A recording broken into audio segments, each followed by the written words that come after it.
Childe Christopher and Goldilind the Fair. By William Morris. Chapter 1. Of the King of Oakenrealm, and his wife and his child.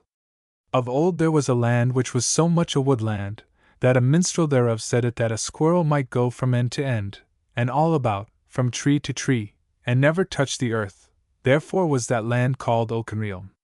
The lord and king thereof was a stark man, and so great a warrior that in his youth he took no delight in aught else save battle and tourneys. But when he was hard on 40 years old, he came across a daughter of a certain lord, whom he had vanquished, and his eyes bewrayed him into longing, so that he gave back to the said lord the havings he had conquered of him, that he might lay the maiden in his kingly bed. So he brought her home with him to Oakenrealm, and wedded her. Tells the tale that he rued not his bargain, but loved her so dearly that for a year round he wore no armor, save when she bade him play in the tilt-yard for her deport and pride. So wore the days till she went with child and was near her time, and then it betid that 3 kings who marched on Oakenrealm banded them together against him, and his lords and thanes cried out on him to lead them to battle, and it behoved him to do as they would. So he sent out the tokens and bade an hosting at his chief city, and when all was ready he said farewell to his wife and her babe unborn, and went his ways to battle once more. But fierce was his heart against the foemen, that they had dragged him away from his love and his joy. Even amidst of his land he joined battle with the host of the Ravagers, and the tale of them is short to tell, for they were as the wheat before the hook.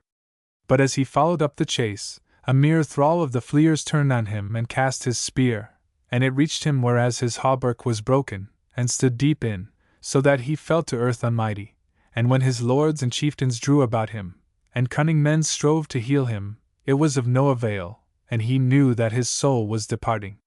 Then he sent for a priest, and for the marshal of the host, who was a great lord, and the son of his father's brother, and in few words bade him look to the babe whom his wife bore about, and if it were a man, to cherish him and do him to learn all that a king ought to know, and if it were a maiden, that he should look to her wedding well and worthily, and he let swear him on his sword, on the edges and the hilts, that he would do even so, and be true unto his child if child there were, and he bade him have rule, if so be the lords would, and all the people, till the child were of age to be king, and the marshal swore, and all the lords who stood around bare witness to his swearing. Thereafter the priest houseled the king, and he received his creator, and a little while after his soul departed. But the marshal followed up the fleeing foe, and 2 battles more he fought before he beat them flat to earth, and then they craved for peace, and he went back to the city in mickle honor. But in the king's city of Oakenham he found but little joy, for both the king was bemoaned, whereas he had been no hard man to his folk, and also, when the tidings and the king's corpse came back to Oakenrealm, his lady and queen took sick for sorrow and fear, and fell into labor of her child, and in childing of a man-bairn she died, but the lad lived, and was like to do well. So there was one funeral for the slain king and for her whom his slaying had slain, and when that was done, the little king was born to the font, and at his christening he gat to name Christopher. Thereafter the marshal summoned all them that were due thereto to come and give homage to the new king, and even so did they, though he were but a babe, and who had but just now been a king lying in his mother's womb. But when the homage was done, then the marshal called together the wise men, and told them how the king that was had given him in charge his son as then unborn, and the ruling of the realm till the said son were come to man's estate. But he bade them seek one worthier if they had heart to gainsay the word of their dying lord. Then all they said that he was worthy and mighty and the choice of their dear lord, and that they would have none but he. So then was the great folkmote called, and the same matter was laid before all the people, and none said aught against it, whereas no man was ready to name another to that charge and rule, even had it been his own self. Now then by law was the marshal, who hight Rolf, lord and earl of the land of Oakenrealm. He ruled well and strongly, and was a fell warrior. He was well befriended by many of the great, and the rest of them feared him and his friends. As for the commonalty, they saw that he held the realm in peace, and for the rest, they knew little and saw less of him, and they paid to his bailiffs and sheriffs as little as they could, and more than they would. But whereas that left them somewhat to grind their teeth on, and they were not harried, they were not so ill content. So the marshal throve, and lacked nothing of a king's place save the bare name. Chapter 2. Of the King's Son. As for the king's son, to whom the folk had of late done homage as king, he was at first seen about a corner of the high house with his nurses, and then in a while it was said, and the tale noted, but not much, that he must needs go for his health's sake, and because he was puny, to some stead amongst the fields, and folk heard say that he was gone to the strong house of a knight somewhat stricken in years, who was called Lord Richard the Lean. The said house was some 12 miles from Oakenham, not far from the northern edge of the wildwood. But in a while, scarce more than a year, Lord Richard brake up house at the said castle, and went southward through the forest. Of this departure was little said, for he was not a man amongst the foremost. As for the king's little son, if any remembered that he was in the hands of the said Lord Richard, none said aught about it, for if any thought of the little babe at all, they said to themselves, never will he come to be king. Now, as for Lord Richard the Lean, he went far through the wood, and until he was come to another house of his, that stood in a clearing somewhat near to where Oakenreelm marched on another country, which hight Meeham, though the said wildwood ended not where Oakenreelm ended, but stretched a good way into Meeham, and betwixt one and the other much rough country there was. It is to be said that amongst those who went to this stronghold of the woods was the little King Christopher, no longer puny, but a stout babe enough. So he was born amongst the serving men and thralls to the castle of the outer march, and he was in no wise treated as a great man's son. But there was more than one woman who was kind to him, and as he waxed in strength and beauty month by month, both Carl and Queen fell to noting him, and, for as little as he was, he began to be well beloved. As to the stead where he was nourished, though it were far away amongst the woods, it was no such lonely or savage place. Besides the castle and the houses of it, there was a merry thorp in the clearing, the houses whereof were set down by the side of a clear and pleasant little stream. Moreover, the good men and swains of the said township were no ill folk, but bold of heart, free of speech, and goodly of favour, and the women of them fair, kind, and trusty. Whiles came folk journeying into Oakenreelm or out to Meeham, and of these some were minstrels, who had with them tidings of what was astir, whereas folk were thicker in the world, and some chapmen, who chaffered with the thorp dwellers, and took of them the woodland spoil for such outland goods as those woodmen needed. So wore the years, and in Oakenham King Christopher was well nigh forgotten, and in the wildwood had never been known clearly for king's son. At first, by command of Rolf the Marshal, a messenger came every year from Lord Richard with a letter that told of how the lad Christopher did. But when 5 years were worn, the Marshal bade send him tidings thereof every 3 years, and by then it was come to the 12th year, and still the tidings were that the lad throve ever, and meanwhile the Marshal sat fast in his seat with none to gainsay. The word went to Lord Richard that he should send no more, for that he, the Marshal, had heard enough of the boy, and if he throve it were well, and if not, it was no worse. So wore the days and the years. Chapter 3. Of the King of Meadham and his daughter. Tells the tale that in the country which lay south of Oakenreelm, and was called Meeham, there was in these days a king whose wife was dead, but had left him a fair daughter, who was born some 4 years after King Christopher. A good man was this King Roland, mild, bounteous, and no regarder of persons in his justice, and well beloved he was of his folk, yet could not their love keep him alive, for, when as his daughter was of the age of 12 years, he sickened unto death, and so, when he knew that his end drew near, he sent for the wisest of his wise men, and they came unto him sorrowing in the high house of his chiefest city, which hight Medhamstead. So he bade them sit down nigh unto his bed, and took up the word and spake. Masters, and my good lords, ye may see clearly that a sundering is at hand, and that I must needs make a long journey, whence I shall come back never. Now I would, and am verily of duty bound thereto, that I leave behind me some good order in the land. Furthermore, I would that my daughter, when she is of age thereto, should be queen in Meeham, and rule the land. Either will it be many years before she shall be of ripe age for ruling, if ever she may be, and I deem not that there shall be any lack in her, whereas her mother could all courtesy, and was as wise as a woman may be. But how say ye, my masters? So they all with one consent said yea, and they would ask for no better king than their lady his daughter. Then said the king, hearken carefully, for my time is short, yet is she young and a maiden, though she be wise. Now therefore do I need some man well looked of the folk, who shall rule the land in her name till she be of 18 winters, and who shall be her good friend and counselor into all wisdom thereafter. Which of you, my masters, is meet for this matter? Then they all looked one on the other, and spake not. And the king said, Speak, some one of you, without fear, this is no time for tarrying. Thereon spake an elder, the oldest of them, and said, Lord, this is the very truth, that none of us here present are meet for this office, whereas, among other matters, we be all unmeet for battle. Some of us have never been warriors, and others some are past the age for leading in host. To say the sooth, king, there is but one man in Neham who may do what thou wilt, and not fail, both for his wisdom, and his might afield, and the account which is had of him amongst the people, and that man is Earl Geoffrey, of the southern marches. Ye say sooth, quoth the king. But is he down in the south, or nigher to hand? Said the elder. He is as now in Medhamstead, and may be in this chamber in scant half an hour. So the king bade send for him, and there was silence in the chamber till he came in, clad in a scarlet kirtle and a white cloak, and with his sword by his side. He was a tall man, bigly made, somewhat pale of face, black and curly of hair, blue-eyed, thin-lipped, and hook-nosed as an eagle, a man warrior-like, and somewhat fierce of aspect.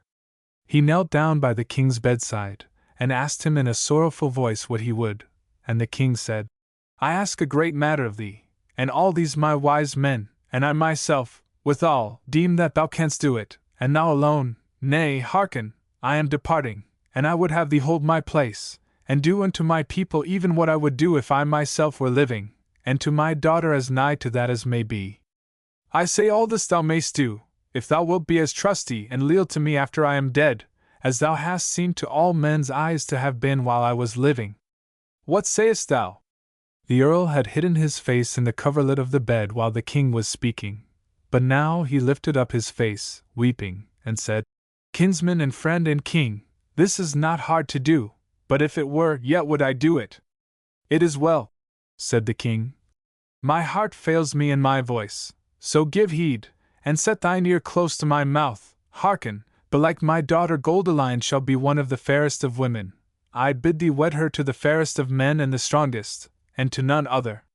Thereat his voice failed him indeed, and he lay still, but he died not, till presently the priest came to him, and, as he might, houseled him, then he departed.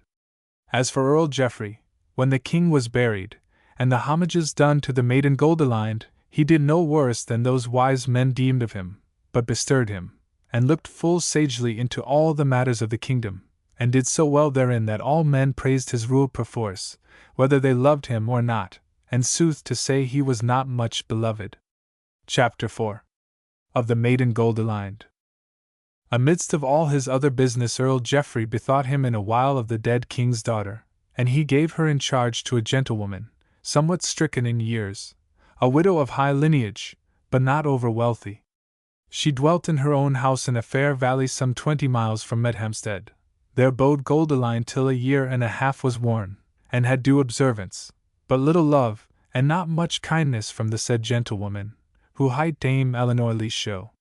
Howbeit, time and again came knights and ladies and lords to see the little lady, and kissed her hand and did obeisance to her. Yet more came to her in the first 3 months of her sojourn at Lee Show than the second, and more in the second than the third. At last, on a day when the said year and a half was fully worn, thither came Earl Geoffrey with a company of knights and men-at-arms, and he did obeisance, as due was, to his master's daughter, and then spake a while privily with Dame Eleanor, and thereafter they went into the hall, he, and she, and Goldilind, and there before all men he spake aloud and said, My lady Goldilind, meseemeth ye dwell here all too straitly, for either is this house of Lee Show great enough for thy state, and the entertainment of the knights and lords who shall have will to seek to thee hither, nor is the wealth of thy liege dame and governante as great as it should be, and as thou, meseemeth, wouldst have it. Wherefore I have been considering thy desires herein, and if thou deem it meet to give a gift to Dame Eleanor, and live queenly of thyself than now thou dost, then mayst thou give unto her the castle of Green Harbour, and the 6 manors appertaining thereto, and with all the rights of wild wood and fen and fell that lie thereabout. Also, if thou wilt, thou mayst honor the said castle with abiding there a while at thy pleasure, and I shall see to it that thou have due meany to go with thee thither. How sayest thou, my lady? Amongst that company there were 2 or 3 who looked at each other and half smiled, and 2 or 3 looked on the maiden, who was goodly as of her years, as if with compassion, but the more part kept countenance in full courtly wise. Then spake Goldilind in a quavering voice, for she was afraid and wise, and she said, Cousin and Earl, we will that all this be done, and it likes me well to eke the wealth of this lady and my good friend Dame Eleanor. Quoth Earl Geoffrey, Kneel before thy lady, dame, and put thine hands between hers and thank her for the gift.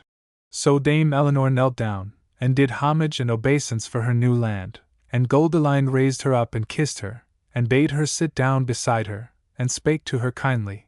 And all men praised the maiden for her gentle and courteous ways, and Dame Eleanor smiled upon her and them, what she could.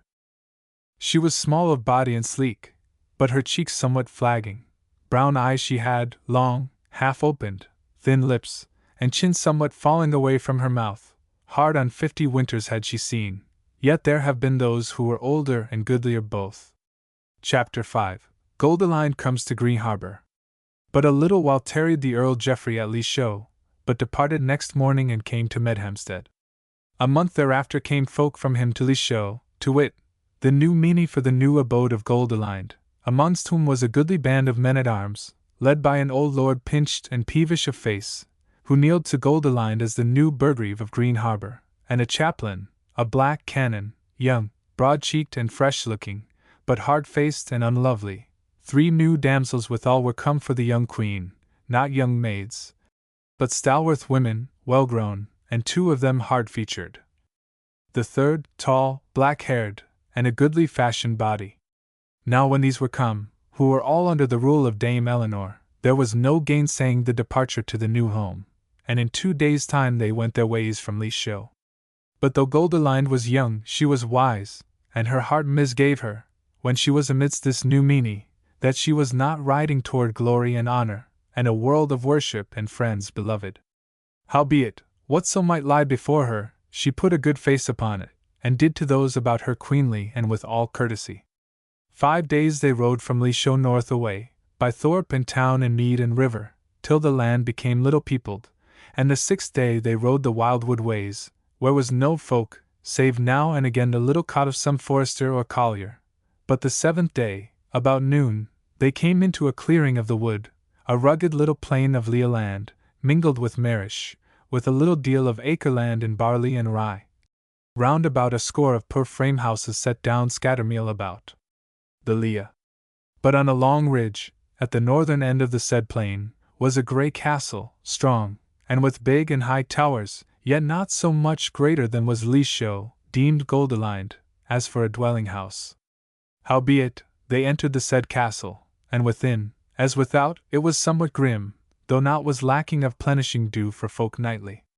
Long it were to tell of its walls and baileys and chambers, but let this suffice, that on the north side, toward the thick forest, was a garden of green sward and flowers and pothops, and a garth wall of grey stone, not very high, was the only defence thereof toward the wood, but it was overlooked by a tall tower of the great wall, which hight the Forester's Tower. In the said outer garth wall also was a postern, whereby there was not seldom coming in and going out. Now when Goldilind had been in her chamber for a few days, she found out for certain, what she had before misdoubted, that she had been brought from Leashow and the peopled parts near to Medhamstead unto the uttermost parts of the realm to be kept in prison there. Howbeit, it was in a way prison courteous, she was still served with observance, and bowed before, and called my lady and queen, and so forth. Also she might go from chamber to hall and chapel, to and fro, yet scarce alone, and into the garden she might go, yet not for the more part unaccompanied, and even at whiles she went out agates, but then ever with folk on the right hand and the left. Forsooth, whiles and again, within the next 2 years of her abode at Green Harbor, out of gates she went and alone. But that was as the prisoner who strives to be free, although she had, forsooth, no thought or hope of escape, and as the prisoner brought back was she chastised when she came within gates again. Everywhere, to be short, within and about the castle of Green Harbour, did Goldilind meet the will and the tyranny of the little sleek widow, Dame Eleanor, to whom both Carl and Queen in that corner of the world were but as servants and slaves to do her will, and the said Eleanor, who at first was but spiteful in word and look toward her lady, waxed worse as time wore and as the blossom of the king's daughter's womanhood began to unfold, till at last the she-jailer had scarce feasted any day when she had not in some wise grieved and tormented her prisoner, and whatever she did, none had might to say her nay. But Goldilind took all with a high heart, and her courage grew with her years, nor would she bow the head before any grief, but took to her whatsoever solace might come to her, as the pleasure of the sun and the wind, and the beholding of the greenery of the wood, and the fowl and the beasts playing, which oft she saw afar, and whiles anear, though whiles, forsooth, she saw not of it all, whereas she was shut up betwixt four walls, and that not of her chamber, but of some bare and foul prison of the castle, which, with other griefs, must she needs stole under the name and guise of penance. However, she waxed so exceeding fair and sweet and lovely, that the loveliness of her pierced to the hearts of many of her jailers, so that some of them, and specially of the squires and men-at-arms, would do her some easement which they might do unrebuked, or not sorely rebuked, as bringing her flowers in the spring, or whiles a singing bird or a squirrel, and an old man there was of the men-at-arms, who would ask leave, and get it at whiles, to come to her in her chamber, or the garden, and tell her minstrel tales and the like for her joyance. Sooth to say, even the pinched heart of the old burgrave was somewhat touched by her, and he alone had any might to stand between her and Dame Eleanor, so that but for him it had gone much harder with her than it did. For the rest, none entered the castle from the world without, nay, not so much as a travelling monk, or a friar on his wanderings, save and except some messenger of Earl Geoffrey who had errand with Dame Eleanor or the burgrave. So wore the days and the seasons, till it was now more than 4 years since she had left Leashow, and her 18th summer was beginning. But now the tale leaves telling of Goldilind, and goes back to the matters of Auchenrealm, and therein to what has to do with King Christopher and Rolf the Marshal. Chapter 6. How Rolf the Marshal dreams a dream and comes to the castle of the uttermost march. Now this same summer, when King Christopher was of 20 years and 2, Rolf the Marshal, sleeping one noontide in the king's garden at Oakenham, dreamed a dream. For him seemed that there came through the garth gate a woman fair and tall, and clad in naught but oaken leaves, who led by the hand an exceeding goodly young man of 20 summers, and his visage like to the last battle-dead king of Auchenrealm when he was a young man.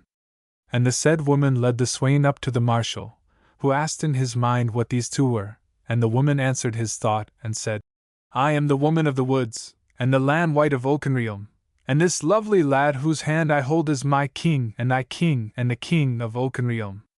Wake, fool, wake! And look to it what thou wilt do! And therewith he woke up crying out, and drew forth his sword. But when he was fully awakened, he was ashamed, and went into the hall, and sat in his high seat, and strove to think out of his troubled mind, but for all he might do, he fell asleep again, and again in the hall he dreamed as he had dreamed in the garden, and when he awoke from his dream he had no thought in his head but how he might the speediest come to the house of Lord Richard the Lean, and look to the matter of his lord's son, and see him with his eyes, and, if it might be, take some measure with the threat which lay in the lad's life. Not he tarried, but set off in an hour's time with no more company than 4 men-at-arms and an old squire of his, who was wont to do his bidding without question, whether it were good or evil. So they went by frith and fell, by wood and fair ways, till in 2 days' time they were come by Undern within sight of the castle of the outer march, and entered into the street of the thorp aforesaid, and they saw that there were no folk therein and at the house doors save old carles and carlines scarce wayworthy, and little children who might not go afoot. But from the field anigh the thorp came the sound of shouting and glad voices, and through the lanes of the houses they saw on the field many people in gay raiment going to and fro, as though there were games and sports toward. Thereof Lord Rolf heeded not, but went his ways straight to the castle, and was brought with all honour into the hall, and thither came Lord Richard the Lean, hastening and half afeard, and did obeisance to him, and there were but a few in the hall, and they stood out of earshot of the 2 lords. The marshal spoke graciously to Lord Richard, and made him sit beside him, and said in a soft voice, "We have come to see thee, Lord, and how the folk do in the uttermost marches. Also we would wot how it goes with a lad whom we sent to thee when he was yet a babe, whereas he was some byblow of the late king, our lord and master, and we deemed thee both rich enough and kind enough to breed him into thriving without increasing pride upon him. And firstly, is the lad yet alive?" He knitted his brow as he spake, for carefulness of soul, but Lord Richard smiled upon him, though as one somewhat troubled, and answered, "Lord Marshal, I thank thee for visiting this poor house, and I shall tell thee first that the lad lives, and hath thriven marvellously, though he be somewhat unruly, and will abide no correction now these last 6 years. Sooth to say, there is now no story of his being anywise akin to our late Lord King, though true it is that the folk in this faraway corner of the land call him King Christopher, but only in a manner of jesting. But it is no jest wherein they say that they will gainsay him not, and that especially the young women. Yet I will say of him that he is wise, and asketh not overmuch, the more is the sorrow of many of the maidens. A fell woodsman he is, and exceeding stark, and as yet heedeth more of valiance than of the love of woman." The Marshal looked no less troubled than before at these words. He said, "I would see this young man speedily." "So shall it be, Lord," said Lord Richard. Therewith he called to him a squire, and said, "Go thou down into the thorpe, and bring hither Christopher, for that a great lord is here who would set him to do a deed of woodcraft, such as is more than the wont of men." So the squire went his ways, and was gone a little while, and meantime drew nigh to the hall a sound of triumphing songs and shouts, and right up to the hall doors. Then entered the squire, and by his side came a tall young man, clad but in a white linen shirt and deerskin brogues, his head crowned with a garland of flowers. Him the squire brought up to the lords on the dais, and lauded to them, and said, "My lords, I bring you Christopher, and he not overwilling, for now hath he been but just crowned king of the games down yonder. But when the carles and queens there said that they would come with him and bear him company to the hall doors, then, forsooth, he yes said the coming. It were not unmeet that some shame were done him." "Peace, man," said Lord Richard. "What hath this to do with thee? Sayest thou not the Lord Marshal here?" The Lord Rolf sat and gazed on the lad, and scowled on him. But Christopher saw therein naught but the face of a great lord burdened with many cares. So when he had made his obeisance he stood up fearlessly and merrily before them.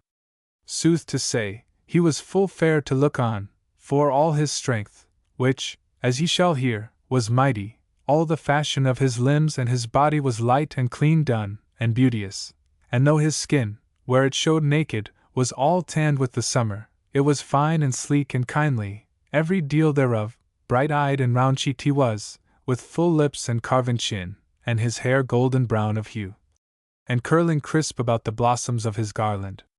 So must we say that he was such a youngling as most might have been in the world, had not man's malice been, and the mischief of grudging and the marring of grasping.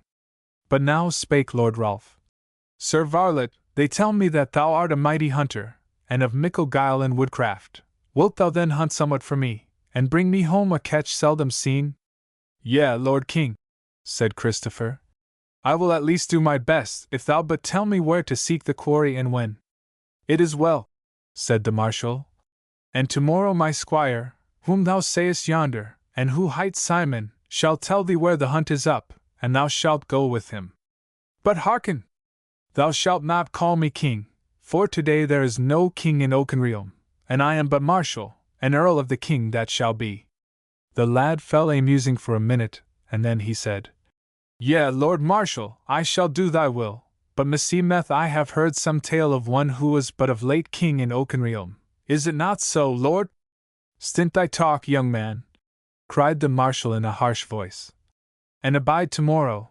Who knoweth who shall be king, and whether thou or I shall live to see him?" But as he spake the words they seemed to his heart like a foretelling of evil, and he turned pale and trembled, and said to Christopher, "Come hither, lad, I will give thee a gift, and then shalt thou depart till tomorrow." So Christopher drew near to him, and the Marshal pulled off a ring from his finger and set it on the lad's, and said to him, "Now depart in peace." And Christopher bent the knee to him, and thanked him for the gracious gift of the ruler of Oakenrealm, and then went his ways.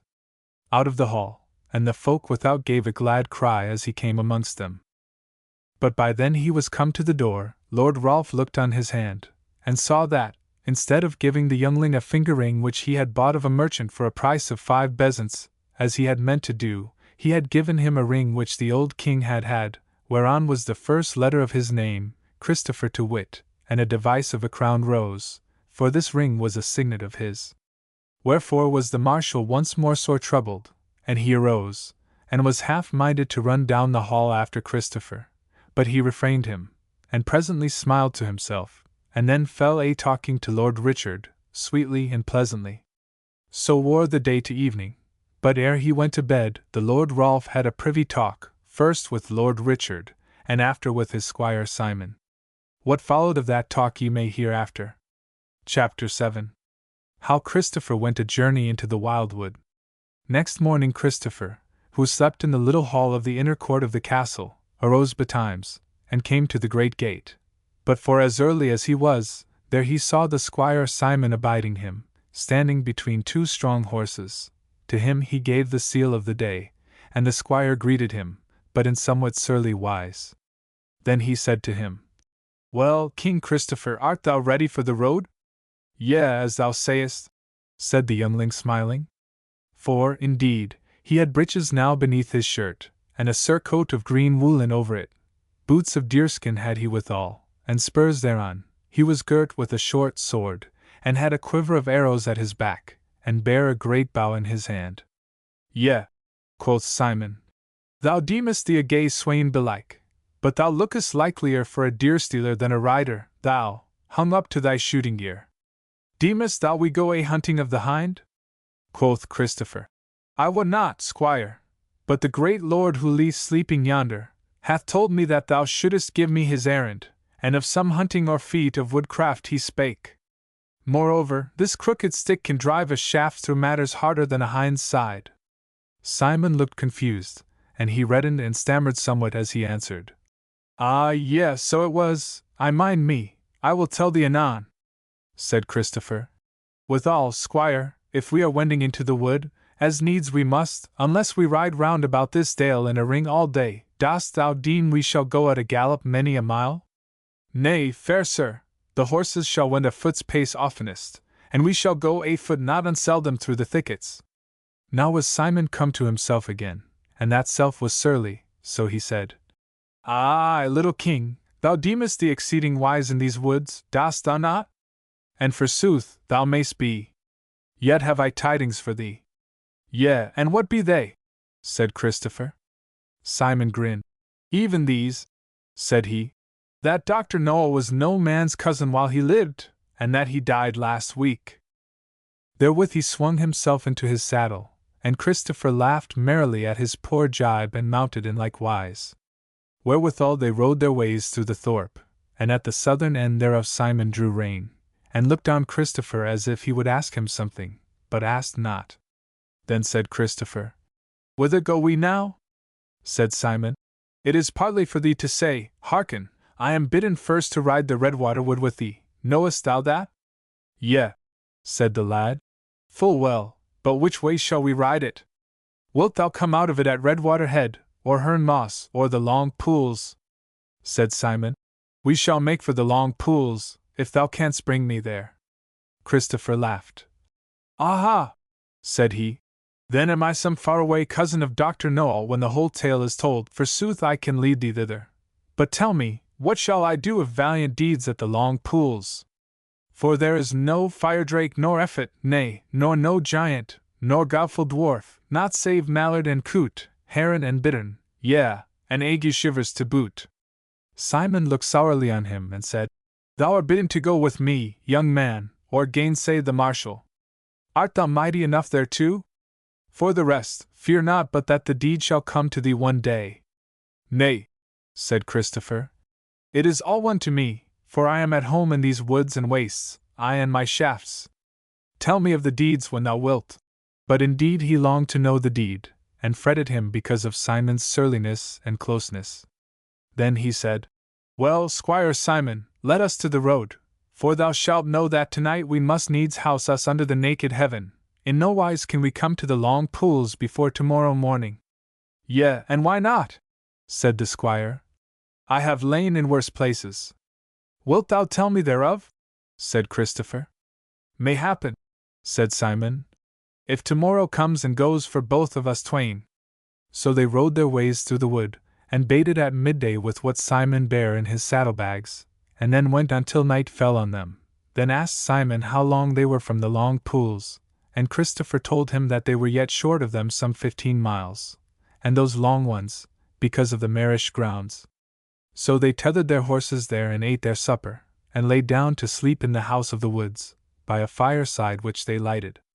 But in the midnight Christopher, who was exceeding fine-eared, had an inkling of someone moving afoot anigh him, and he awoke therewith, and sprang up, his drawn short sword in his hand, and found himself face to face with Simon, and he also with his sword drawn. Simon sprang aback, but held up his sword point, and Christopher, not yet fully awake, cried out, What wouldst thou? What is it? Simon answered, stammering and all abashed, Didst thou not hear then? It wakened me. I heard not, said Christopher. What was it? Horses going in the wood, said Simon. Ah, yeah, said Christopher. It will have been the wild colts and the mares. They harbor about these marshland parts.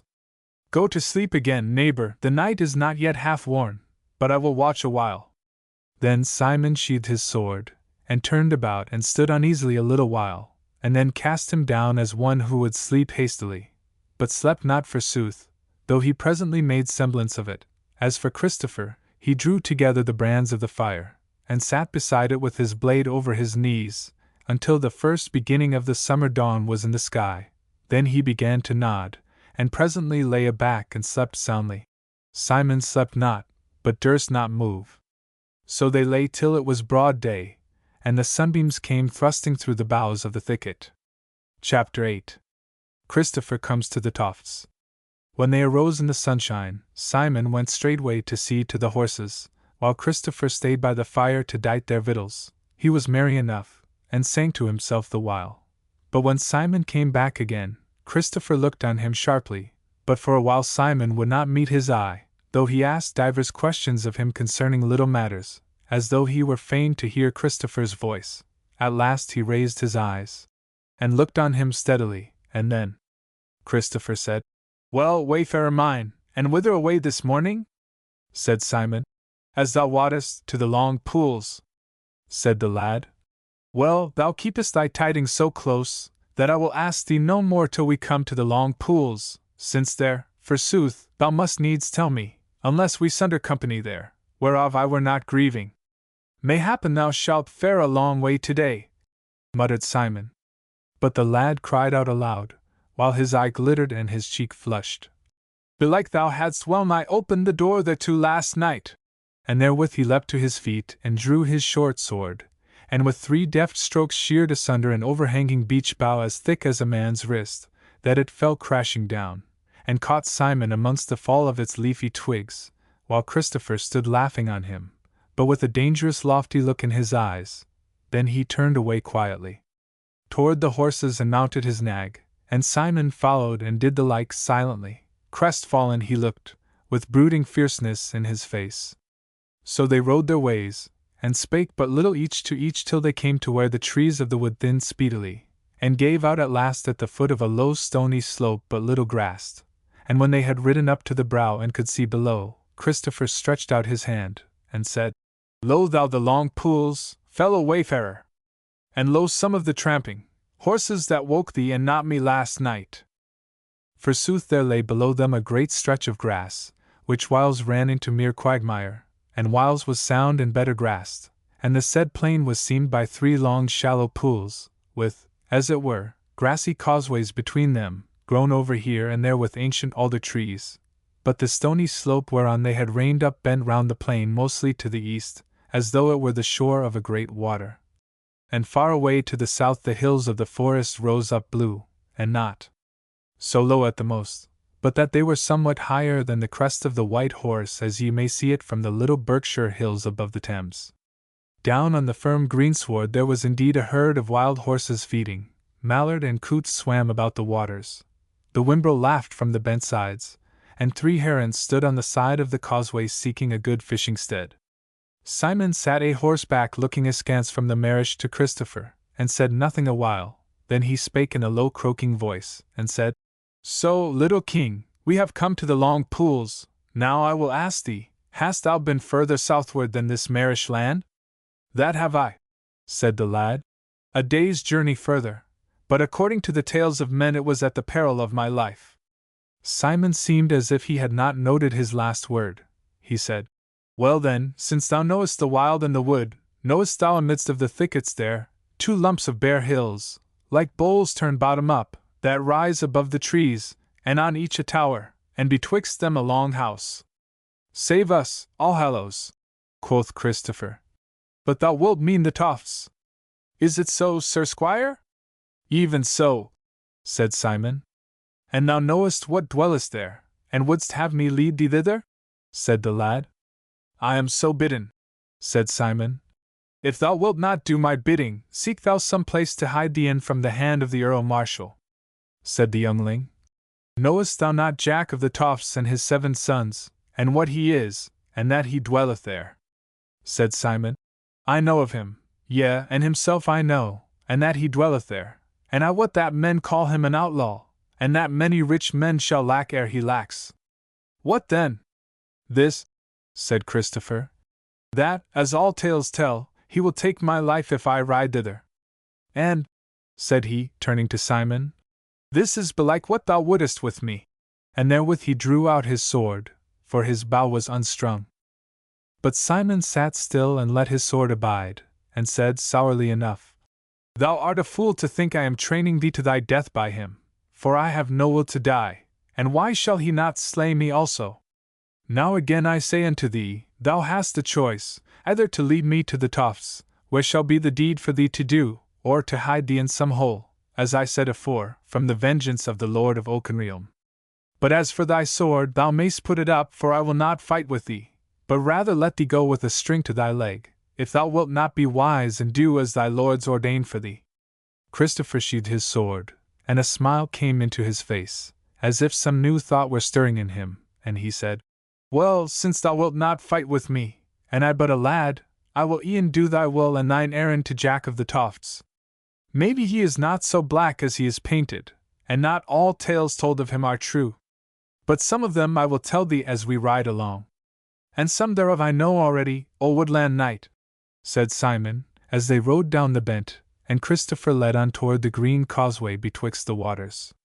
Tell me, quoth he, when they had ridden a while, is this one of thy tales, how Jack of the Tofts went to the Yule feast of a great baron in the guise of a minstrel, and, even as they bore in the boar's head, smote the said baron on the neck, so that his head lay by the head of the swine on the Christmas board? Yea, said Christopher. And how Jack cried out, 2 heads of swine, one good to eat, one good to burn. But my master, thou shalt know that this manslaying was not for naught, whereas the Baron of Greenlake had erewhile slain Jack's father in felon wise, where he could strike no stroke for life, and 2 of his brethren also had he slain, and made the said Jack an outlaw, and he all sackless. In the uttermost march we deemed that he had a case against the Baron. Ha! said Simon. Is this next tale true, that this Jack o' the Tofts slew a good knight before the altar, so that the priest's mass hackle was all wet with his blood, whereas the said priest was in the act of putting the holy body into the open mouth of the said knight? Christopher said eagerly. True was it, by the rood! And well was it done, for that same Sir Raoul was an ugly traitor, who had knelt down where he died to wed the body of the Lord to a foul lie in his mouth, whereas the man who knelt beside him he had trained to his destruction, and was even then doing the first deal of his treason by forswearing him there. And that man who knelt with him there, said Simon. What betid to him? Said Christopher. He went out of the church with Jack of the Tofts that minute of the stroke, and to the Tofts he went with him, and abode with him freely, and a valiant man he was, and is. Ha! said Simon again.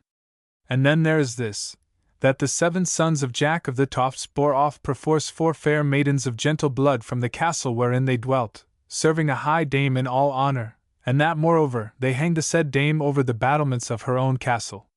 Is this true, fair sir? True is it as the gospel, said Christopher. Yet many say that the hanged dame had somewhat less than her deserts, for a foul and cruel whore had she been, and had done many to be done to death, and stood by while they were pined. And the like had she done with those 4 damsels, had there not been the stout sons of Jack of the Tofts, so that the dear maidens were somewhat more than willing to be borne away. Simon grinned. Well, lad, said he, I see that thou knowest Jack of the Tofts even better than I do, so why in the devil's name thou art loath to lead me to him, I wot not. Christopher reddened, and held his peace a while, then he said, Well, fellow farer, at least I shall know something of him ere next midnight. Yea, said Simon. And shall we not come to the Tofts before nightfall? Let us essay it, said Christopher, and do our best. It yet lacketh 3 hours of noon. Therewith he spurred on, for the greensward was hard under the hoofs, and they had yet some way to go before they should come amongst the trees and thickets. Into the said wood they came, and rode all day diligently, but night fell on them before they saw either house or man or devil. Then said Simon, Why should we go any further before dawn? Will it not be best to come to this perilous house by daylight? Said Christopher. There be perils in the wood as well as in the house. If we lie down here, maybe Jack's folk may come upon us sleeping, and some mischance may befall us. Withal, hereabout be no wild horses to wake thee and warn thee of thy foeman and I. Let us press on. There is a moon, though she be somewhat hidden by clouds, and the sea meth the way lieth clear before me. Either are we a great way from the Tofts. Then Simon rode close up to Christopher, and took his rein and stayed him, and said to him, as one who prayeth, Young man, willest thou my death? That is as it may be, said Christopher. Willest thou mine? Simon held his peace a while, and Christopher might not see what was in his face amidst the gathering dusk, but he twitched his rein out of the squire's hand, as if he would hasten onward. Then the squire said, Nay, I pray thee abide and hear a word of me. Speak then, said Christopher. But hasten, for I hunger, and I would we were in the hall. And therewith he laughed. Said Simon, Thus it is, if I go back to my lord and bear no token of having done his errand to Jack of the Tofts, then am I in evil case, and if I come to the Tofts, I wot well that Jack is a man fierce of heart, and ready of hand. Now, therefore, I pray thee give me thy word to be my warrant, so far as thou mayst be, with this woodman and his sons. At that word Christopher brake out laughing loudly, till all the duskwood rang with the merry sound of his fresh voice. At last he said, Well, well, thou art but a craven to be a secret murderer. The Lord God would have had an easy bargain of Cain, had he been such as thou. Come on, and do thine errand to Jack of the Tofts, and I will hold thee harmless, so far as I may. Though, sooth to say, I guessed what thine errand was, after the horses waked thee and put a naked sword in thine hand last night. Marry! I had no inkling of it when we left the castle yesterday morning, but deemed thy lord needed me to do him some service. Come on then! Or rather go thou on before me a pace, there, where thou sayest the glimmer betwixt the beech trees yonder. If thou goest astray, I am anigh thee for a guide. And I say that we shall not go far without tidings. Simon went on perforce, as he was bidden, and they rode thus a while slowly, Christopher now and then crying, as they went, To the right, squire! To the left! Straight on now! And so on. But suddenly they heard voices, and it was as if the wood had all burst out into fire, so bright a light shone out. Christopher shouted, and hastened on to pass Simon, going quite close to his right side thereby, and as he did so, he saw steel flashing in his hand, and turned sidling to guard him.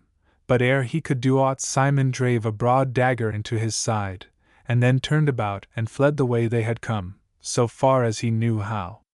Christopher fell from his horse at once as the stroke came home, but straightway therewith were there men with torches round about him, 12 of them, men tall and wild-looking in the firelight, and one of them, a slim young man with long red hair falling all about his shoulders, knelt down by him, while the others held his horse and gat his feet out of the stirrups. The redhead laid his hand on his breast, and raised his head up till the light of a torch fell on it, and then he cried out, Masters, here hath been a felon, the man hath been sticked, and the deed hath to do with us. For lo you, this is none other than little Christopher of the uttermost march, who stumbled on the tofts last Yule, and with whom we were so merry together. Here, thou Robert of Maisie, do thou leech down on him if he be yet living, but if he be dead, or dieth of his hurt, then do I take the feud on me, to follow it to the utmost against the slayer, even I, David the Red, though I be the youngest of the sons of Jack of the Tofts. For this man I meant should be my fellow in field and fell, ganging and galloping, in hall and high place, in cot and in choir, before woman and warrior, and priest and proud prince. Now thou Robert, how does he? Said the man who had looked to Christopher's wound, and had put aside his coat and shirt. He is sore hurt, but meseemeth not deadly. Nay, belike he may live as long as thou, or longer, whereas thou wilt ever be shoving thy red head and lank body wheresoever knocks are going. David rose with a sigh of one who is lightened of a load, and said, Well, Robert, when thou hast bound his wound, let us have him into the house. Ho, lads! There is light enough to cut some boughs and make a litter for him. But ho again! Has no one gone after the felon to take him? Robert grinned up from his job with the hurt man. Nay, King David, said he, it is mostly thy business. Mayhappen thou wilt lay thy heels on thy neck and after him.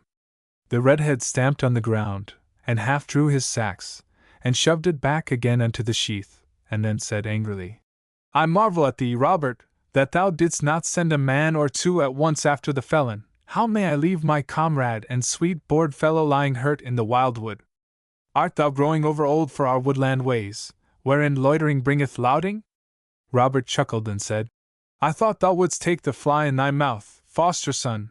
If the felon escape Ralph Longshanks and Anthony Green, then hath he the devil's luck, and they be after him. That is well, said the young man, though I would I were with them. And therewith he walked up and down impatiently, while the others were getting ready the litter of boughs.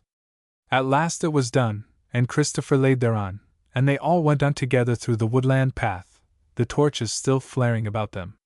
Presently they came out into a clearing of the wood, and lo, looming great and black before them against the sky, where the moon had now broken out of the clouds somewhat, the masses of the tofts, and at the top of the northernmost of them a light in the upper window of a tall square tower.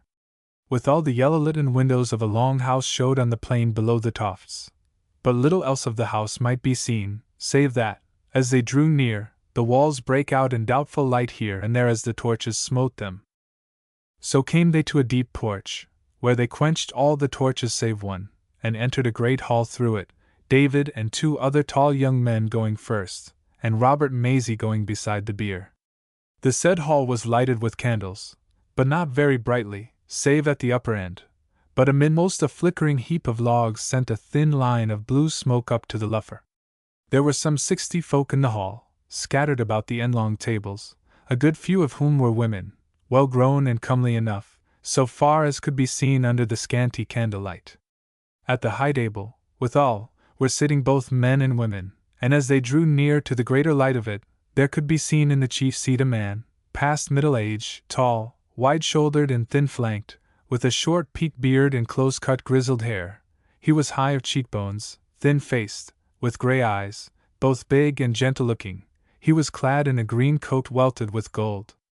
Beside him sat a woman, tall and big-made, but very fair of face, though she were little younger, belike, than the man.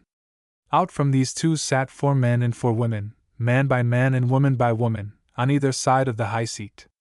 Of the said men, one was of long red hair as David, and like to him in all wise, but older. The others were of like fashion to him in the high seat. Shortly to say it, his sons they were, as David and the 2 young men with him.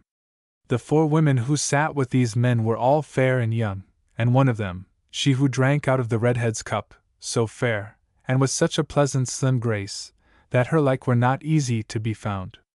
Again, to shorten the tale, there in the hall before Christopher, who lay unwotting, were Jack of the Tofts and his 7 sons, and the 4 wives of 4 of the same, whom they had won from the Wailful Castle, when they, with their father, put an end to the evil woman, and the great she-tyrant of the land betwixt the wood and the river. Now when David and his were come up to the dais, they stayed them, and their father spake from his high seat and said, What is to do, ye three? And what catch have ye? Said David, I would fain hope 'tis the catch of a life that or I love, for here is come thy guest of last Yule, even little Christopher, who wrestled with thee and threw thee after thou hadst thrown all of us, and he lying along and hurt, smitten down by a felon hard on our very doors. What will ye do with him? What? Said Jack of the Tofts. But tend him and heal him and cherish him. And when he is well, then we shall see. But where is the felon who smote him? Said David. He fled away a horseback ere we came to the field of Deed, and Anthony Green and Ralph Longshanks are gone after him, and belike will take him. Mayhappen not, said the master. Now, forsooth, I have an inkling of what this may mean, whereas there can be but one man whose business may be the taking of our little guest's life. But let all be till he be healed and may tell us his tale, and if he telleth it as I deem he will, then shall we seek further tidings. Meanwhile, if ye take the felon, keep him heedfully till I may see him, for then may I have a true tale out of him, even before Christopher is hale again. So therewith David and Robert, with 2 or 3 others, brought Christopher to a chamber, and did what leechdoms to him they might. But Jack of the Tofts, and his sons and their fair wives, and his other folk, made merry in the hall of the Tofts. Chapter 9.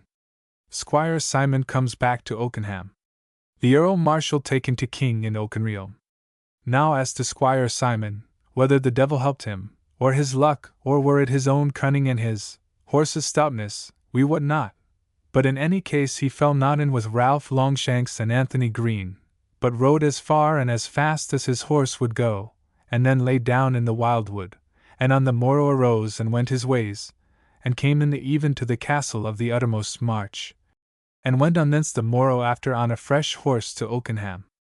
There he made no delay but went straight to the high house, and had privy speech of the Earl Marshal, and him he told how he had smitten Christopher, and, as he deemed, slain him. The Earl Marshal looked on him grimly and said, Where is the ring then? I have it not, said Simon. How might I light down to take it, when the 7 sons were hard on us?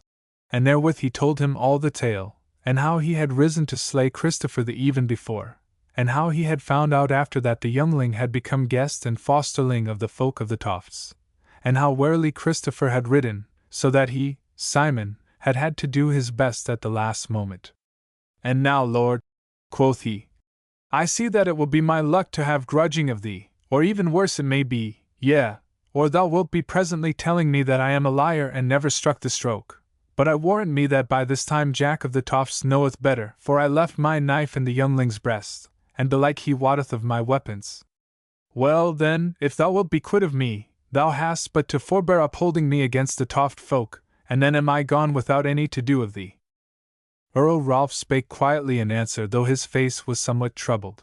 Nay, Simon, I doubt thee not one word, for why shouldest thou lie to me? Nor do I deem thou wouldest, for thou art trusty and worthy. Yet sore I doubt if the child be dead. Well, even so let it be, for I am alive, and full surely I am mightier than Jack of the Tofts, both to uphold thee against him, wherein I shall not fail, and otherwise. But may God make me even as that young man if I be not mightier yet in a few days. But now do thou go and eat and drink and take thy disport, for thou hast served me well, and in a little while I shall make thee knight and lord, and do all I can to pleasure thee. So then Simon knelt to the Earl and made obeisance to him, and arose and went his ways, light-hearted and merry. But within the month it so befell that some of the lords and dukes came to the Earl Marshal, and prayed him to call together a great folk mote of all Oakenrealm, and he answered them graciously, and behight them to do as they would, and even so did he. And that mote was very great, and when as it was hallowed, there arose a great lord, grey and ancient, and bewailed him before the folk, that they had no king over Oakenrealm to uphold the laws and ward the land. And, Will ye live bare and kingless forever? Said he at last. Will ye not choose you a king, and crown him, before I die, and we others of the realm who are old and worn? Then he sat down, and another arose, and in plain terms he bade them take the Earl Marshal to king. And then arose one after other, and each sang the same song, till the hearts of the people grew warm with the big words, and at first many, and then more cried out, "A king! A king! The Earl Marshal for king! Earl Rolf for king!" So that at last the voices rose into a great roar, and sword clashed on shield, and they who were about the Earl turned to him and upraised him on a great war shield, and he stood thereon above the folk with a naked sword in his hand, and all the folk shouted about him. Thereafter the chiefs and all the mightiest came and did homage to him for king of Oakenrealm as he sat on the hill of the Folkmote, and that night there was once more a king of Oakenrealm, and Earl Rolf was no more, but King Rolf ruled the people. But now the tale leaves telling of him, and turns again to Christopher the Woodman, who lay sick of his hurt in the house of the Tofts. Chapter 10 of Christopher at the Tofts. Christopher was 6 weeks ere he could come and go as he was wont, but it was but a few days ere he was well enough to tell his tale to Jack of the Tofts and his 7 bold sons, and they cherished him and made much of him, and so especially did David, the youngest son, to his board fellow and troth brother. On a day when he was well nigh whole, as he sat under an oak tree nigh the house, in the cool of the evening, Jack of the Tofts came to him and sat beside him, and made him tell his tale to him once more, and when he was done he said to him, "Foster son, for so I would have thee deem of thyself, what is the thing that thou rememberest earliest in thy days?" Said Christopher. "A cot without the castle walls at the uttermost marches, and a kind woman therein, big, sandy-haired, and freckled, and a lad that was white-haired and sturdy, somewhat bigger than I, and I mind me standing up against the door-post of the cot and seeing men-at-arms riding by in white armor, and one of them throwing an apple to me, and I raised my arm to throw it back at him, but my nurse, for somehow I knew she was not my mother, caught my hand and drew me back indoors, and I heard the men laughing behind me. And then a little after my nurse took me into the castle court, and there was again the man who had thrown me the apple, sitting on a bench therein, clad in a scarlet gown furred with brown fur, and she led me up to him, and he stooped down and chucked me under the chin and put his hand on my head, and looked at my nurse and said, Yea, he is a big lad, and groweth apace, whereas he is but of 6 winters. Nay, Lord, said my nurse, he is but scantly 5. He knit his brows and said, Nay, I tell thee he is 6. She shook her head, but said not, and the great man scowled on her and said, Mistress, wilt thou set thy word against mine? Know now that this child is of 6 years. Now then, how old is he? She said faintly, 6 years. Said he, Look to it that thy head and thy mouth forget it not, else shall we make thy back remember it. Then he put his hand on my head again, and said, Well, I say thou art a big lad for 6 years. And therewith he gave me a silver penny, and even as he spake came up a grey-clad squire to him and looked on me curiously.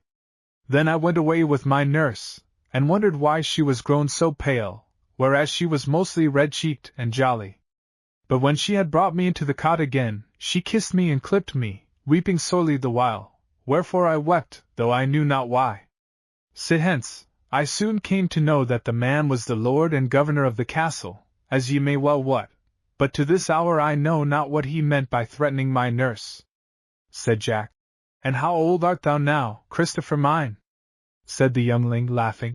By my lord the castellan's reckoning I am 22 years. But if thou wilt trow my good and kind nurse, that yet liveth a kind dame, thou must take 12 months off the tale. Jack sat silent a little, then he laughed, and said, Well, thou art a mickle babe, Christopher, and it may be that one day many a man shall know it. But now tell me again, thou hadst said to me before that thou hast known neither father nor mother, brother nor sisters, is it so, verily? Said Christopher. Never a kinsman of blood have I, though many well-wishers. Said Jack. Well, now hast thou father and mother, brethren and sisters, though they be of the sort of manslayers and strong thieves and outlaws, yet they love thee, lad, and thou mayst one day find out how far thou mayst trust them. Christopher nodded and smiled at him merrily. Then he fell silent a while, and the outlaw sat looking on him. At last he said suddenly, Foster father, tell me what I am, and of what kindred I pray thee, for, methinks, thou knowest thereof, and what wonder, wise man as thou art. Forsooth, son Christopher, I have a deeming thereof, or somewhat more, and when it is waxen greater yet, I will tell it thee one day, but not now. But hearken! For I have other tidings for thee. Thou art now whole and strong, and in a few days thou mayst win the wild wood as stoutly as e'er a one of us. Now, therefore, how sayest thou, if I bid thee fare a 2 days' journey with David and Gilbert thy brethren, and thy sister Joanna, till they bring thee to a fair little stead which I call mine own, to dwell there a while? For, meseemeth, lad, that the air of the tofts here may not be over wholesome unto thee.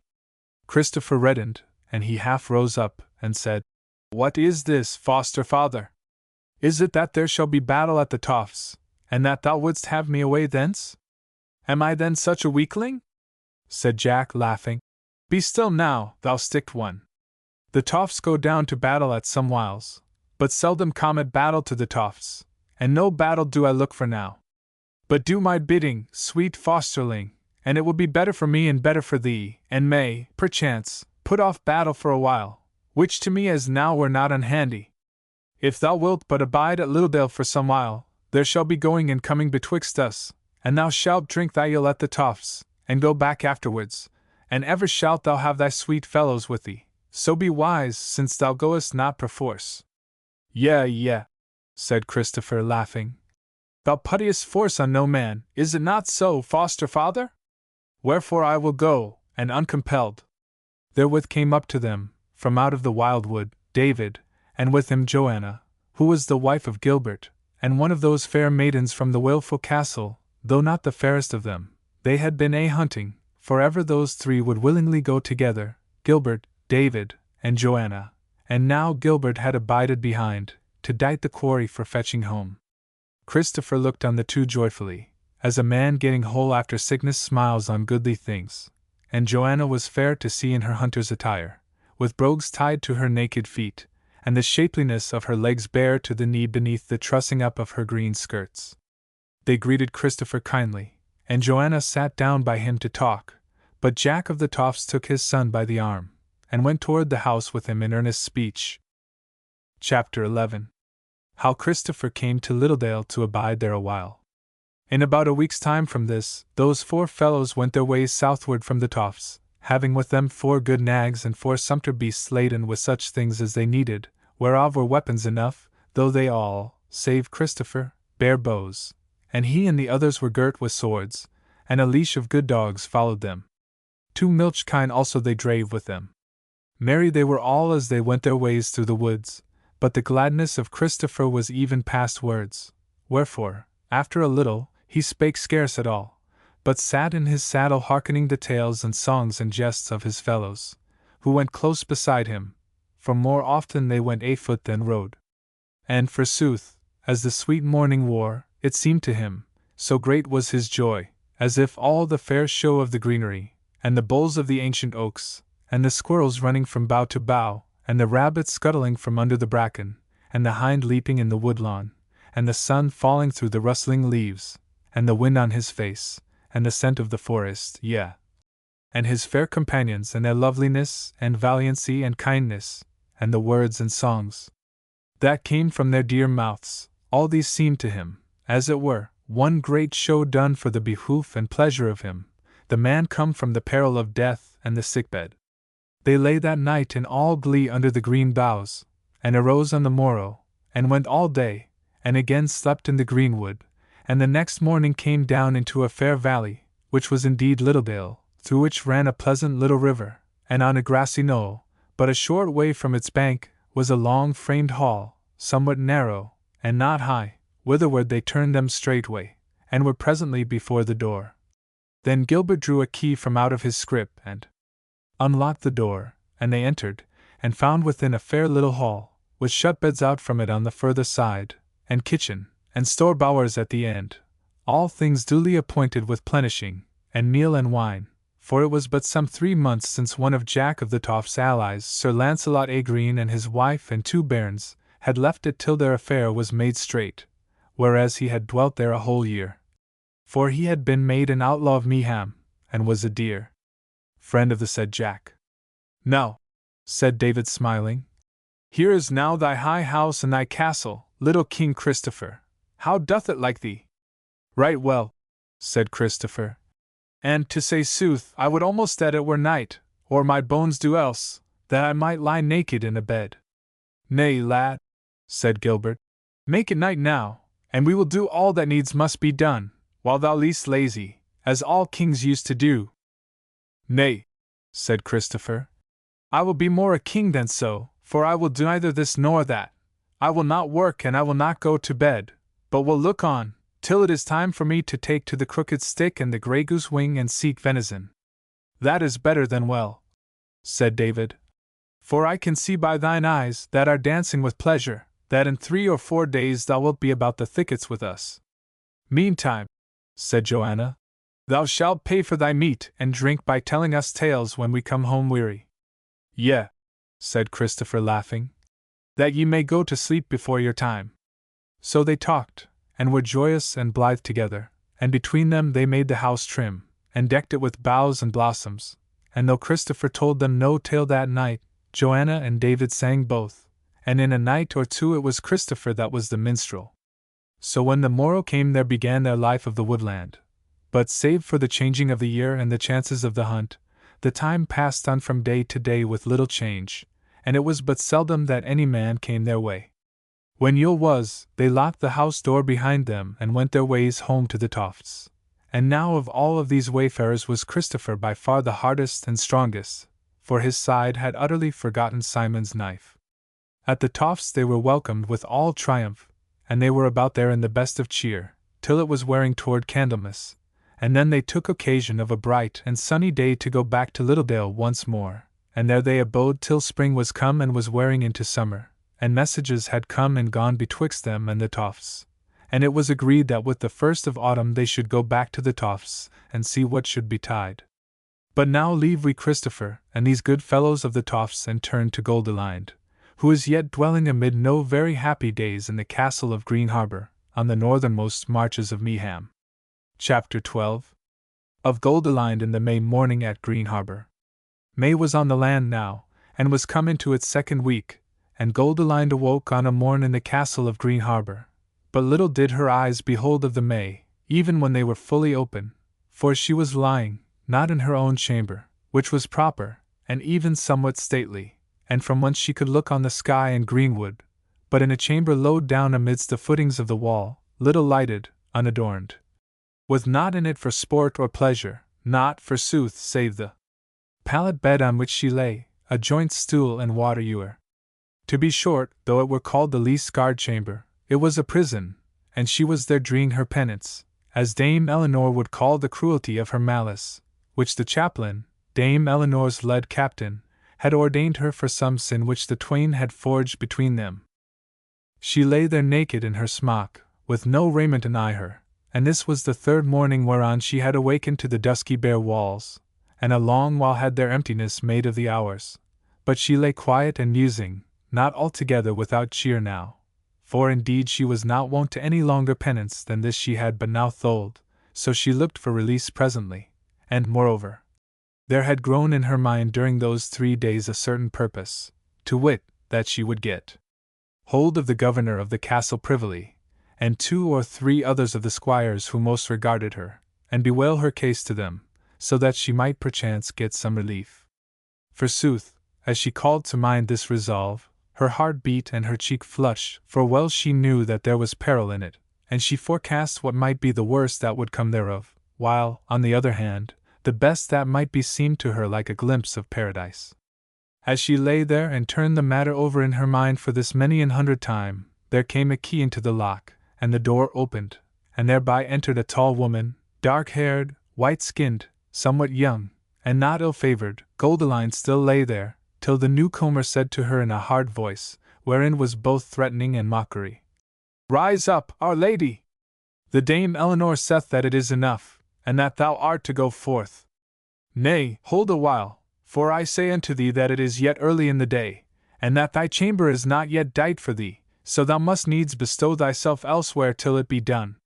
Goldilind rose up, and said smiling, "Yea, Alois, but thou hast not brought my raiment, and thou sayest—" The maid stood looking at her a moment somewhat evilly, and then said, "Well, since it is but scant 6 o'clock I may do that, but I bid thee ask me not overmuch, for meseemeth Dame Eleanor is not over well pleased with thee today, nor our chaplain either." Therewith she turned and went out, locking the door behind her, and came back presently bearing on her arm a green gown and other raiment. She laid them on the stool before the lady, and said, "Hasten, my lady, and let me go to my place. Sooth to say, it may well be double trouble to thee to don thy clothes, for thou mayst have to doff them again before long." Goldilind answered not, but reddened and paled again as she clad her under the waiting maid's eyes. Then they went out together, and up a short stone stair, till they were level with the greensward without. Then the maid turned to Goldilind and said, "And now thou art clad and out, my lady, I wot not where thou art to go to, since to thy chamber thou must not go. Nay, hold and hearken! Here we be at the door which opens on to the forester's garth under the forester's tower. Thither shalt thou abide till I come to fetch thee. How now, my lady? What else wouldst thou?" Goldilind looked on her with a smile, yet with eager eyes, and said, "O good Alois, wouldst thou but give me a piece of bread? For I hunger. Thou wottest my queenly board hath not been overloaded these last days." "Ha!" said Alois. "If thou ask me overmuch, I fear thou mayst pay for it, my lady. But this last asking thou shalt have, and then none other till all thy penance thou hast dreed. Abide!" Therewith she went up the stairs, and Goldilind, who now was but weak with her prison and the sudden light, and the hope and fear of her purpose of bewailing her story, sat her down on the stair there, almost, as it were, twixt home and hell, till her heart came back to her and the tears began to flow from her eyes. Forthright came back Alois, bearing a white loaf and a little pitcher of milk on a silver serving dish. She laid them down, unlocked the door into the garden, and thrust Goldilind through by the shoulders. Then she turned and took up her serving dish with the bread and milk, and handed it to Goldilind through the door, and said, "Now is my lady served. It were indeed well that my lady should strengthen herself this hour for the hour next to come." Therewith she turned about, and shut and locked the door, and the king's daughter felt eagerly on her bread, and thought of little till she had eaten and drunk, save that she felt the sweet scent of the gillyflowers and eglantine as it were a part of her meal. Then she went slowly down the garden, treading the greensward beside the flowers, and she looked on the hold, and the low sun gilded the walls thereof and glittered in a window here and there, and though there was on her a foreboding of the hours of that day, she did what she might to make the best of the fragrant May morning and the song of birds and rustle of leaves, though, indeed, at whiles the tears would gush out of her eyes when she thought how young she was and how feeble, and the pity of herself became sweet unto her. Chapter 13. Of Goldilind in the Garth. Now, as she went in that garden with her face turned toward the postern which led into the open space of the greenwood, which was but 2 bowshots from the thicket, she heard the clatter of horse hoofs on the loose stones of the path, and how they stopped at the said postern.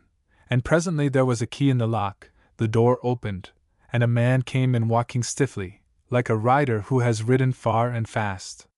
He was clad in jack and sallet, and had a sword by his side, and on his sleeve was done in green and gold a mountain aflame, so that Goldilind knew him at once for a man of Earl Geoffrey's.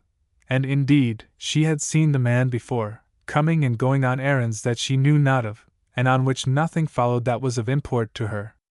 Therefore, as she watched him cross the garden and go straight up to the door of the forester's tower, and take out another key and enter, she heeded him but little, nor did his coming increase her trouble a whit. She walked on toward the postern, and now she saw that the errand-bearer had left it open behind him, and when she came close up to it, she saw his horse tied to a ring in the wall, a strong and good bay nag. The sight of him, and the glimpse of the free and open land, stirred in her the misery of her days and the yearning for the loveliness of the world without, converse of friends, hope of the sufficiency of desire, and the sweetness of love returned. And so strong a wave of anguish swept over her, that she bowed her down upon the grass and wept bitterly. Yet but a little while it lasted. She rose up presently and looked warily all round her, and up to the castle, and saw none stirring. She drew up the skirts of her green gown into her girdle, till the hem but just hid her knees. Then she stepped lightly through the half-open door with flushed cheeks and glittering eyes, while her heart rose within her. Then she lifted her hand, unhitched the reins from the iron ring, and quietly led the horse close under the garth wall, and stole gently up the slope which, as all roads from the castle, went straightway toward the thicket, but this was the straightest. So she went, till she came to the corner of the garth wall, and a little further, and the castle on that side was blind, save for the swale on the battlement, whereon in that deep peace was little going, and moreover, it was not even yet 6 o'clock. Chapter 14. Goldilind goes free. There then she stayed the horse, and flushed and panting, got lightly into the saddle and bestrode it, and leaning over on the beast's neck smote his flanks with her heels. The horse was fresh, though his master had been weary, whereas the said messenger had gotten him from a forester some 6 miles away in the wood that morning, so the nag answered to her call for speed, and she went a great gallop into the wood, and was hidden in a twinkling from any eyes that might be looking out of the castle. Without checking the nag she sped along, half mad with joy at the freedom of this happy morn. Nigh aimless she was, but had an inkling that it were well with her if she could hold northward ever, for the old man aforesaid had told her of Auchenrealm, and how it lay northward of them, so that way she drifted as the thicket would suffer her. When she had gone as much of a gallop as she might for some half hour, she drew rein to breathe her nag, and hearkened. She turned in the saddle, but heard not to affright her, so she went on again, but somewhat more soberly, and thuswise she rode for some 2 hours, and the day waxed hot, and she was come to a clear pool amidst of a little clearing, covered with fine greensward right down to the water's edge. There she made stay, and got off her horse, and stood a while by him as he cropped the sweet grass, and the birds sang at the edge of the thicket, and the rabbits crept and gamboled on the other side of the water, and from the pool's edge the moorhens cried. She stood half leaning against the side of the horse till she became somewhat drowsy, and even dreamed a little, and that little but ill, it seemed, as she gave a troubled cry and shrank together and turned pale. Then she rubbed her eyes and smiled, and turned to the pool, where now a little ripple was running over the face of it, and a thought came upon her, and she set her hand to the clasp of her gown and undid it, and drew the gown off her shoulders, and so did off all her raiment, and stood naked a little on the warm sunny grass, and then bestirred her and went lightly into the pool, and bathed and sported there, and then came on to the grass again, and went to and fro to dry her in the air and Sunday. Then she did on her raiment again, and laid her down under a thorn bush by the pool side, and there, would she not, went to sleep soundly and dreamed not. And when she awoke she deemed her sleep had been long, but it was not so, but scarce a score of minutes. Anyhow, she sprang up now and went to her horse, and drew the girths tight, which she had loosed erewhile, and so bestrode the good horse, and shook the reins, and rode away much comforted and enheartened. Chapter 15. Of Goldilind in the Wildwood. Goldilind rode on, hastening yet to put as many miles as she might betwixt her and Green Harbour. Within a 3 hours from her bathing she fell a hungering sore, and knew not what to do to eat, till she found a pouch made fast to the saddle-bow, and therein a little white loaf, that and no more, which she took and ate the half of with great joy, sitting down by a brook-side, whence she had her drink. Then again she mounted, and rode until dusk overtook her just as she came to a little river running from the north from pool to shallow, and shallow to pool. And whereas she was now exceeding weary, and the good horse also much spent, and that the grass was very sweet and soft down to the water's edge, and that there was a thick thorn bush to cover her, she made up her mind that this place should be her bedchamber. So she took saddle and bridle off the horse, as he must needs bite the grass, and then when she had eaten the other half of her bread she laid her down on the green grass, with her head on the saddle, and when she had lain listening to the horse cropping the grass close anigh her for a minute or two, she fell fast asleep, and lay there long and had no dreams. Chapter 16. What Goldilind found in the wood. When she awoke it was broad day and bright sun, and she rose up to her feet and looked about, and saw the horse standing close by, and sharing the shade with her, whisking his tail about lazily. Then she turned, and saw the stream rippling out from the pool over the clean gravel, and here and there a fish darting through the ripple, or making clean rings on the pool as he quietly took a fly. The sky was blue and clear, there was scarce a breath of air, and the morning was already hot. No worse than yesterday sang the birds in the bushes. But as she looked across the river, where, forsooth, the alders grew thick about the pool's edge, a cock blackbird, and then another, flew out from the close boughs, where they had been singing to their mates, with the sharp cry that they use when they are frightened. Withal she saw the bush move, though, as aforesaid, the morning was without wind. She had just stooped to do off her footgear, for she was minded to bathe again, but now she stopped with one shoe in her hand, and looked on the bushes keenly with beating heart, and again she thought she saw the boughs shaken, and stood, not daring to move a while. But they moved no more now when she had looked steadily at them a space, and again a blackbird began singing loud just where they had been shaken. So she gathered heart again, and presently turned her hand once more to stripping her raiment off her, for she would not be balked of her bath. But when the stripping was done, she loitered not naked on the bank as she had done the day before, but walked swiftly into the shallow, and thence down into the pool, till nothing but her head and the whiteness of her shoulders showed over the dark water. Even then she turned her head about twice to look into the overside bushes, but when she saw nothing stir there she began to play in the water, but not for long, but came splashing through the shallow and hurried on her raiment. When she was clad again she went up to the horse, and patted and caressed him, and did bridle and saddle on him, and was going to climb upon him, when, of a sudden, she thought she would lead him across, lest there should be a hole near the other bank and he might stumble into it unwarily. So she bared her feet once more and trussed up her gown skirts, and so took the ford, leading the beast. The water was nowhere up to mid-leg of her, and she stepped ashore onto short and fine grass, which spread like a meadow before her, with a big thorn or two scattered about it, and a little grassy hill beset with tall elms toward the top, coming down into the flat of the meadow, and drawing round it nearly up to the river on the north side.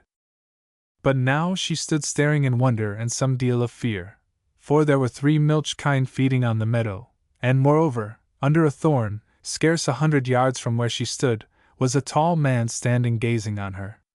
So stricken was she that she might neither cry out nor turn aside, either did she think to pull her gown out of her girdle to cover the nakedness of her legs.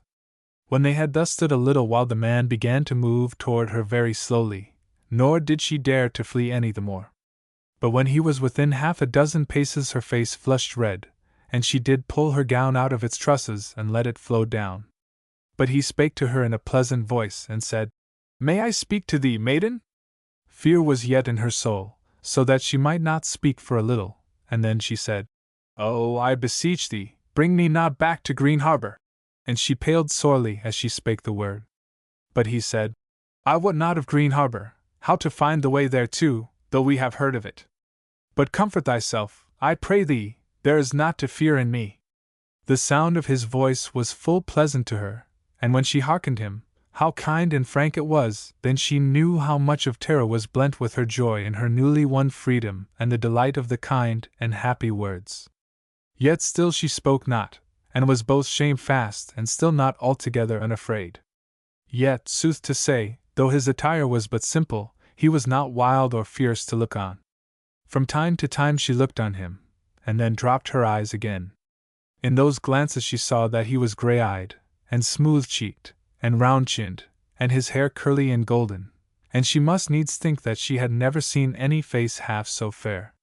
He was clad but in a green coat that came not down to his knees, and brogues were tied to his feet, and no more raiment he had, and for hat he had made him a garland of white May blossom, and well it sat there, and again she looked on him, and thought him no worse than the running angel that goes before the throne of God in the picture of the choir of Medhamstead, and she looked on him and marveled. Now she hung her head before him and wished he would speak, and even so did he, and said, "Maiden, when I first saw thee from amidst of the bush by the river yonder, I deemed thou wert a wood wight, or some one of the she-gods of the Gentiles come back hither. For this is a lonely place, and some might deem that the devil hath might here more than in other places. And when I saw thee, that thou wouldst do off thy raiment to bathe thee, though soothly I longed to lie hidden there, I feared thee, lest thou shouldst be angry with me if I were to see thee unclad, so I came away, yet I went not far, for I was above all things yearning to see thee, and sooth it is, that hadst thou not crossed the water, I should presently have crossed it myself to seek thee, wert thou goddess, or wood wife, or whatever might have come of it. But now thou art come to us, and I have heard thy voice beseeching me not to bring thee to Green Harbor. I see that thou art a woman of the kindred of Adam. And yet so it is, that even now I fear thee somewhat. Yet I will pray thee not to be wroth if I ask thee whether I may do aught for thy need. Now she began somewhat to smile, and she looked him full in the face, and said, Forsooth, my need is simple, for I am hungry. He smote himself on the breast, and said, See now, what a great fool I am, not to have known it without telling, instead of making long-winded talk about myself. Come quickly, dear maiden, and leave thine horse to crop the grass. So he hurried on to the thorn bush aforesaid, and she went foot to foot with him, but he touched her not, and straightway she sat her down on the root of the thorn, and smiled frankly on him, and said, Nay, sir, and now thou hast made me go all this way I am out of breath and weary, so I pray thee of the victual at once. But he had been busy with his scrip which he had left cast down there, and therewithal reached out to her a mighty hunch of bread and a piece of white cheese, and said, Now shall I fetch thee milk.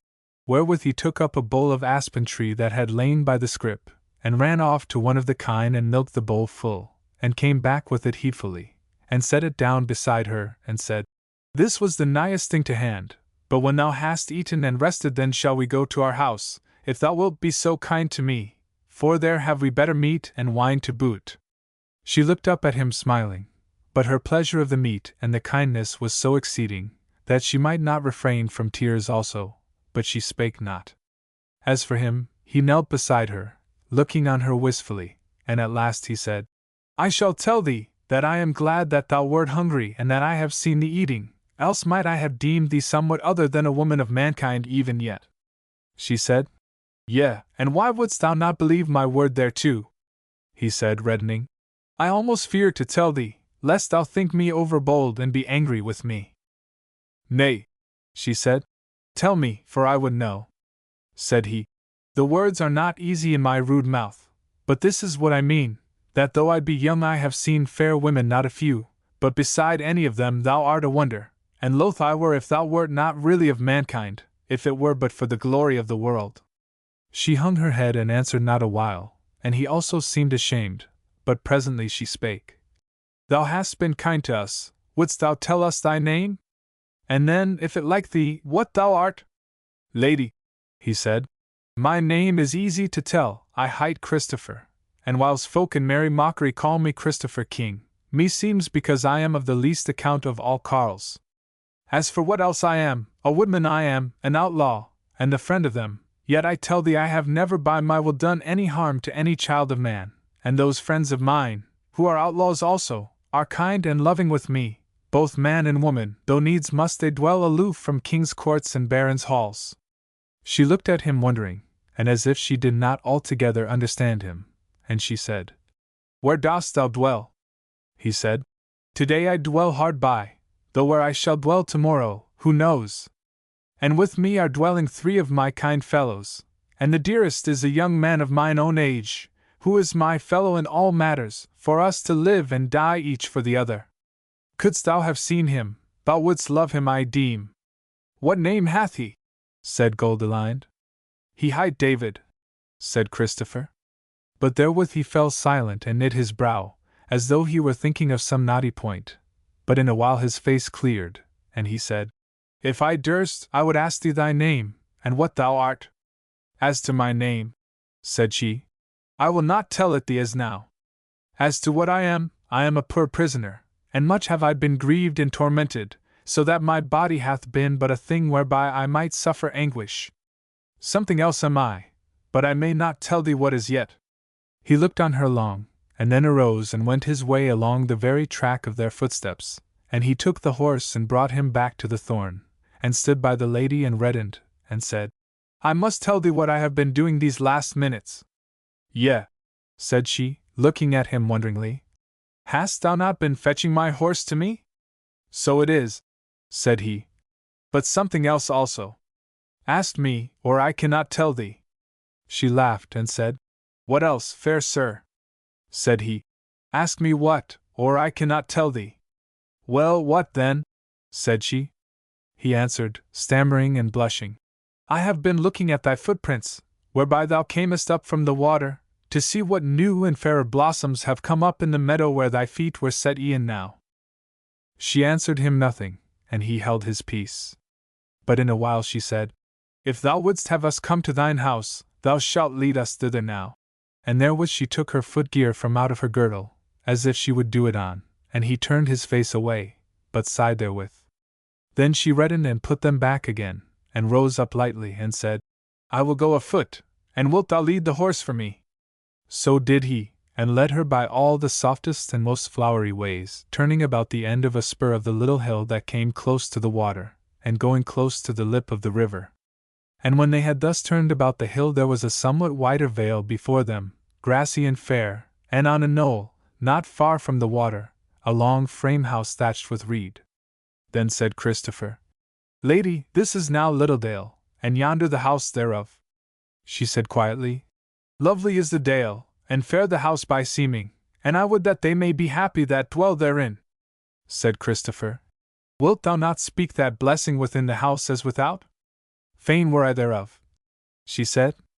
And therewith they came into the garth, wherein the apple trees were blossoming, and Goldilind spread abroad her hands and lifted up her head for joy of the sight and the scent, and they stayed a while before they went on to the door, which was half open, for they feared none in that place, and looked for none whom they might not deal with if he came as a foe.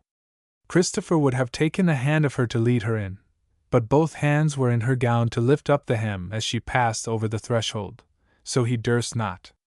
Fair and bright now was the hall within, with its long and low windows goodly glazed, a green howling on the walls of Adam and Eve and the garden, and the good God walking therein. The sun shone bright through the southern windows, and about the porch it was hot, but further toward the dais cool and pleasant. So Goldilind sat down in the coolest of the place at the standing table. But Christopher bestirred himself, and brought wine and white bread, and venison and honey, and said, I pray thee to dine, maiden, for it is now hard on noon, and as for my fair fellows, I look not for them before sunset, for they were going far into the wood. She smiled on him, and ate and drank a little deal, and he with her. Sooth to say, her heart was full, and though she had forgotten her fear, she was troubled, because, for as glad as she was, she could not be as glad as her gladness would have her, for the sake of some lack, she knew not what. Now spake Christopher, I would tell thee something strange, to wit, though it is little more than 3 hours since I first saw thee beside the river, yet I seem to know thee as if thou wert a part of my life. She looked on him shyly, and he went on. This also is strange, and withal it likes me not that when I speak of my fair fellows here, David, and Gilbert, and Joanna, they are half forgotten to my heart, though their names are on my tongue. And this house, doth it like thee, fair guest? Yea, much, she said. It seems joyous to me, and I shall tell thee that I have mostly dwelt in unmerry houses, though they were of greater cost than this. Said Christopher, To me it hath been merry and happy enough, but now it seems to me as if it had all been made for thee and this meeting. Is it therefore no longer merry to thee because of that? She said, smiling, yet flushing much red therewith. Now it was his turn not to answer her, and she cast down her eyes before him, and there was silence between them. Then she looked at him steadily and said, It is indeed grievous that thou shouldest forget thine old friends for me, and that it should have come into thy mind that this fair and merry house was not made for thy fair fellows and thy delight with them, but for me, the chance comer. For, hearken, whereas thou saidst e'en now, that I was become a part of thy life, how can that be? For if I become the poor captive again, how canst thou get to me, thou who art thyself a castaway, as thou hast told me? Yea, but even so, I shall be too low for thee to come down to me. And if I become what I should be, then I must tell thee that I shall be too high for thee to climb up to me, so that in one way or other we shall be sundered, who have but met for an hour or two. He hung his head a while as they stood there face to face, for both of them had arisen from the board. But presently he looked up to her with glittering eyes, and said, Yea, for an hour or two, why then do we tarry and linger, and say what we have no will to say, and refrain from what our hearts bid us? Therewith he caught hold of her right wrist, and laid his hand on her left shoulder, and this first time that he had touched her, it was as if a fire ran through all his body and changed it into the essence of her. Either was there any naysay in her eyes, nor any defense against him in the yielding body of her. But even in that nick of time he drew back a little, and turned his head, as a man listening, toward the door, and said, Hist! Hist! Dost thou hear, maiden? She turned deadly pale. Oh, what is it? What is it? Yea, I hear, it is horses drawing nigh, and the sound of hounds baying. But may it not be thy fellows coming back? Nay, nay, he said. They rode not in armor. Hark to it! And these hounds are deep-voiced sleuth dogs. But come now, there may yet be time. He turned, and caught up axe and shield from off the wall, and drew her toward a window that looked to the north, and peered out of it warily, but turned back straightway, and said, Nay, it is too late that way, they are all round about the house. Maiden, get thou up into the solar by this stair, and thou wilt find hiding place behind the traverse of the bed, and if they go away, and my fellows come in due time, then art thou safe. But if not, surely they shall do thee no hurt, for I think, indeed, that thou art some great one. And he fell to striding down the hall toward the door, but she ran after him, and caught his arm, and said, Nay, nay, I will not hide, to be dragged out of my refuge like a thief. Thou sayest well that I am of the great. I will stand by thee and command and forbid as a queen. Oh, go not to the door! Stay by me, stay! Nay, nay, he said, there is naught for it but the deed of arms. Look! Sayest thou not steal by the porch? And therewith he broke from her and ran to the door, and was met upon the very threshold by all armed men, upon whom he fell without more ado, crying out, For the Tofts! For the Tofts! The woodman to the rescue! And he hewed right and left on whatsoever was before him, so that what fell not, gave back, and for a moment of time he cleared the porch. But in that nick of time his axe brake on the basnet of a huge man-at-arms, and they all thrust them on him together, and drave him back into the hall, and came bundling after him in a heap. But he drave his shield at one, and then with his right hand smote another on the bare face, so that he rolled over and stirred no more till the day of doom. Then was there a weapon before him, might he have stooped to pick it up, but he might not, so he caught hold of a sturdy but somewhat short man by the collar and the lap of his leather surcoat, and drew aback, and with a mighty heave cast him on the rout of them, who for their parts had drawn back a little also, as if he had been a huge stone, and down went two before that artillery, and they set up a great roar of wonder and fear. But he followed them, and this time got an axe in his hand, so mazed they were by his onset, and he hewed at them again and drave them aback to the threshold of the door, but could get them no further, and they began to handle long spears to thrust at him. But then came forward a knight, no mickle man, but clad in very goodly armor, with a lion beaten in gold on his green surcoat. This man smote up the spears, and made the men go back a little, while he stood on the threshold. So Christopher saw that he would parley with him, and forbore him, and the knight spake. Thou youngling, art thou mad? What doest thou falling on my folk? And what do ye? Said Christopher fiercely. Besetting the houses of folk with weapons? Now wilt thou take my life. But I shall yet slay one or two before I die.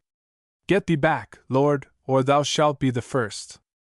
But the knight, who had no weapon in his hand, said, We come but to seek our own, and that is Our Lady of Meeham, who dwelleth at Green Harbour by her own will. And if thou wilt stand aside, thou mayst go free to the devil for us. Now would Christopher have shouted and fallen on, and gone to his death there and then. But even there with a voice, clear and sweet, spake at the back of him, and said, Thou kind host, do thou stand aside and let us speak that which is needful. And therewith stepped forth Goldilind and stood beside Christopher, and said, Sir Burgreave, we rode forth to drink the air yesterday, and went astray amidst the wildwood, and were belated, so that we must needs lie down under the bare heaven. But this morning we happened on this kind forester, who gave us to eat, and took us to his house and gave us meat and drink, for which it were seemlier to reward him than threaten him. Now it is our pleasure that ye lead us back to Green Harbour. But as for this youth, that ye do him no hurt, but let him go free, according to thy words spoken e'en now, Sir Burgreave. She spake slowly and heavily, as one who hath a lesson to say, and it was to be seen of her that all grief was in her heart, though her words were queenly. Some of them that heard laughed, but the Burgreave spake, and said, Lady, we will do thy will in part, for we will lead thee to Green Harbour in all honour. But as to this young man, if he will not be slain here and now, needs must he with us. For he hath slain 2 of our men outright, and hath hurt many, and methinks the devil of the woods is in his body. So do thou bid him be quiet, if thou wouldst not see his blood flow. She turned a pale, unhappy face on Christopher, and said, My friend, we bid thee withstand them no more, but let them do with thee as they will. Christopher stood aside therewith, and sat down on a bench and laughed, and said in a high voice, Stout men-at-arms, forsooth, to take a maid's kirtle to their shield. But therewith the armed men poured into the hall, and a half-dozen of the stoutest came up unto Christopher where he sat, and bound his hands with their girdles, and he withstood them no whit, but sat laughing in their faces, and made as if it were all a Yuletide game. But inwardly his heart burned with anger, and with love of that sweet lady. Then they made him stand up, and led him without the house, and set him on a horse, and linked his feet together under the belly thereof.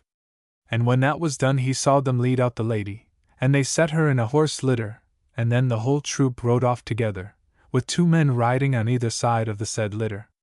In this wise they left Littledale. Chapter 17. Goldilind comes back to Green Harbor.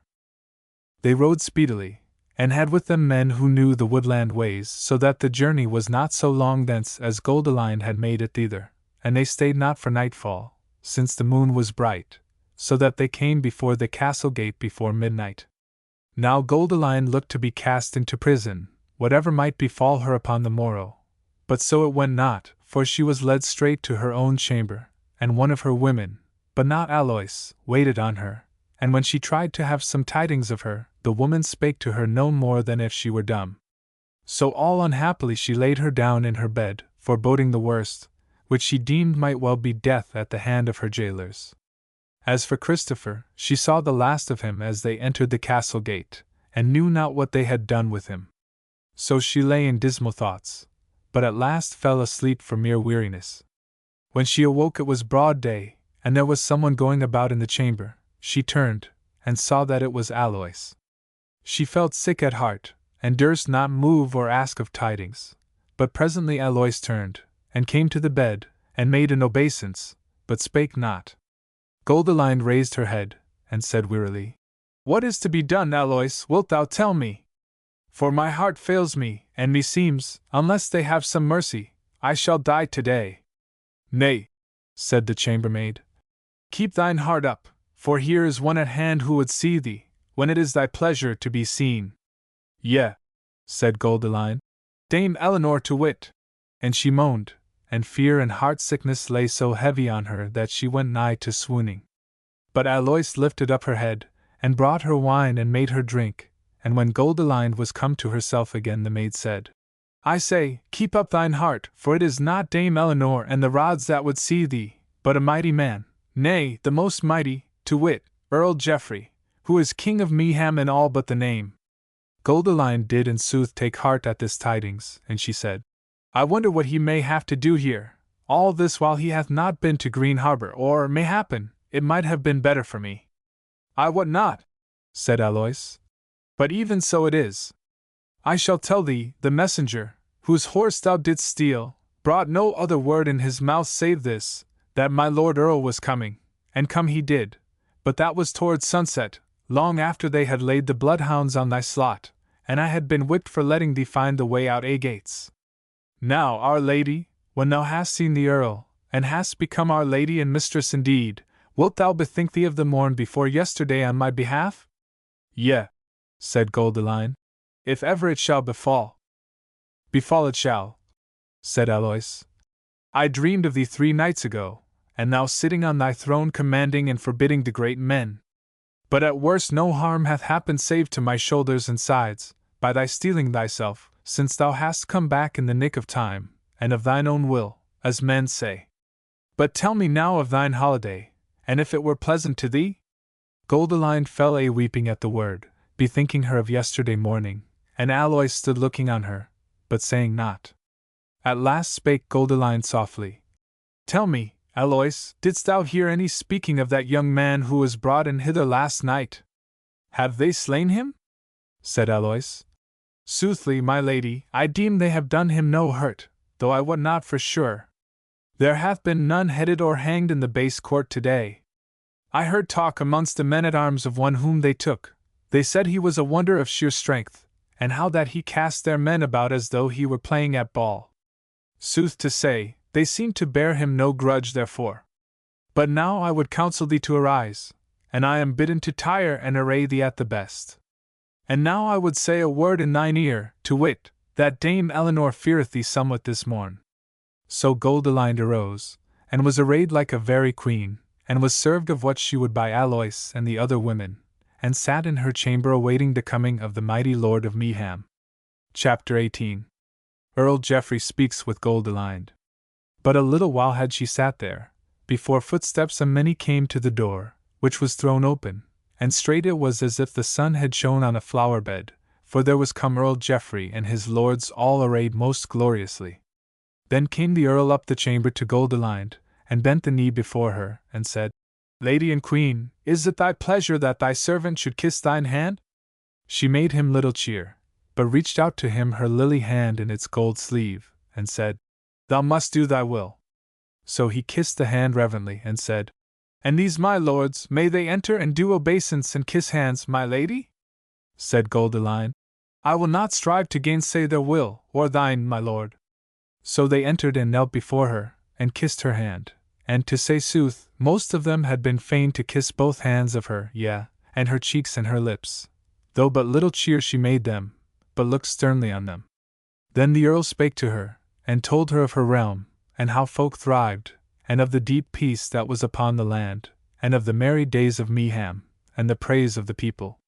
And she answered him nothing, but as he spake her bosom began to heave, and the tears came into her eyes and rolled down her cheeks. Then man looked on man, and the Earl said, My masters, I deem that my lady hath will to speak to me privily, as to one who is her chiefest friend and well-willer. Is it so, my lady? She might not speak for the tears that welled out from her heart, but she bowed her head and strove to smile on him. But the Earl waved his hand, and those lords, and the women also, voided the chamber, and left those two alone, the Earl standing before her. But ere he could speak, she arose from her throne and fell on her knees before him, and joined hands palm to palm, and cried in a broken voice, Mercy! Mercy! Have pity on my young life, great lord! But he lifted her up, and set her on her throne again, and said, Nay, my lady, this is unmeet, but if thou wouldst talk and tell with me, I am ready to hearken. She strove with her passion a while, and then she said, Great lord, I pray thee to hearken, and to have patience with a woman's weak heart. Prithee, sit down here beside me. It were unfitting, he said. I shall take a lowlier seat. Then he drew a stool to him, and sat down before her, and said, What aileth thee? What wouldest thou? Then she said, Lord Earl, I am in prison, I would be free. Quoth he, Yea, and is this a prison then? Yea, she said, since I may not so much as go out from it, and come back again unthreatened, yet have I been, and that unseldom, in a worser prison than this. Do thou go look on the least guard chamber, and see if it be a meet dwelling for thy master's daughter. He spake not a while, then he said, And yet if it grieveth thee, it meriteth thee not, for when I look on thee mine eyes behold the beauty of the world, and the body wherein is no lack. She reddened and said, If it be so, it is God's work, and I praise him therefore. But how long will it last? For grief slayeth beauty. He looked on her long, and said, To thy friends I betook thee, and I looked that they should cherish thee. Where then is the wrong that I have done thee? She said, Maybe no wrong wittingly, since now, belike, thou art come to tell me that all this weary sojourn is at an end, and that thou wilt take me to Medhamstead, and set me on the throne there, and show my father's daughter to all the people. He held his peace, and his face grew dark before her while she watched it. At last he spake in a harsh voice. Lady, he said, it may not be, here in Green Harbor must thou abide, or in some other castle apart from the folk. Yea, she said, now I see it is true, that which I foreboded when first I came hither, thou wouldst slay me, that thou mayest sit safely in the seat of thy master's daughter. Thou durst not send me a man with a sword to thrust me through, therefore thou hast cast me into prison amongst cruel jailers, who have been bidden by thee to take my life slowly and with torments. Hitherto I have withstood their malice and thine, but now am I overcome, and since I know that I must die, I have now no fear, and this is why I am bold to tell thee this that I have spoken, though I wot now I shall be presently slain. And now I tell thee I repent it, that I have asked grace of a graceless face. Although she spake strong words, it was with a mild and steady voice. But the Earl was sore troubled, and he rose up and walked to and fro of the chamber, half drawing his sword and thrusting it back into the scabbard from time to time. At last he came back to her, and sat down before her and spake. Maiden, thou art somewhat in error. True it is that I would sit firm in my seat and rule the land of Meadham, as belike none other could.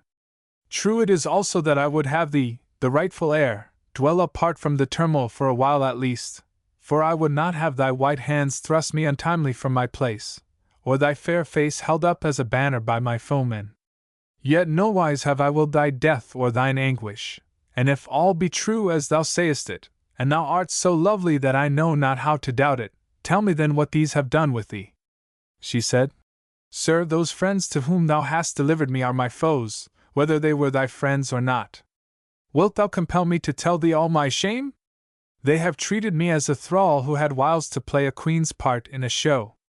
To wit, thy chaplain whom thou hast given me has looked on me with lustful eyes, and has bidden me buy of him ease and surcease of pain with my very body, and hath threatened me more evil else, and kept his behest. Then leapt up the Earl and cried out, Ha! Did he so? Then I tell thee his monk's hood shall not be stout enough to save his neck. Now, my child, thou speakest, tell me more, since my hair is whitening. She said, The sleek, smooth-spoken woman to whom thou gavest me, didst thou bid her to torment me with stripes, and the dungeon, and the dark, and solitude, and hunger? Nay, by all hallows, he said, nor thought of it. Trust me, she shall pay therefor if so she hath done. She said, I crave no vengeance, but mercy I crave, and thou mayst give it me.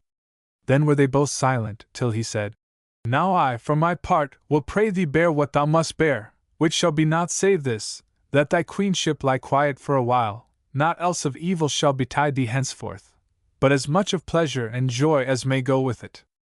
But tell me, there is a story of thy snatching a holiday these 2 days, and of a young man whom thou didst happen on.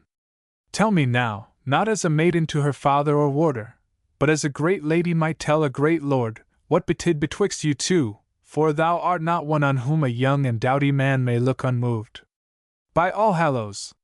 But thou art a firebrand, my lady! And he laughed therewith. Goldilind flushed red exceeding, but she answered steadily, Lord Earl, this is the very sooth, that I might not fail to see it, how he thought me worth looking on, but he treated me with all honor, as a brother might a sister. Tell me, said the Earl, what like was this man? Said she, He was young, but strong beyond measure, and full doughty. True it is that I saw him with mine eyes take and heave up one of our men in his hands and cast him away as a man would a clod of earth. The Earl knit his brow. Yea, said he, and that story I have heard from the men-at-arms also. But what was the man like of aspect? She reddened. He was of a most goodly body, she said, fair-eyed, and of a face well carven, his speech kind and gentle, and yet more she reddened. Said the Earl, Didst thou hear what he was, this man? She said, I deemed from his own words that he was but a simple forester. Yea, quoth the Earl. A simple forester? Nay, but a woodman, an outlaw, a waylayer, so say our men, that he fell on them with the cry, Atoffs! Atoffs! Hast thou never heard of Jack of the Toffs? Nay, never, said she. Said the Earl, He is the king of these good fellows, and a perilous host they be. Now I fear me, if he be proven to be one of these, there will be a gallows reared for him tomorrow, for as fair and as doughty as he may be. She turned all pale, and her lips quivered, then she rose up, and fell on her knees before the Earl, and cried out, O sir, a grace, I pray thee! Pardon this poor man who was so kind to me. The Earl raised her up and smiled, and said, Nay, my lady queen, wouldst thou kneel to me? It is unmeet. And as for this woodman, it is for thee to pardon him, and not for me, and since, by good luck, he is not hanged yet, thy word hath saved his neck. She sat down in her chair again, but still looked white and scared. But the Earl spake again, and kindly. Now to all these matters I shall give heed, my lady, wherefore I will ask leave of thee, and be gone, and tomorrow I will see thee again, and lay some rede before thee. Meantime be of good cheer, for thou shalt be made as much of as may be, and live in mickle joy if thou wilt. And if any so much as give thee a hard word, it shall be the worse for them. Therewith he arose, and made obeisance to her, and departed. And she abode quiet, and looking straight before her, till the door shut, and then she put her hands to her face and fell a weeping, and scarce knew what ailed her betwixt hope, and rest of body, and love, though that she called not by its right name. Chapter 19. Earl Geoffrey speaketh with Christopher. Now it is to be said that the Earl had had much tidings told him of Christopher, and had no intent to put him to death, but rather meant to take him into the company of his guard, to serve him in all honor, and that which he said as to hanging him was but to try Goldilind. But having heard and seen of her such as we have told, he now thought it good to have a privy talk with this young man. So he bade a squire lead him to where Christopher was held in ward, and went much pondering. So the squire brought him to the selfsame littlest guardroom, in sooth a prison, where Goldilind had lain that other morn, and he gave the squire leave, and entered and shut the door behind him, so that he and Christopher were alone together. The young man was lying on his back on the pallet, with his hands behind his head, and his knees drawn up, murmuring some fag end of an old song. But when he heard the door shut he sat up, and turning to the newcomer said, Art thou tidings? If so, then tell me quickly which it is to be, the gallows or freedom? Friend, said the Earl sternly, dost thou know who I am? Nay, said Christopher. By thine attire thou shouldst be some great man, but that is of little matter to me, since thou wilt neither bid slay me, or let me go, for a heedless word. Quoth the Earl, I am the master of the land of Meaham, so there is no need to tell thee that I have thy life or death in my hand. Now thou wilt not deny that thou art of the company of Jack o' the Tofts? It is sooth, said Christopher. Well, said the Earl, thou art bold then to have come hither, for thou sayest it that thou art a wolf's head and forfeit of thy life. Now again, thou didst take the Lady of Meaham home to thy house yesterday, and wert with her alone a great while. Now according to thy dealings with her thou dost merit either the most evil of deaths, or else it may be a reward. Ha! What sayest thou? Christopher leapt up, and said in a loud voice, Lord King, whatsoever I may be, I am not each man's dastard. When I saw that pearl of all women, I loved her indeed, as who should not, but it was even as I had loved the Mother of God had she come down from the altar picture at the church of Middleham of the Wood. And whoso saith otherwise, I give him the lie back in his teeth, and will meet him face to face if I may, and then, meseems, it will go hard with him. Spake the Earl, laughing, I will be no champion against thee, for I hold my skin and my bones of too much price thereto. And moreover, though meseemeth the blessed Virgin would have a hot lover in thee were she to come down to earth anigh thy dwelling, yet trow I thy tale, that thou hast dealt with my lady in honor. Therefore, lad, what sayest thou? Wilt thou be a man of mine, and bear arms for me, and do my will? Spake Christopher. Lord, this is better than hanging. Why, so it is, lad, said the Earl, laughing again. And some would say better by a good deal. But hearken! If thou take it, thou must abide here in Green Harbor, a long while, maybe, yea, even so long as my lady dwelleth here. Christopher flushed and said, Lord, thou art kind and gracious, and I will take thy bidding. The Earl said, Well, so it shall be then, and presently thou shalt go out of this guard-room a free man. But abide a while. Therewith he drew a stool to him and sat down, and spake not for a long while, and Christopher abode his pleasure. At last spake the Earl. One day, mayhappen, we may make a wedding for thee, and that no ill one. Christopher laughed. Lord, said he, what lady will wed me, a no man's son? Said the Earl. Not if the Lord of Meaham be thy friend. Well then, how if the Lady and Queen of Meaham make thee the wedding? Said Christopher.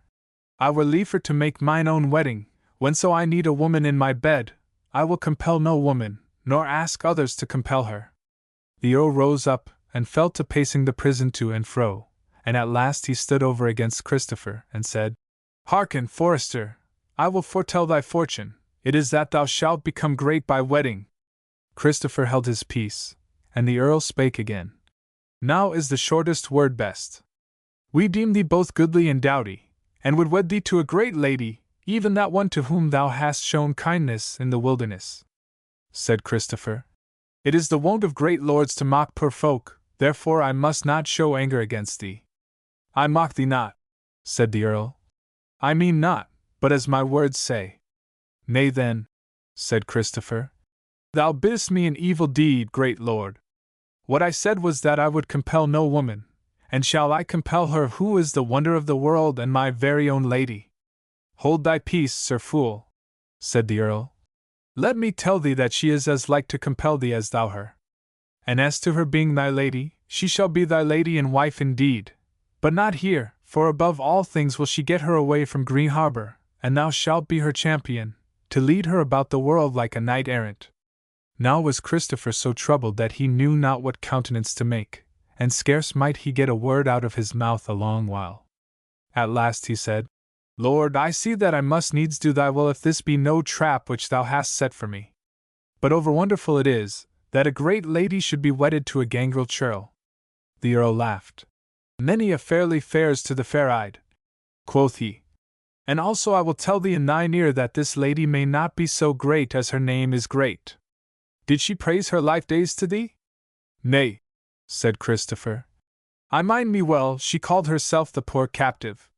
She said but sooth, quoth the Earl. And her going away from Green Harbor is instead of her captivity, and I tell thee it is by that only I may make her joyous.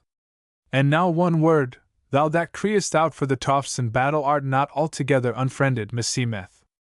Christopher looked up proudly and fiercely, he said, Forsooth, Lord, my friends are good, though thou callest them wolf-heads and gallows meat. Champion, said the Earl, laughing, that may well be sooth, and there are many ups and downs in the world.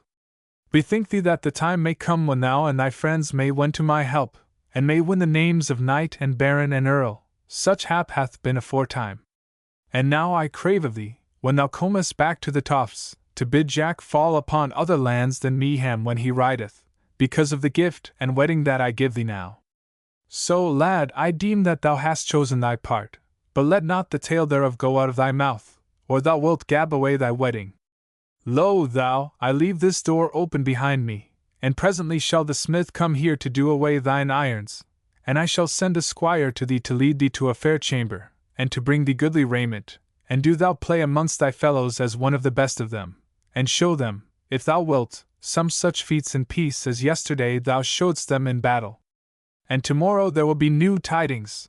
And therewith he departed.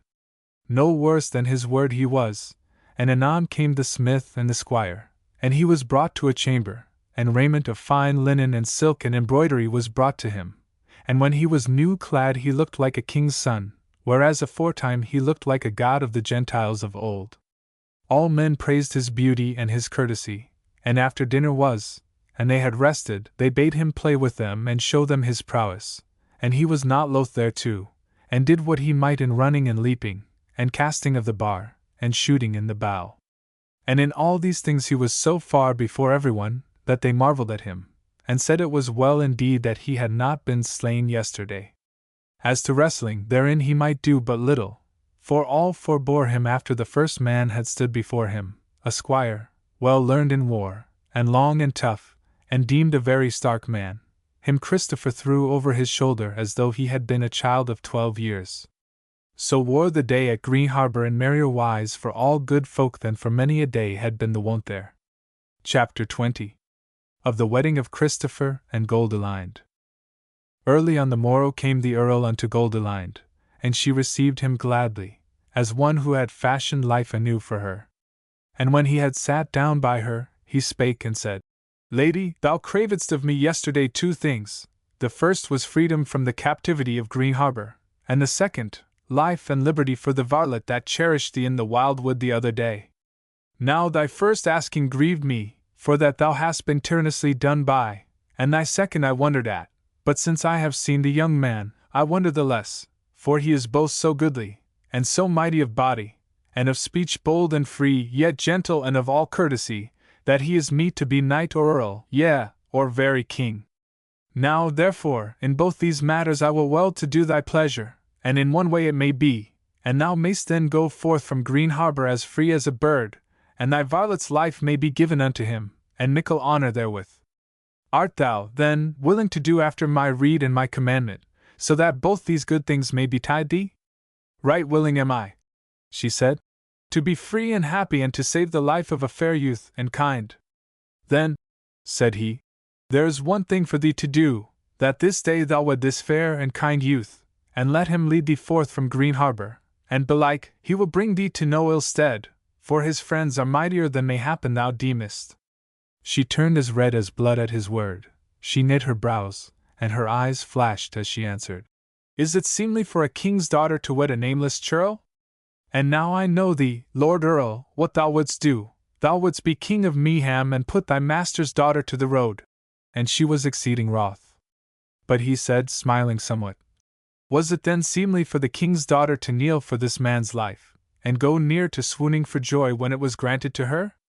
Yea, she said, for I love him with all my body and soul, and I would have had him love me par moeurs, and then should I have been his mistress and he my servant, but now shall he be my master and I his servant. And still was she very wroth. Quoth the Earl, As to the matter of my being king of Meaham, that will I be, whatever befall, or die in the place else. So if thou wilt not do my rede, then must the varlet whom thou lovest die, and at Green Harbour must thou abide with Dame Eleanor. There is no help for it. She shrieked out at that word of his, and well nigh swooned, lying back in her chair, but presently fell a weeping sorely. But the Earl said, Hearken, my lady, I am not without warrant to do this. Tell me, hast thou ever seen any fairer or doughtier than this youngling? Never, said she. So say we all, he said. Now I shall tell thee, and I can bring witness to it, that in his last hour the king, thy father, when he gave thee into my keeping, spake also this, that I should wed thee to none save the fairest and doughtiest man that might be found, even so would I do now. What then sayest thou? She answered not, but still wept somewhat. Then said the Earl, Lady, give me leave, and I shall send thy women to thee, and sit in the great hall for an hour, and if within that while thou send a woman of thine to say one word, yes, unto me, then is all well. But if not, then do I depart from Green Harbour straightway, and take the youngling with me to hang him up on the first tree. Be wise, I pray thee. And therewith he went his ways.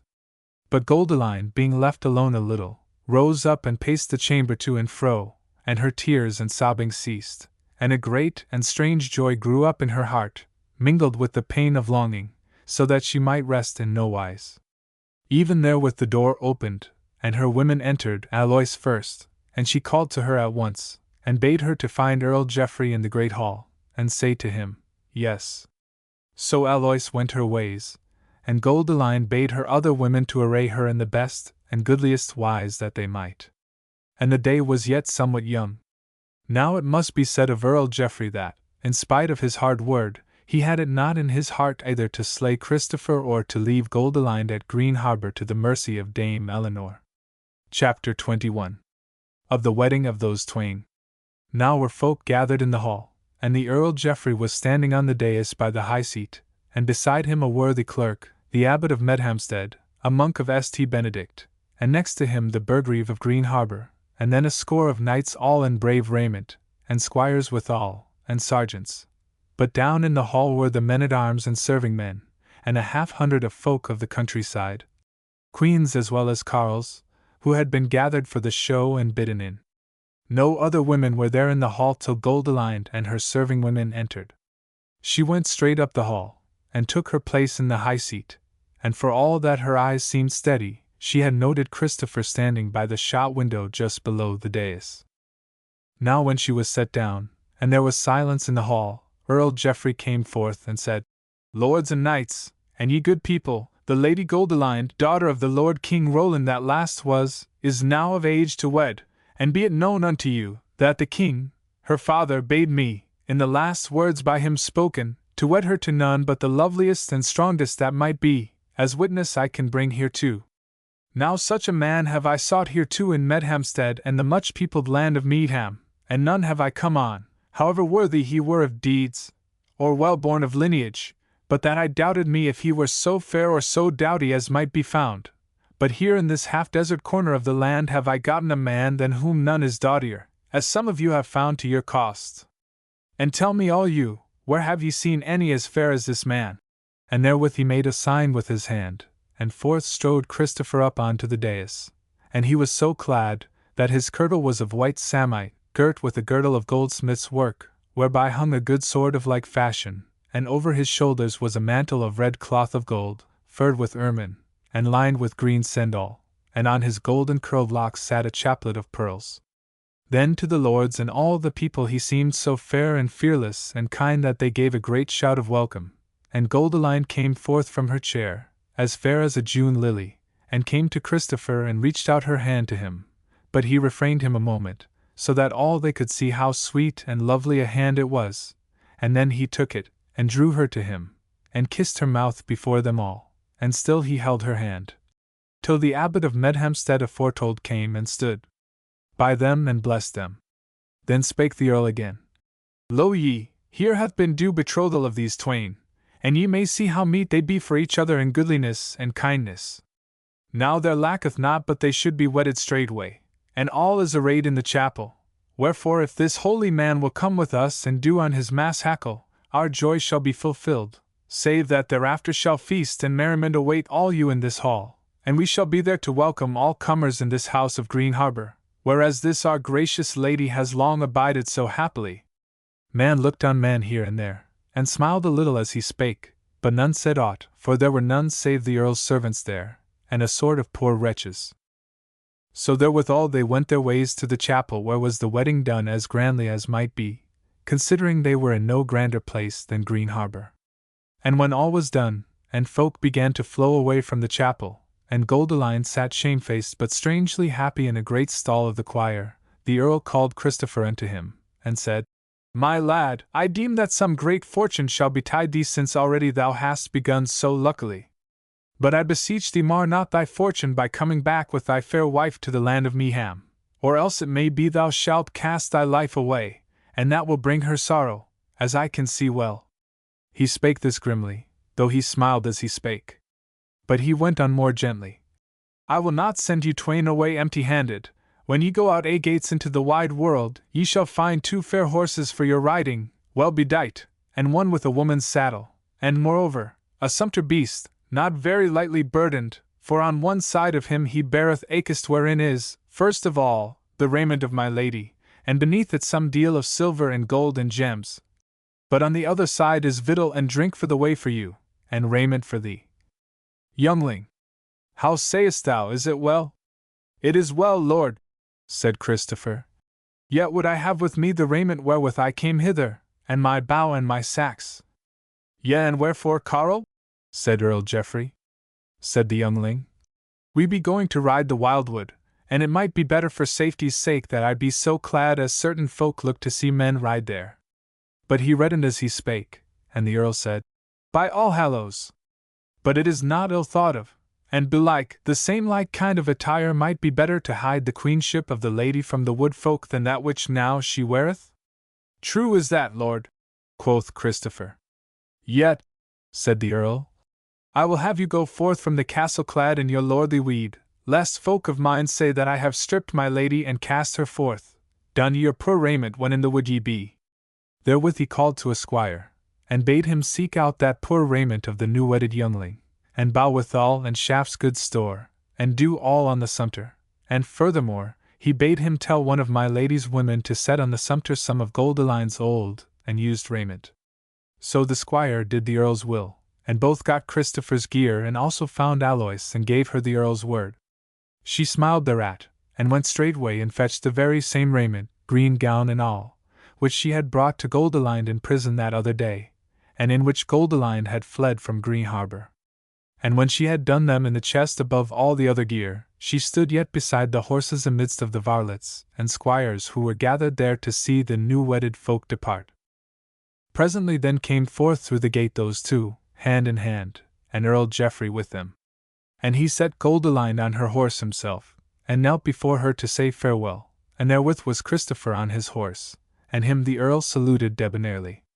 But just as they were about shaking their reins to depart, Alois fell down on her knees before the Earl, who said, "What is toward, woman?" "A grace, my lord, a grace," said she. "Stand up on thy feet," said the Earl. "And ye, my masters, draw out of earshot."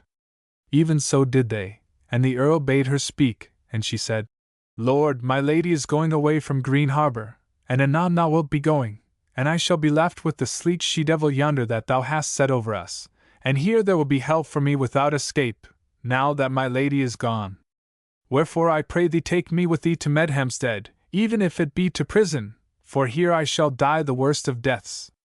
Earl Geoffrey smiled on her sourly, and said, "If it be as I understand, that thou hast lifted thine hand against my lady, wert thou winning with me, thou shouldst go just so far as the first tree. Thou mayst deem thyself lucky if I leave thee behind here. Nor needest thou trouble thee concerning Dame Eleanor, little more shalt thou hear of her henceforward." But Goldilind spake and said, "My lord Earl, I would ask grace for this one, for what she did to me she did compelled, and not of her free will, and I forgive it her. And moreover, this last time she suffered in her body for the helping of me, so if thou mightest do her asking I were the better pleased." "It shall be as thou wilt, my lady," said the Earl. "And I will have her with me and keep her quiet in Medhamstead, but by All Hallows! Had it not been for thy word we would have had her whipped into the wildwood, and hanged up onto a tree thereafter." Then Alois knelt before Goldilind and kissed her feet, and wept, and drew back pale and trembling. But Goldilind shook her rein once for all now, and her apple-grey horse went forth with her. Christopher came after, leading the sumpter beast, and forth they went, and passed over the open green about the castle, and came on to the woodland way whereby Goldilind had fled that other time. Chapter 22. Of the Woodland Bride Chamber. They rode in silence a good way, and it was some 3 hours after noon, and the day as fair and bright as might be. Christopher held his peace for sweet shame that he was alone with a most fair maid, and she his own, and without defence against him. But she amidst of her silence turned, now red, and now somewhat pale, and now and again she looked somewhat askance on him, and he deemed her looks were no kinder than they should be. At last she spake, yet not looking on him, and said, "So, Forester, now is done what I must needs do, thy life is saved, and I am quit of Green Harbor, and its prison, and its torments. Whither away then?" Quoth he, all dismayed, for her voice was the voice of anger. "I wot not whither, save to the house thou hast blessed already with thy dear body." At that word she turned quite pale, and trembled, and spake not for a while, and smote her horse and hastened on the way, and he after her. But when he was come up with her again, then she said, still not looking at him, "A house of woodmen and wolf-heads! Is that a meet dwelling place for me? Didst thou hear men at Green Harbor say that I am a queen?" "Hear them I did," quoth he. "But meseemeth not like a queen had they done with thee," she said. "And dost thou mock me with that? Thou?" And she burst out weeping. He answered not, for sore grief smote him, remembering her hand in his but a little while ago. And again she hurried on, and he followed her. When he came up with her she said, "And now didst thou woo me as a queen?" "Lady," he said, "I wooed thee not at all. I was given to thee, would I not? Great joy was that to me." Then said she, "Thou sayest sooth, thou hast not wooed me, but taken me." She laughed therewith, as one in bitterness. But presently she turned to him, and he wondered, for in her face was longing and kindness not like to her words. But he durst not speak to her lest he should anger her, and she turned her face from him again, and she said, "Wert thou given to me? Meseems I was given to thee, would I not, the queen to the churl, the woodman, the wolf-head." And again she rode on, and he followed, sick at heart, and wondering sorely. When they were riding together again, they spake not to each other, though she stole glances at him to see how he fared. but he rode on with knit brows and a stern countenance. So in a while she began to speak to him again, but as if there were naught but courtesy between them, and neither love nor hatred. She fell to asking him of woodland matters, concerning bird and beast and things creeping, and at first he would scarce answer her at all, and then were his answers short. But at last, despite of all, he began to forget both grief and anger, so much the sweetness of her speech wound about his heart, and withal, she fell to asking him of his fellows and their life in the woods, and of Jack of the Toffs and the like. And now he answered her questions fully, and while she laughed at his words, and he laughed also, and all pleasure had there been of this converse, if he had not beheld her from time to time and longed for the fairness of her body, and feared her wrath at his longing.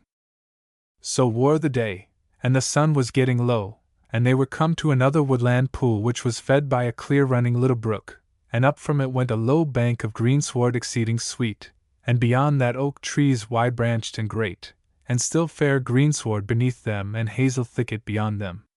There, then, Goldilind reined up, and looked about her, but Christopher looked on her and not else. But she said, "Let tomorrow bring counsel, but now am I weary tonight, and if we are not to ride night long, we shall belike find no better place to rest in. Wilt thou keep watch while I sleep?" "Yea," he said, bowing his head to her soberly, and therewith he got off his horse, and would have helped her down from hers, but she slipped lightly down, and stood before him face to face, and they were very nigh to each other, she standing close to her horse.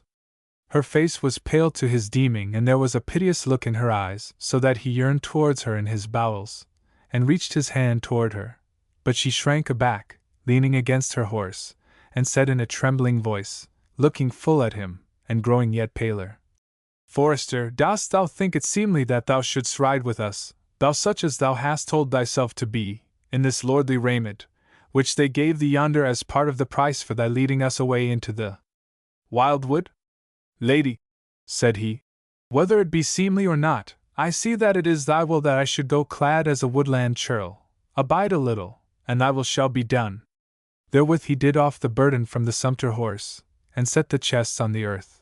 Then he took her horse gently, and led him with the other two in under the oak trees, and there he tethered them so that they could bite the grass, and came back thereafter, and took his old raiment out of the chest, and said, "What thou wilt have me do, I will do now, and this all the more as tomorrow I should have done it unbidden, and should have prayed thee to do on garments less glorious than now thou bearest, so that we may look the less strange in the woodland if we chance to fall in with any man."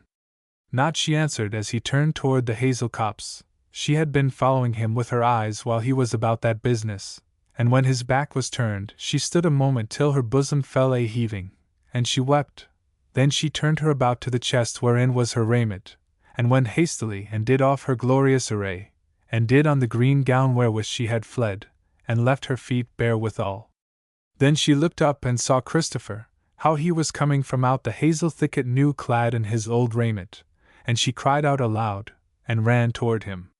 But he doubted that some evil had betid, and that she was chaste, so he drew out his sword, but she ran up to him, and cried out, "Put up thy sword, here is none save me."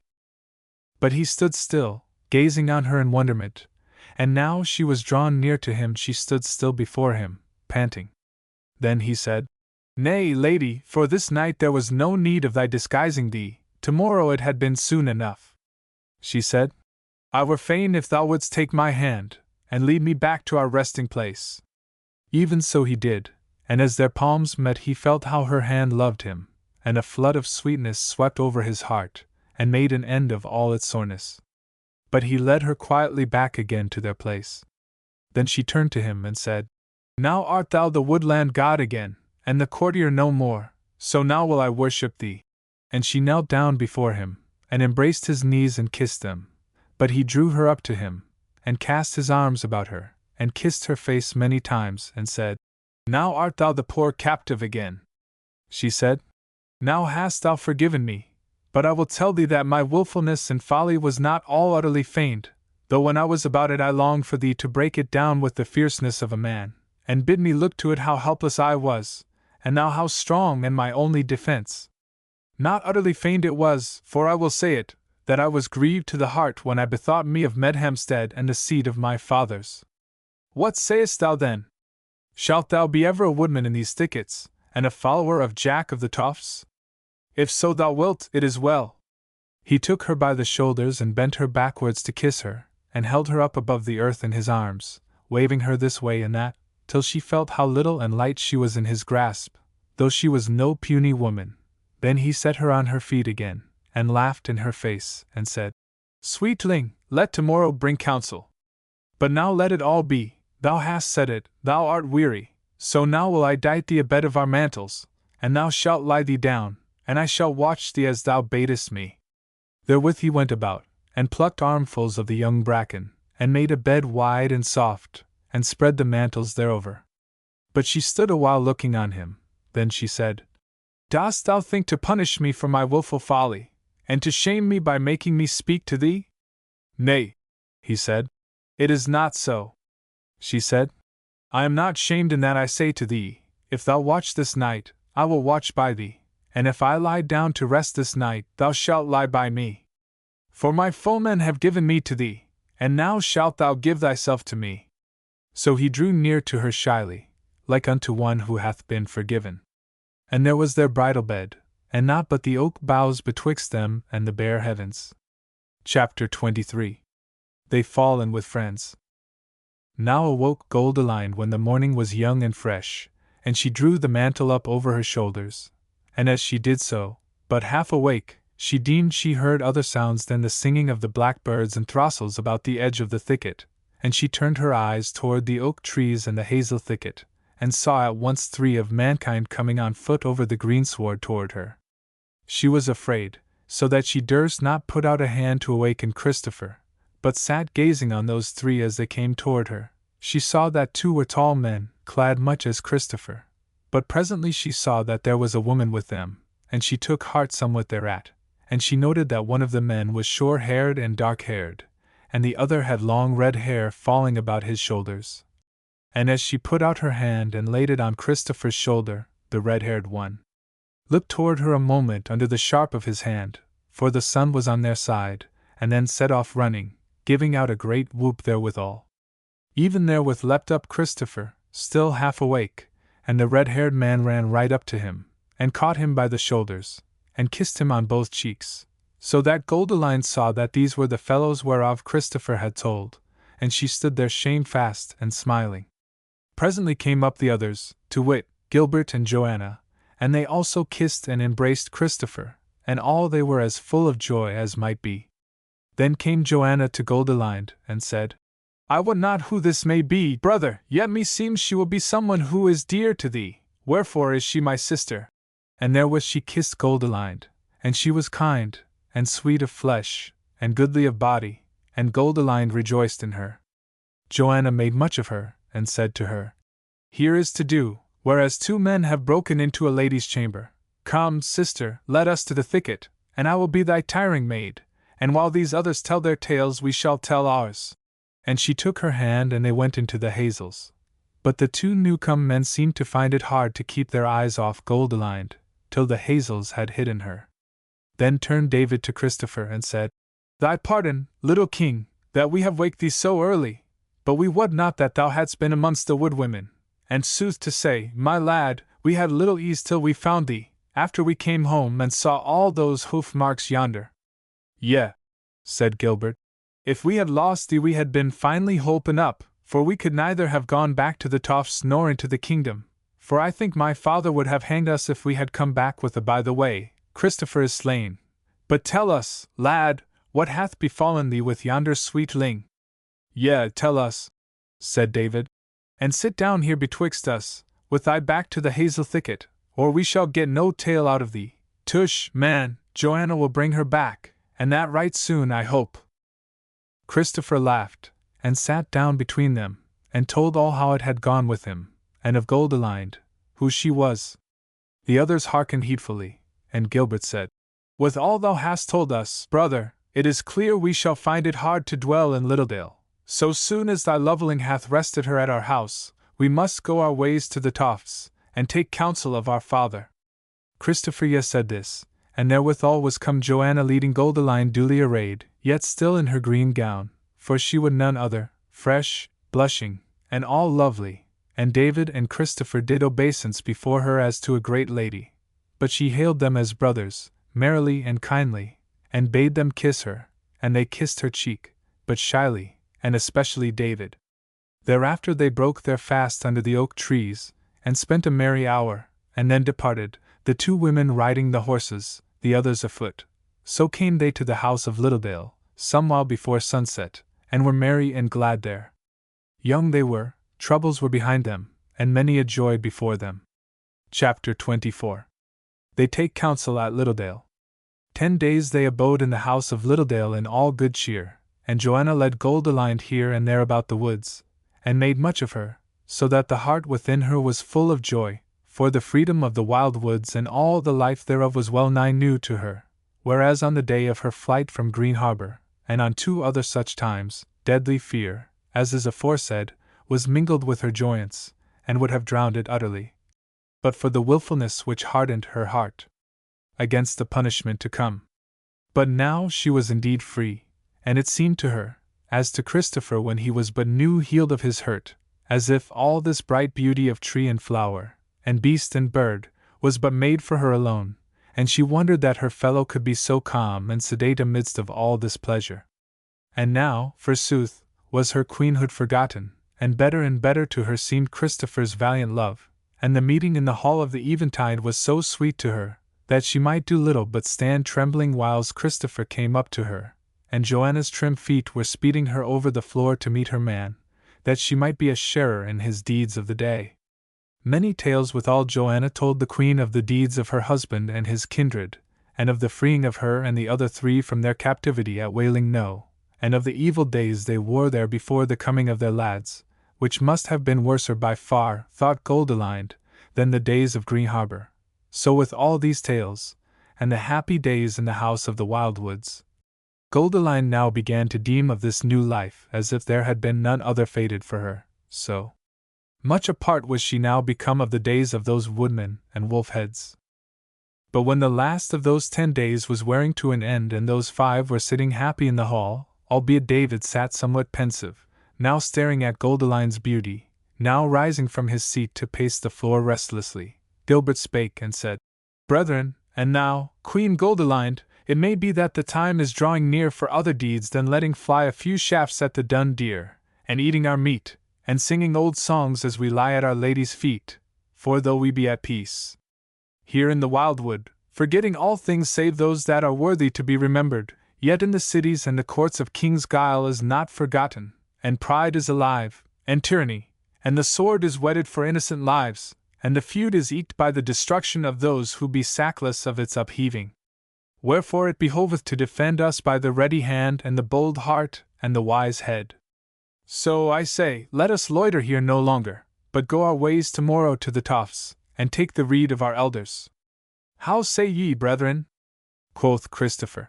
Time was, brother, when what thou sayest would have been as a riddle to me, and I would have said, Here are we merry, though we be few, and if ye lack more company, let me ride to the Tofts and come back with a half-score of lads and lasses, and thus let us eke our mirth, and maybe they will tell us whitherward to ride.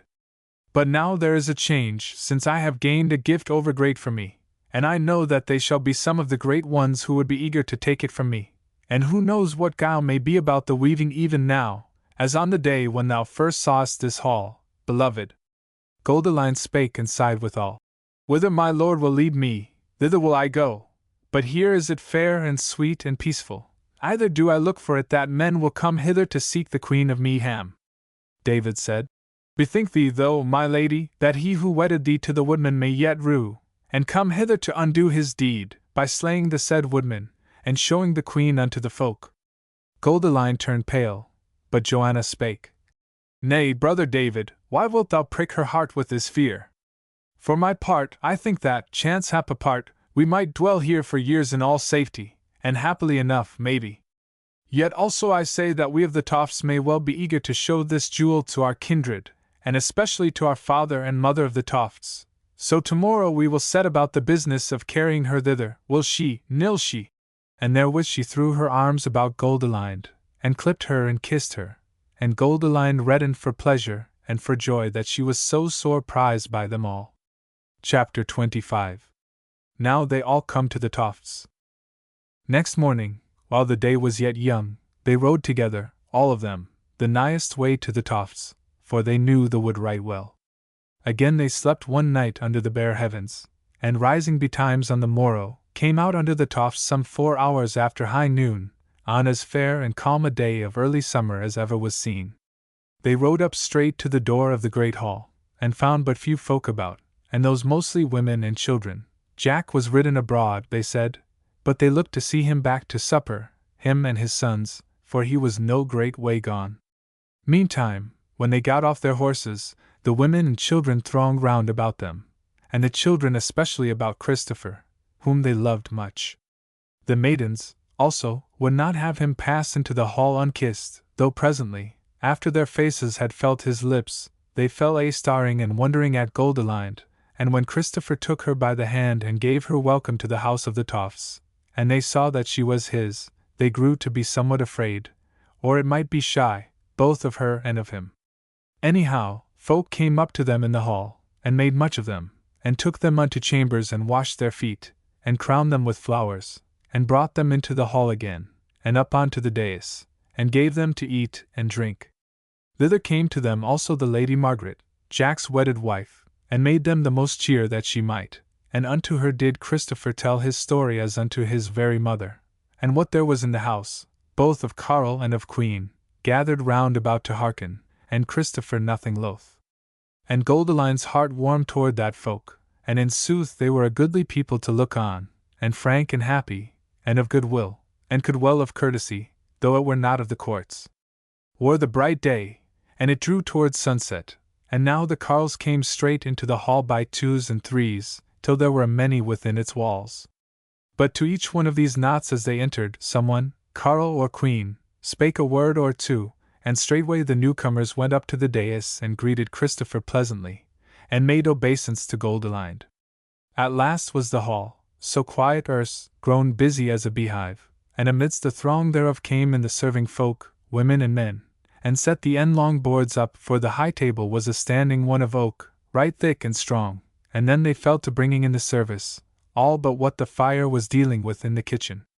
And whiles this was a-doing, the sun was sinking fast, and it was dusk in the hall by then it was done, though without the sky was fair and golden, and about the edges of the thicket were the nightingales singing loud and sweet, but within was the turmoil of many voices, whereof few heeded if their words were loud or soft. Amidst all this, from close to the hall, rang out the sound of many horns winding a woodland tune. None was afeard or astonied, because all knew it for the horns of Jack of the Tofts, but they stilled their chattering talk somewhat, and abided his coming, and even therewith came the sound of many feet and the clash of weapons, and men poured in, and there was the gleam of steel, as folk fell back to the right and left, and gave room to the newcomers. Then a loud, clear, and cheery voice cried out from amidst of them, "Light in the hall, men and maids! Candles, candles! Let's see who is here before us!" Straightway then was there running hither and thither, and lights sprang up over all the hall, and there could folks see Jack of the Tofts, and 1.5 of his best, every man of them armed with shield and helm and byrnie, with green coats over their armor, and wreaths of young oak about their basnets. There they stood amidst of the hall, and every man with his naked sword in his fist. Jack stood before his folk clad in likewise with them, save that his head was bare but for an oak wreath.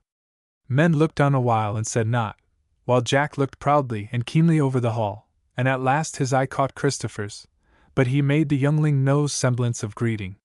Christopher's heart fell, and he misdoubted if something were not wrong, but he spake softly to one who stood by him, and said, "Is aught amiss, Will Ashcroft?" "This is not the wont here," said the other. "Not in thy time, but for the last 7 days it hath been the wont, and then off weapons and to supper peaceably." Chapter 26. Of the King of Oakenrealm. Even therewith, and while the last word had but come to Christopher's ears, rang out the voice of Jack of the Tofts again, louder and clearer than before, and he said, "Men in this hall, I bear you tidings. The King of Oakenrealm is amongst us tonight. Then, forsooth, was the noise and the turmoil, and cries and shouts and clatter, and fists raised in air and weapons caught down from the wall, and the glitter of spear points and gleam of fallow blades. For the name of Rolf, king of Oakenrealm, was to those woodmen as the name of the great devil of hell, so much was he their unfriend and their dastard. But Jack raised up his hand, and cried, "Silence ye! Blow up horns, the hunt's up!" Blared out the horns then, strong and fierce, under the hall roof, and when they were done, there was more silence in the hall than in the summer night without. Only the voice of the swords could not be utterly still, but yet tinkled and rang as hard came against hard here and there in the hush. Again spake Jack. "Let no man speak! Let no man move from his place! I see the king! Ye shall see him!" Therewith he strode up the hall and on to the dais, and came up to where stood Christopher holding Goldilind's hand, and she all pale and trembling. But Jack took him by the shoulder, and turned him about toward a seat which stood before the board, so that all men in the hall could see it. Then he set him down in it, and took his sword from his girdle, and knelt down before the young man, and took his right hand, and said in a loud voice, "I, Jack of the Tofts, a free man and a sackless, wrongfully begilted, am the man of King Christopher of Oakenrealm, to live and die for him as need may be. Lo, Lord, my father's blade! Wilt thou be good to me and gird me therewith, as thy father girt him?" Now when Christopher heard him, at first he deemed that all this was some sport or play done for his pastime and the pleasure of the hall folk in all kindness and honor. But when he looked in the eyes of him, and saw him fierce and eager and true, he knew well it was no jest, and as the shouts of men went up from the hall and beat against the roof, him seemed that he remembered, as in a dream, folk talking anigh him when he was too little to understand, of a king and his son, and a mighty man turned thief and betrayer. Then his brow cleared, and his eyes shone bright, and he leaned forward to Jack and girt him with the sword, and kissed his mouth, and said, "Thou art indeed my man and my thane and my earl, and I gird thee with thy sword as my father girded thy father." Then stood up Jack o' the Tofts and said, "Men in this hall, happy is the hour, and happy are ye. This man is the king of Oakenrealm, and he yonder is but a thief of kings, a dastard."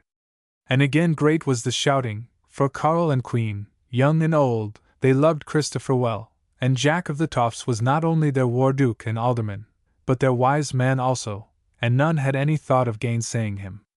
But he spake again and said, "Is there here any old man, or not so old, who hath of past days seen our king, that was, King Christopher to wit, who fell in battle on our behalf? If so there be, let him come up hither." Then arose a greybeard from a bench nigh the high table, and came up on to the dais. A very tall man had he been, but was now somewhat bowed by age. He now knelt before Christopher, and took his hand, and said, "I, William of Wittenham, a free man, a knight, sackless of the guilt which is laid on me, would be thy man, O my lord king, to serve thee in all wise, if so be that I may live to strike one stroke for my master's son, whom now I see, the very living image of the king whom I served in my youth." Then Christopher bent down to him, and kissed him, and said, "Thou art indeed my man and my thane and my baron, and who knows but that thou mayst have many a stroke to strike for me in the days that are nigh at hand." And again the people shouted, and then there came another and another, and 10 more squires and knights and men of estate, who were now indeed woodmen and wolf-heads, but who, the worst of them, were sackless of aught save slaying an unfriend, or a friend's unfriend, in fair fight. And all these kneeled before him, and put their hands in his, and gave themselves unto him. When this was done, there came thrusting through the throng of the hall a tall woman, old, yet comely as for her age. She went right up onto the dais, and came to where sat Christopher, and without more ado cast her arms about him and kissed him, and then she held him by the shoulders and cried out, "Oh, have I found thee at last, my loveling, and my dear, and my nurse-chick?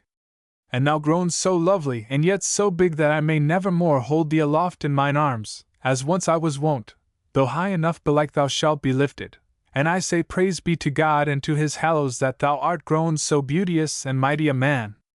Therewith she turned about toward the hall throng and said, "Thou Duke of these woodmen, and all ye in this hall, I have been brought hither by one of you, and though I have well nigh died of joy because of the suddenness of this meeting, yet I thank him therefore.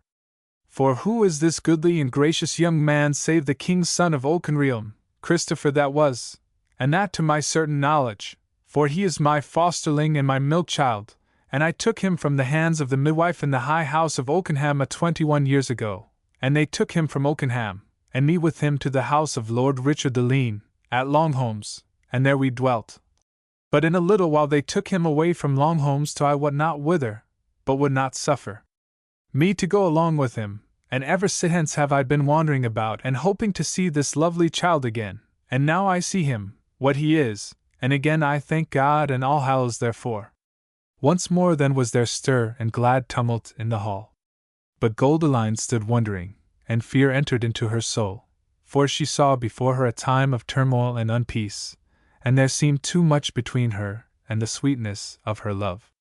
Withal it must be said that for as little as she knew of courts and war hosts, she yet seemed to see lands without that hall, and hosts marching, and mighty walls glittering with spears, and the banners of a great king displayed, and Jack of the Tofts and his champions and good fellows seemed but a frail defence against all that, when once the hidden should be shown, and the scantiness of the woodland should cry on the abundance of the kingdom to bow down. Now she came round the board and stood beside Christopher, and he turned to her, and stood up and took her hand, in such wise that she felt the caress of it, and joy filled her soul, as if she had been alone with him in the wildwood.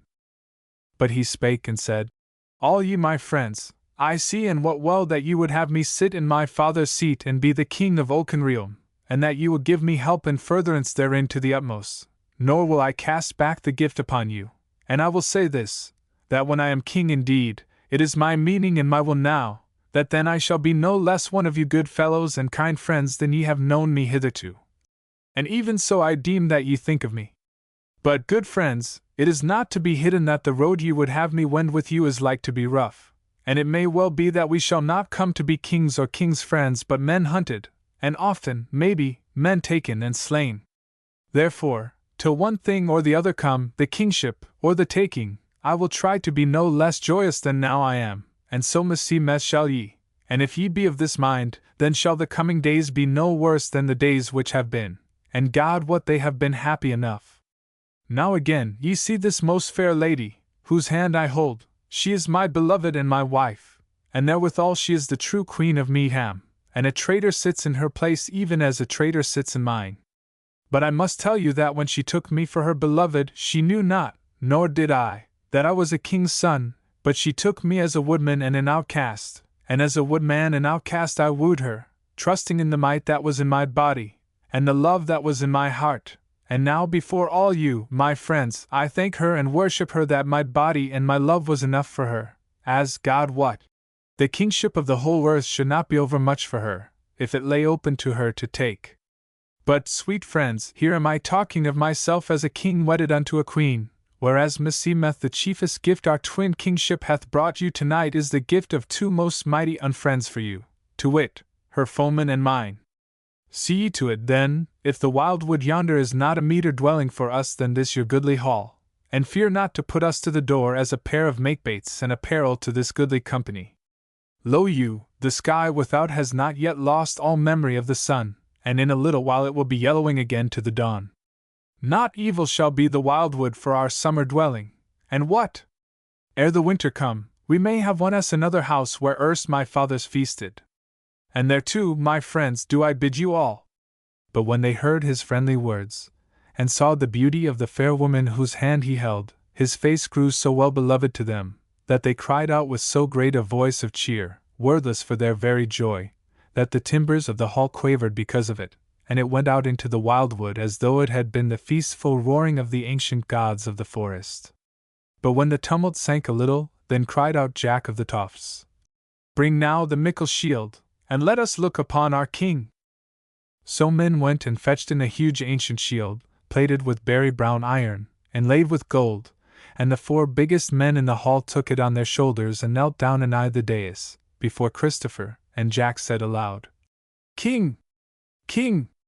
Stand up here! For this warboard of old days is the castle and the burg alone due to thee, and these four fellows here are the due mountains to upbear it. Then lightly strode Childe Christopher on to the shield, and when he stood firm thereon, they rose heedfully underneath him till they were standing upright on their feet, and the king stood on the shield as if he were grown there, and waved his naked sword to the four orts. Then cried out an old woman in a shrill voice, Lo, how the hills rise up into tall mountains, even so shall arise Childe Christopher to the kingship. Thereat all the folk laughed for joy and cried out, Childe Christopher! Childe Christopher, our king! And for that word, when he came to the crown indeed, and ruled wide lands, was he called Childe Christopher, and that name clave to him after he was dead, and but a name in the tale of his kindred. Now the king spake and said, Friends, now is it time to get to the board, and the feast which hath been stayed this while, and I pray you let it be as merry as if there were no striving and unpeace betwixt us and the winning of peace. But tomorrow we will hallow in the moat, and my earl and my barons and good men shall give counsel, and then shall it be that the hand shall do what the heart biddeth. Therewith he leapt down from the shield, and went about the hall talking to this one and that, till the board was full dight. Then he took his place in the high seat, beside Jack of the Tofts, and David and Gilbert, and his other foster brethren sat on either side of him, and their wives with them, and men fell to feasting in great glee. But one thing there is yet to tell of this feast. When men had drunk a cup or two, and drunk memories to good men dead, and healths to good men living, amidst this arose a grey-head carle from the lower end of the hall, and said, Childe Christopher, thy grace, that I may crave a boon of thee on this day of leal service. Ask then, said Christopher, with a pleasant face. King, quoth the carle, here are we all gathered together, and we have before us the most beautifulest woman of the world, who sitteth by thy side. Now tonight we be all dear friends, and there is no lack between us, yet who can say how often we may meet and things be so? I do not say that there shall enmity and dissension arise between us, though that may betide. But it is not unlike that another time thou, king, and thy mate, may be prouder than now ye be, since now ye are new to it. And if that distance grow between us, it will avail not to ask my boon then. Well, well, ask it now, friend, said the king, laughing. I were fain of ending the day with a gift. This it is then, king, said the carle. Since we are here set down before the loveliest woman in the world, grant us this, that all we men folk may for this once kiss the face of her, if she will have it so. Huge laughter and cheers arose at his word, but King Christopher arose and said, Friend, thy boon is granted with a good will, or how sayest thou, Goldilind my beloved? For all answer she stood up blushing like a rose, and held out her two hands to the men in the hall. And straightway the old carle rose up and went in haste to the high table, before another man might stir, and took Goldilind by the chin, and kissed her well favoredly, and again then laughed joyously. Then came before her Jack of the Tofts and all his sons, one after other, and kissed her face, save only David, who knelt humbly before her, and took her right hand and kissed it, while the tears were in his eyes. Then came many of the men in the hall, and some were bold, but many were shy, and when they came before her durst kiss neither hand nor face of her, but their hearts were full of her when they went to their places again, and all the assembly was praising her. So wore the time of that first night of the kingship of Childe Christopher. Chapter 27. Of the Husting of the Tofts. When morning was, there were horns sounding from the tower on the Toft, and all men hastening in their war gear to the topmost of the other Toft, the bare one, whereon was no building, for thereon was ever the moat stead of these woodmen. But men came not only from the stead and houses of the Tofts, but also from the woodland cots and dwellings anigh, of which were no few. And they that came there first found King Christopher sitting on the mound amid the moat stead, and Jack of the Tofts and his 7 sons sitting by him, and all they well weaponed and with green coats over their hauberks. And they that came last found 300 of good men and true gathered there, albeit this was but the husting of the Tofts. So when there were no more to come, then was the moat hallowed, and the talk began. But short and sharp was their rede, for well did all men wot who had been in the hall the night before that there was now no time to lose. For though nigh all the men that had been in the hall were well known to each other, yet might there perchance have been some spy unknown, who had edged him in as a guest to one of the good men. Withal, as the saw saith, the word fleeth, the white dieth. and it were well if they might gather a little host ere their foemen might gather a mickle. First therefore arose Jack of the Tofts, and began shortly to put forth the sooth, that there was come the son of King Christopher the Old, and that now he was seeking to his kingdom, not for lust of power and gain, but that he might be the friend of good men and true, and uphold them and be by them upholden. And saith he, Look ye on the face of this man, and tell me where ye shall find a friend friendlier than he, and more single-hearted? And therewith he laid his hand on Christopher's head, and the young man rose up, blushing like a maid, and thereafter a long time could no lord be heard for the tumult of gladness, and the clashing of weapons. But when it was a little hushed, then spake Jack again. Now need no man say more to man on this matter, for ye call this curly-headed lad the king of Oakenrealm, even as some of ye did last night.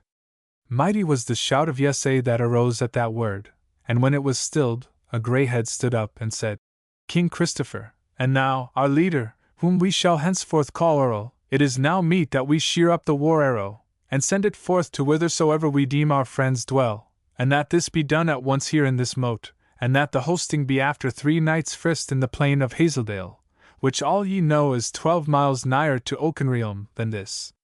All men yes-said this, no one gainsaid it, and straightway was fire kindled and the bull slain, for the said elder had brought him thither, and the arrow was sheared and scorched and reddened, and the runners were fetched, and the word given them, and they were sped on their errand. Up rose then another, a young man, and spake. Many stout fellows be here, and some wise and well-ruled, and many also hot-head and wilful. Child Christopher is king now, and we all know him that when he cometh into the fray he is like to strike 3 strokes for 2 that any other winneth. But as to his lore of captainship, if he hath any, he was born with it, as is like enough, seeing who was his father. Therefore we need a captain well proven, to bid us how to turn hither and thither, and where to gather thickest, and where to spread thinnest, and when to fall on fiercely, and when to give way, and let the thicket cover us, for wise and war shall our foemen be. Now therefore if any one needeth a better captain than our kin-father and war-father Jack of the Tofts, he must needs go fetch him from otherwhere. How sayest thou, Christopher lad? Great cheer there was at the word, and laughter no little therewith. But Christopher stood up, and took Jack by the hand, and said, Now say I, that if none else follow this man into battle, yet will I, and if none else obey him to go backward or forward to the right hand or to the left as he biddeth, yet will I. Thou, Wilfred Wellhead, look to it that thou dost no less. But ye folk, what will ye herein? So they all yes-said Jack of the Tofts for captain, and forsooth they might do no less, for he was wary and wise, and had done many deeds, and seen no little of warfare. Then again arose a man of some 40 winters, strong built and not ungoodly, but not merry of countenance, and he spake. King and war leader, I have a word to say. We be wending to battle, we carles, with spear and fist and sword by side, and if we die in the fray, of the day's work is it. But what do we with our kinswomen, as mothers and daughters and wives and she-friends, and the little ones they have borne us? For, see ye, this warfare we are faring, maybe it shall not last long, and yet maybe it shall, and then may the foemen go about us and fall on this stead if we leave them behind here with none to guard them, and if, on the other hand, we leave them men enough for their warding, then we minish our host overmuch. What do we then? Then spake Jack of the Tofts. This is well thought of by Hayward of Whiteacre, and we must look to it. And, by my rede, we shall have our women and little ones with us, and why not? For we shall then but be moving Tofstead as we move, and ever to some of us hath it been as a camp rather than an house. Moreover ye know it, that our women be no useless and soft queens, who durst not lie under the oak boughs for a night or 2, or wait a water over their ankles, but valiant they be, and kind, and helpful, and many of them are there who can draw a bow with the best, and it may be, push a spear if need were. How say ye, lads? Now this also they yes-said gladly. Forsooth they had scarce been fain of leaving the women behind, at least the younger ones, even had they been safe at the Tofts. For there is no time when a man would gladlier have a fair woman in his arms than when battle and life-peril are toward. Thereafter the moat sundered, when the captain had bidden his men this and that matter that each should look to, and said that he, for his part, with King Christopher and a chosen band, would set off for Hazeldale on the morrow morn, whereas some deal of the gathering would of a certainty be come thither by then, and that there was enough left of that day to see to matters at the Tofts. So all men went about their business, which was, for the most part, seeing to the victualling of the host. Chapter 28.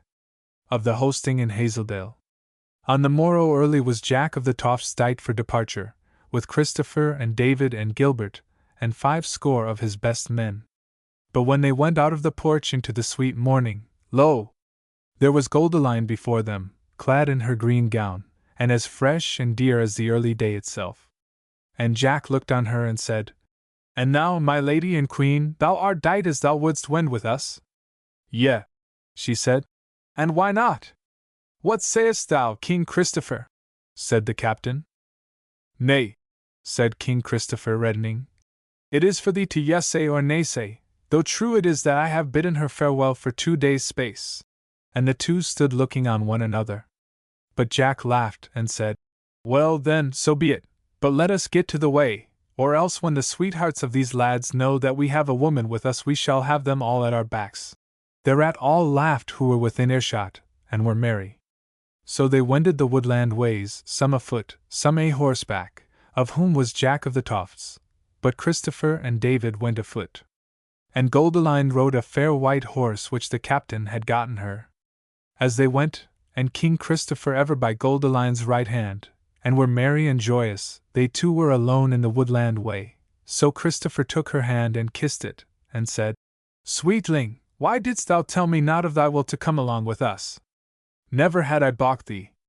She looked at him, blushing as a rose, and said, Dear friend, I will tell thee.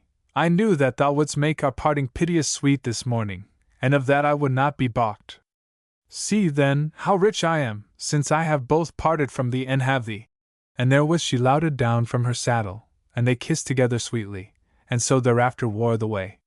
So came they to the plain of Hazeldale, which was a wide valley with a middling river winding about it, the wildwood at its back toward the Tofts, and in front downland not wooded, save here and there a tree nigh a homestead or cot, for that way the land was builded for a space. Forsooth it was not easy for the folk thereabout to live quietly, but if they were friends in some wise to Jack of the Tofts. So when the company of the Tofts came out into the dale about 3 hours after noon, it was no wonder to them to see men riding and going to and fro, and folk pitching tents and raising booths nigh to the cover of the wood. And when the coming of the Toft folk was seen, and the winding of their horns heard, there was many a glad cry raised in answer, and many an horn blown. And all men there came running together toward where now was stayed Jack of the Tofts and Christopher and their men. Then Goldilind bade Christopher help her light down, so he took her in his arms, and was not over hasty in setting her down again. But when she stood by him, she looked over the sunny field darkened by the folk hastening over the greensward, and her eyes glittered and her cheek flushed, and she said, Lord King, be these some others of thy men? Yea, sweetling, said he, to live and die with me. She looked on him, and said softly, Maybe it were an ill wish to wish that I were thou, yet if it might be for 1 hour. Said he, Shall it not be for more than 1 hour? Shall it not be for evermore, since we twain are become one? Nay, she said, this is but a word, I am but thine handmaid, and now I can scarce refrain my body from falling before thy feet. He laughed in her face for joy, and said, Abide a while, until these men have looked on thee, and then shalt thou see how thou wilt be a flame of war in their hearts that none shall withstand. Now were the dale dwellers all come together in their weapons, and they were glad of their king and his loveling, and stout men were they all, albeit some were old, and some scarce of man's age. So they were ranked and told over, and the tale of them was over 60 who had obeyed the war arrow, and more, they said, would come in every hour. But now the captains of them bade the Toft folk eat with them, and they said the bidding merrily, and word was given, and sacks and baskets brought forth, and barrels to boot, and all men sat down on the greensward, and high was the feast and much the merriment on the edge of Hazeldale. Chapter 29. Tidings come to Hazeldale. But they had not done their meat, and had scarce begun upon their drink, ere they saw 3 men come riding on the spur over the crown of the bent before them. These made no stay for aught, but rode straight through the ford of the river, as men who knew well where it was, and came on hastily toward the feasters by the wood edge. Then would some have run to meet them, but Jack of the Tofts bade them abide till he had heard the tidings, whereas they needed not to run to their weapons, for, all of them, they were fully dight for war, save, it might be, the doing on of their salets or basnets. But Jack and Christopher alone went forward to meet those men, and the foremost of them cried out at once, "I know thee, Jack of the Tofts! I know thee! Up and arm! Up and arm! For the foemen are upon thee, and so choose thee whether thou wilt fight or flee." Quoth Jack, laughing, "I know thee also, what of White End, and when thou hast told me how many and who be the foemen, we will look either to fighting or fleeing." Said What? "Thou knowest the blazon of the banner which we saw, 3 red wolves running on a silver field?" "Yea, forsooth," said Jack. "'Tis the Baron of Brimside that beareth that shield ever, and the now Baron, hight the Lord Gandalf. How many was he?" Said What? 10 hundreds or more. "But what say fellows?" quoth the other twain. More they were," said Jack of the Tofts. "And when shall he be here, deem ye?" "In less than an hour." Said What? "He will be on thee with great and small, but his riders, some of them, in lesser space." Then turned Jack about and cried out for David, and when he came, he said, "Put thy long legs over a good horse, and ride straight back to the Tofts and gather whatever may bear spear and draw bow, and hither with them, lad, by the nighest road. Tarry not, speak no word, be gone."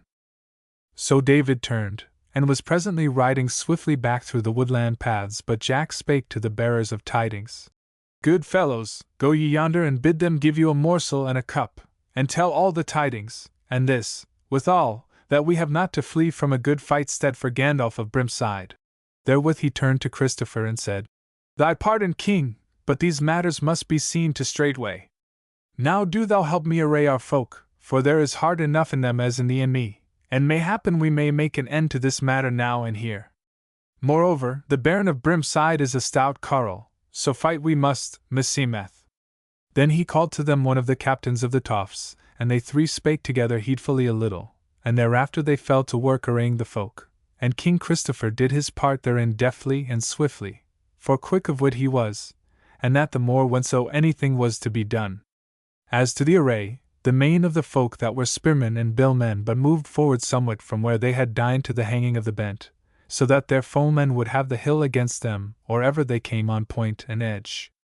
But the bowmen, of whom were now some 200s, for many men had come in after the first tally, were spread abroad on the left hand of the spearmen toward the river, where the ground was somewhat broken, and bushed with thorn bushes.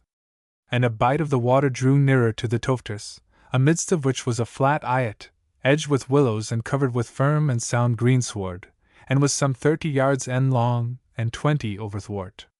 So there they abode the coming of the foe, and it was now hard on 5 o'clock. But Christopher went up to Goldilind where she stood amidst of the spearmen, hand turning over hand, and her feet wandering to and fro almost without her will, and when he came to her, she had much ado to refrain her from falling on his bosom and weeping there. But he cried to her gaily, "Now, my lady and queen, thou shalt see a fair play toward even sooner than we looked for, and thine eyes shall follow me, if the battle be thronged, by this token, that amongst all these good men and true I only wear a vergilded basnet with a crown about it." "Oh," she said, "if it were but over, and thou alive and free! I would pay for that, I deem, if I might buy a sojourn in Green Harbor again." "What?" he said. "That I might have to thrust myself into the peril of snatching thee forth again?" And he laughed merrily. "Nay," said he, "this play must needs begin before it endeth, and by St. Nicholas, I deem that today it beginneth well." But she put her hands before her face, and her shoulders were shaken with sobs. "Alas, sweetling," said he, "that my joy should be thy sorrow! But I pray thee, take not these stout hearts for runaways. And oh! Look! She looked up, wondering and timorous, but all about her the men sprang up and shouted, and tossed up bill and sword, and the echo of their cries came back from the bowmen on the left, and Christopher's sword came rattling out of the scabbard and went gleaming up aloft. Then words came into the cry of the folk, and Goldilind heard it, that they cried, Child Christopher! King Christopher! Then over her head came a sound of flapping and rending as the evening wind beat about the face of the wood, and she heard folk cry about her. The banner! The banner! Ho for the woodwife of Auchenrealm! Then her eyes cleared for what was aloof before her, and she saw a dark mass come spreading down over the bent on the other side of the river, and glittering points, and broad gleams of white light amidst of it, and noise came from it, and she knew that here were come the foemen.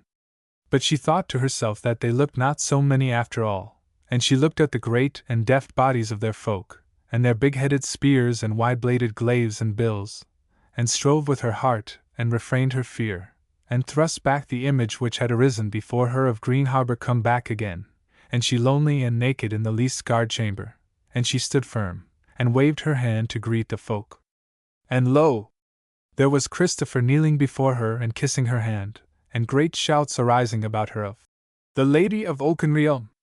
The Lady of Meaham! For the Lady! For the Lady! Chapter 30. Of the field that was set in the home of Hazeldale. Now thither cometh Jack o' the Toffs, and spake to Christopher.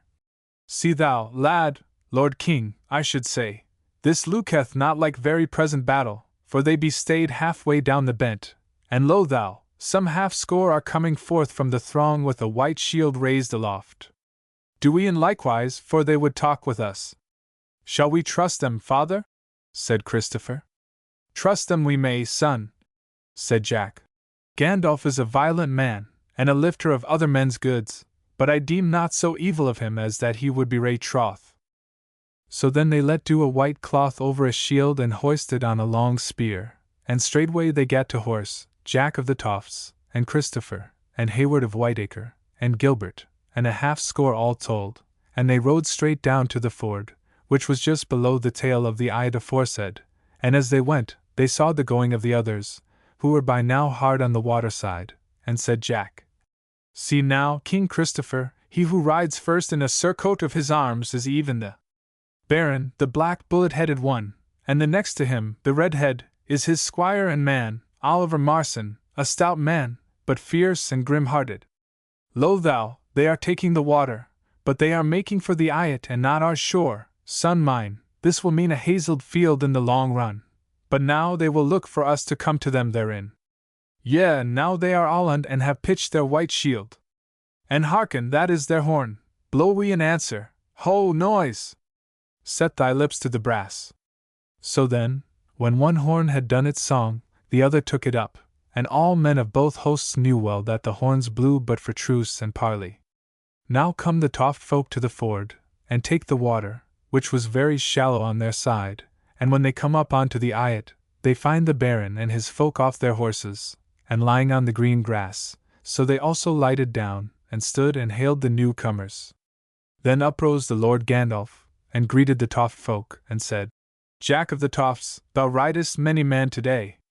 Yea, Lord, said Jack, and thou also. What is thine errand? Nay, said the Baron. What is thine? As for mine host here, there came a bird to Brimside and did me to wit that I should be like to need a throng if I came thy way, and sooth was that. Come now, tell us what is toward, thou rank reaver, though I have an inkling thereof, for if this were a mere lifting, thou wouldst not sit still here amidst thy friends of Hazeldale. Lord, said Jack o' the Toffs, thou shalt hear mine errand, and then give heed to what thou wilt do.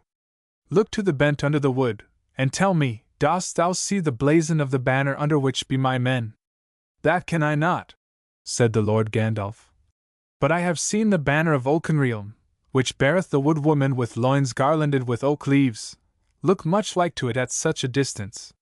Said Jack, It is not, O guest. Yonder banner is the king's banner, and beareth on it the woman of Auchenrealm. The Lord bent his brows on him, and said, Forsooth, rank reaver, I wot not that thou hadst King Rolf for thy guest. Quoth Jack of the Toffs, Forsooth, Lord, no such guest as the Earl Marshal Rolf would I have alive in my poor house.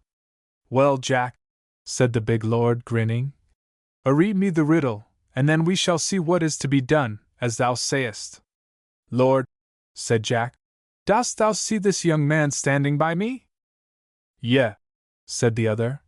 He is big enough that I may see him better than thy banner. If he but make old bones, as is scarce like, since he is of thy flock, he shall one day make a pretty man. He is a gay rider now. What else is he? Quoth Jack of the Tofts. He is my king and thy king, and the all folks' king, and the king of Oakenrealm. And now, hearken mine errand, it is to make all folk name him king, said the Lord.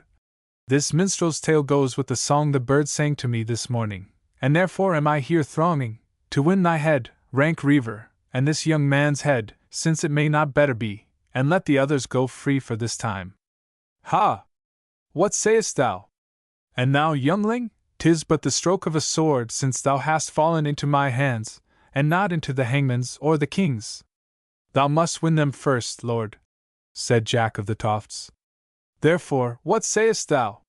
Where shall we cast down the white shield and uprear the red? How art thou, head, heart, and hand, rank Reaver? Said the Lord. Bide a while. So he sat silent a little, then he said, Thou sayest, Jack of the Tofts, that now thou hast thrust the torch into the toe.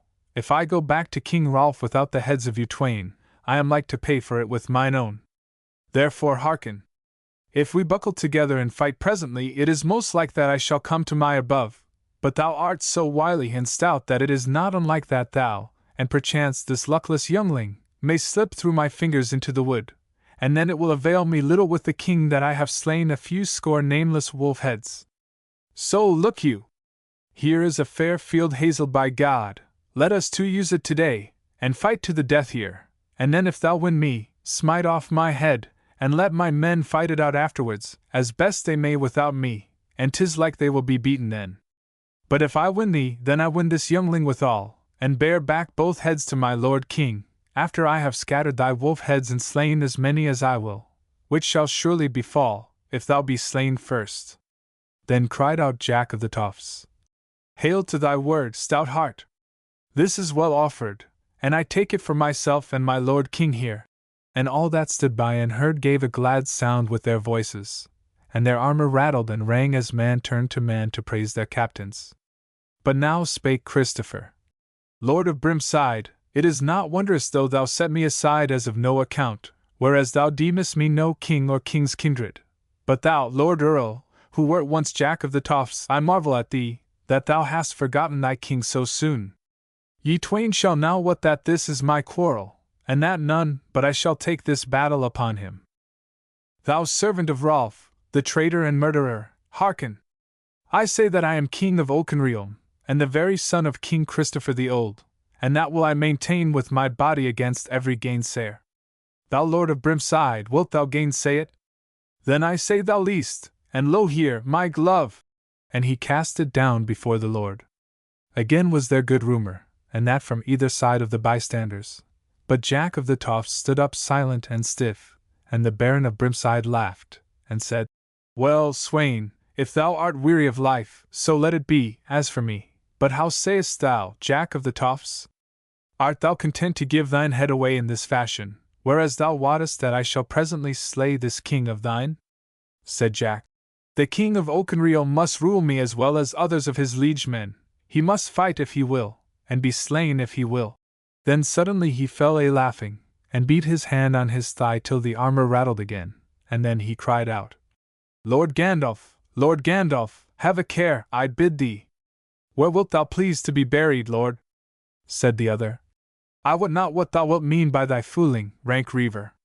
But here I take up this youngling's glove, and on his head be his fate. Now as to this battle. My will is, that we two champions be all alone and afoot on the eyot. How say ye? Even so be it, said Jack. But I say that half a score on each side shall be standing on their own bank to see the play, and the rest of the host come no nigher than now we are. I yes say it, said the Baron.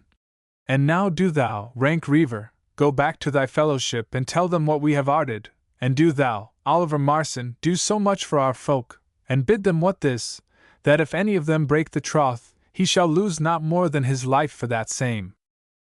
Therewith all went ashore to either bank, save the Baron of Brimside and Christopher. And the Baron laid him down on the ground and fell to whistling the tune of a merry Yule dance. But as for Christopher, he looked on his foeman, and deemed he had seldom seen so big and stalwart a man, and withal he was of ripe age, and had seen some 40 winters. Then he also cast himself down on the grass, and fell into a kind of dream, as he watched a pair of wagtails that came chirping up from the sandy spit below the eyot, till suddenly great shouting broke out, first from his own bent, and then from the foeman's, and Christopher knew that the folk on either side had just heard of the battle that was to be on the holm. The Baron arose at the sound and looked to his own men, whence were now coming that half-score who were to look on the battle from the bank, but Christopher stirred not, but lay quietly amongst the flowers of the grass, till he heard the splash of horse hoofs in the ford, and there presently was come Jack of the Tofts bearing basnet and shield for his lord. And he got off his horse and spake to Christopher. If I may not fight for thee, my son and king, yet at least it is the right of thine earl to play the squire to thee, but a word before thy basnet is over thine ears. The man yonder is well nigh a giant for stature and strength, yet I think thou mayest deal with him, and be none the sorer when thou liest down tonight. To be short, this is it, when thou hast got a stroke in upon him, and he falters, then give him no time, but fly at him in thy wildcat manner, and show what like thews thou hast under thy smooth skin. Now thine helm, lad. So art thou dight, and something tells me thou shalt do it off in victory. Chapter 31. The Battle on the Holm. So when Christopher was armed, Jack turned about speedily, and so gat him back through the ford and stood there on the bank with the 9 other folk of the Tofts. And by this time was Gandalf of Brimside armed also, and Oliver Marson, who had done his helm on him, was gone to his side of the river. Drew the huge man-at-arms then toward Christopher, but his sword was yet in the sheath. Christopher set his point to the earth and abode him, and the Baron spake. Lad, thou art fair and bold both, as I can see it, and Jack of the Tofts is so much an old foe of mine that he is well nigh a friend, so what sayest thou? If thou wilt yield thee straightway, I will have both thine head and the outlaws with me to King Rolf, but yet on your shoulders and ye two alive. Haps will go as haps will. And it may be that ye shall both live for another battle, and grow wiser, and mayhappen abide in the wood with the Reaver's men. Ha! What sayest thou? Christopher laughed, and said, Wouldst thou pardon one who is not yet doomed, Baron?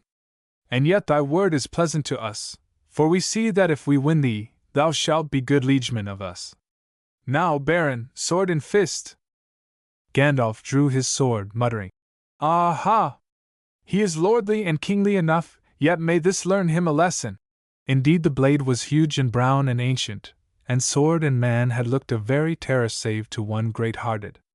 But Christopher said, What sayest thou now, Baron, shall we cast down our shields to earth? For why should we chop into wood and leather?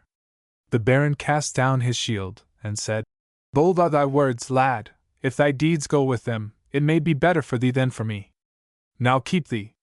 And therewith he leapt forward and swept his huge sword around.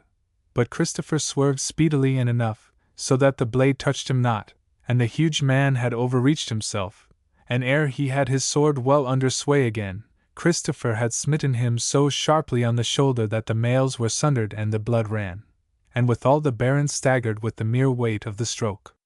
Then Christopher saw his time, and leapt aloft and dealt such a stroke on the side of his head, that the Baron tottered yet more. But now was he taught by those 2 terrible strokes, and he gathered all his heart to him, and all the might of his thews, and leapt aback and mastered his sword, and came on fierce but wary, shouting out for Brimside and the king. Christopher cried never a cry, but swung his sword well within his sway, and the stroke came on Gandalf's forearm and brake the mails and wounded him, and then as the Baron rushed forward, the wary lad gat his blade under his foeman's nigh the hilts, and he gave it a wise twist, and forth flew the ancient iron away from its master. Gandalf seemed to heed not that he was swordless, but gave out a great roar and rushed at Christopher to close with him, and the well-knit lad gave back before him and turned from side to side, and kept the sword point before Gandalf's eyes ever, till suddenly, as the Baron was running his fiercest, he made a mighty sweep at his right leg, since he had no more to fear his sword, and the edge fell so strong and true, that but for the byrnie hose he had smitten the limb asunder, and even as it was, it made him a grievous wound, so that the Lord of Brimside fell clattering to the earth, and Christopher bestrode him, and cried, "How sayest thou, champion, is it enough?" "Yea, enough, and maybe more," said the Baron. "Wilt thou smite off mine head? Or what wilt thou?"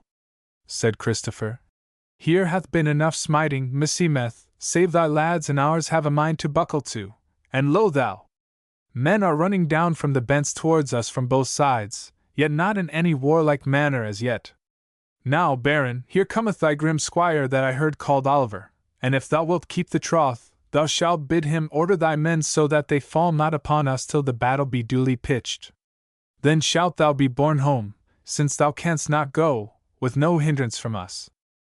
Now was Oliver come indeed, and the other 9 with him, and on the other side was come Jack of the Toffs and 4 others.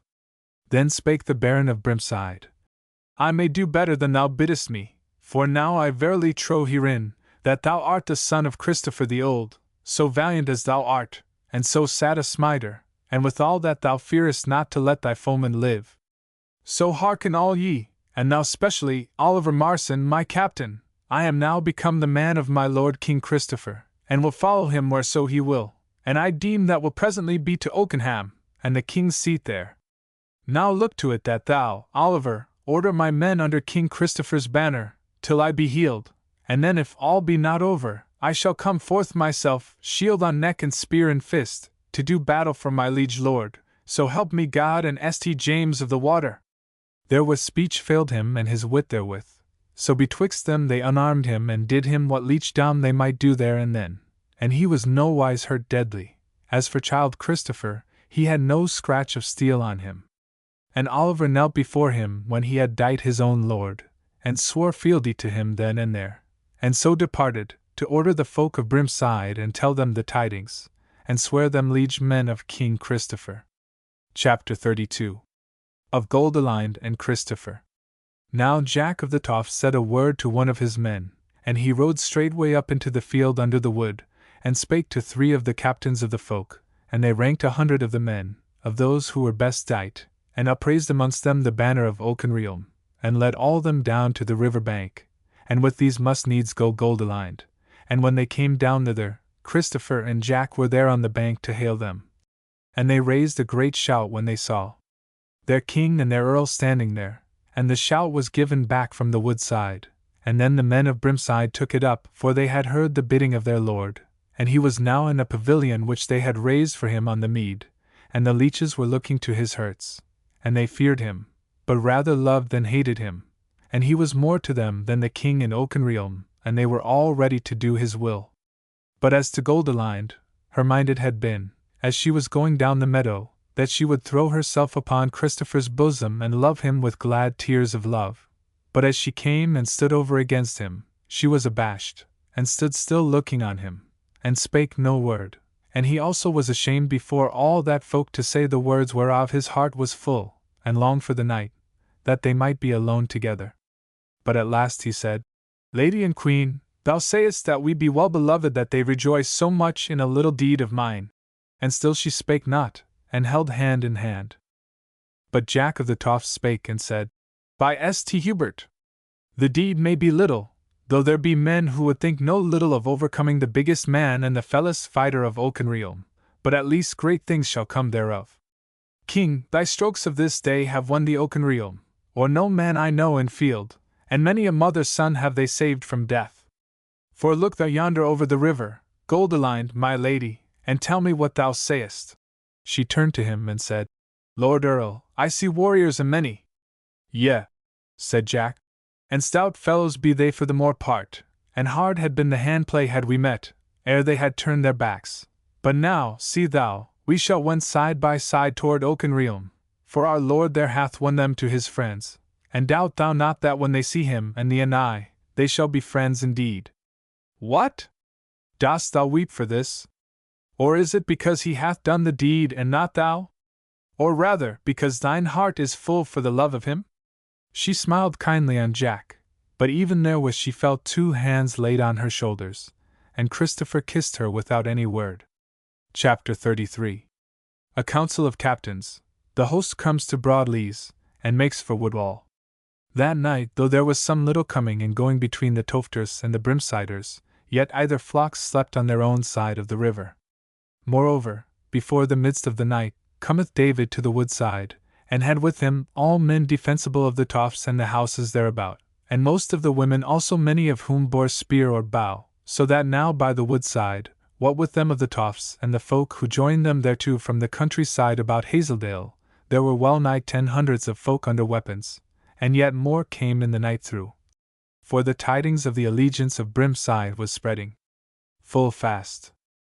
Betimes on the morrow was King Christopher afoot, and he and Jack and David and Gilbert, and they 12 in company, went down to the banner by the water side, and to them presently came Oliver Marson and 10 other of the captains of Brimside, and did them to wit that the Baron were fain if they would come to his pavilion and hold counsel therein, for that he was not so sick but he might well speak his mind from where he lay. So thither they went all, with good will, and the Baron greeted them friendly, and made what reverence he might to Christopher, and bade him say what was his mind and his will. But Christopher bade them who were his elders in battle to speak, and the Baron laughed outright, and said, Meseemeth, Lord King, thou didst grow old yesterday at my costs, but since thou wilt have me to speak, I will even do so. And to make matters the shorter, I will say that I wot well what ye have to do, and that is, to fall upon the Earl Marshal's folk ere they fall upon us. Now some folk deem we should fare to Brimside and have a hosting there, but I say nay, whereas it leeth out of the road to Oakenham, and thereby is our road, Meseemeth, and it is but some 6 days' riding hence, save, as is most like, 2 of those days be days of battle, but if we go straight forward with banners displayed, each day's faring shall be a day of hosting and gathering, for I tell thee, Lord King, the fame of thee has by now gone far in this countryside. Wherefore I say no more, since I wax weary, than this, to the road this morning, and get we so far as Broadleys ere nightfall, for there we shall get both victual and folk. There was good cheer made at his word, so Christopher spake. Baron of Brimside, thou hast spoken my very mind and will, and but if these lords and captains gainsay it, let us tarry no longer, but array all our folk in good order and take tale of them, and so for Broadleys. What say ye, lords? None naysayed it, so there was no more talk save as to the ordering of this or the other company. And it was so ordered that the Brimside men should fare first at the head of the host with the banner of Brimside, and that then should go the mingled folk of the countryside, and lastly the folk of the tofts with the banner of Oakenreelm, so that if the host came upon foemen, they might be for a cloud to hide the intent of their battles awhile till they might take their advantage.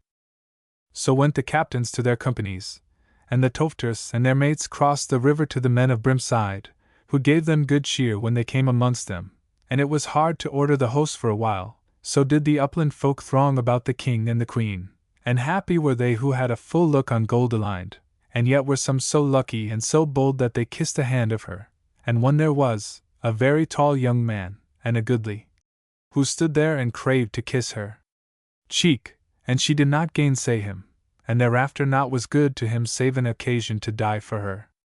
As for Christopher, he spake to many, and said to them that wheresoever his banner was, he at least should be at the forefront whenso they came upon unpeace. And so soon as they gat to the road, he went from company to company, speaking to many, and that so sweetly and friendly that all praised him, and said that here forsooth was a king who was all good and nothing bad. Whereas hitherto men had deemed them lucky indeed if their king were half good and half bad. Merry then was the road to Broadleys, and they came there before nightfall, and it was a little cheaping town and unwalled, and if the folk had had any will toward them, they lacked might.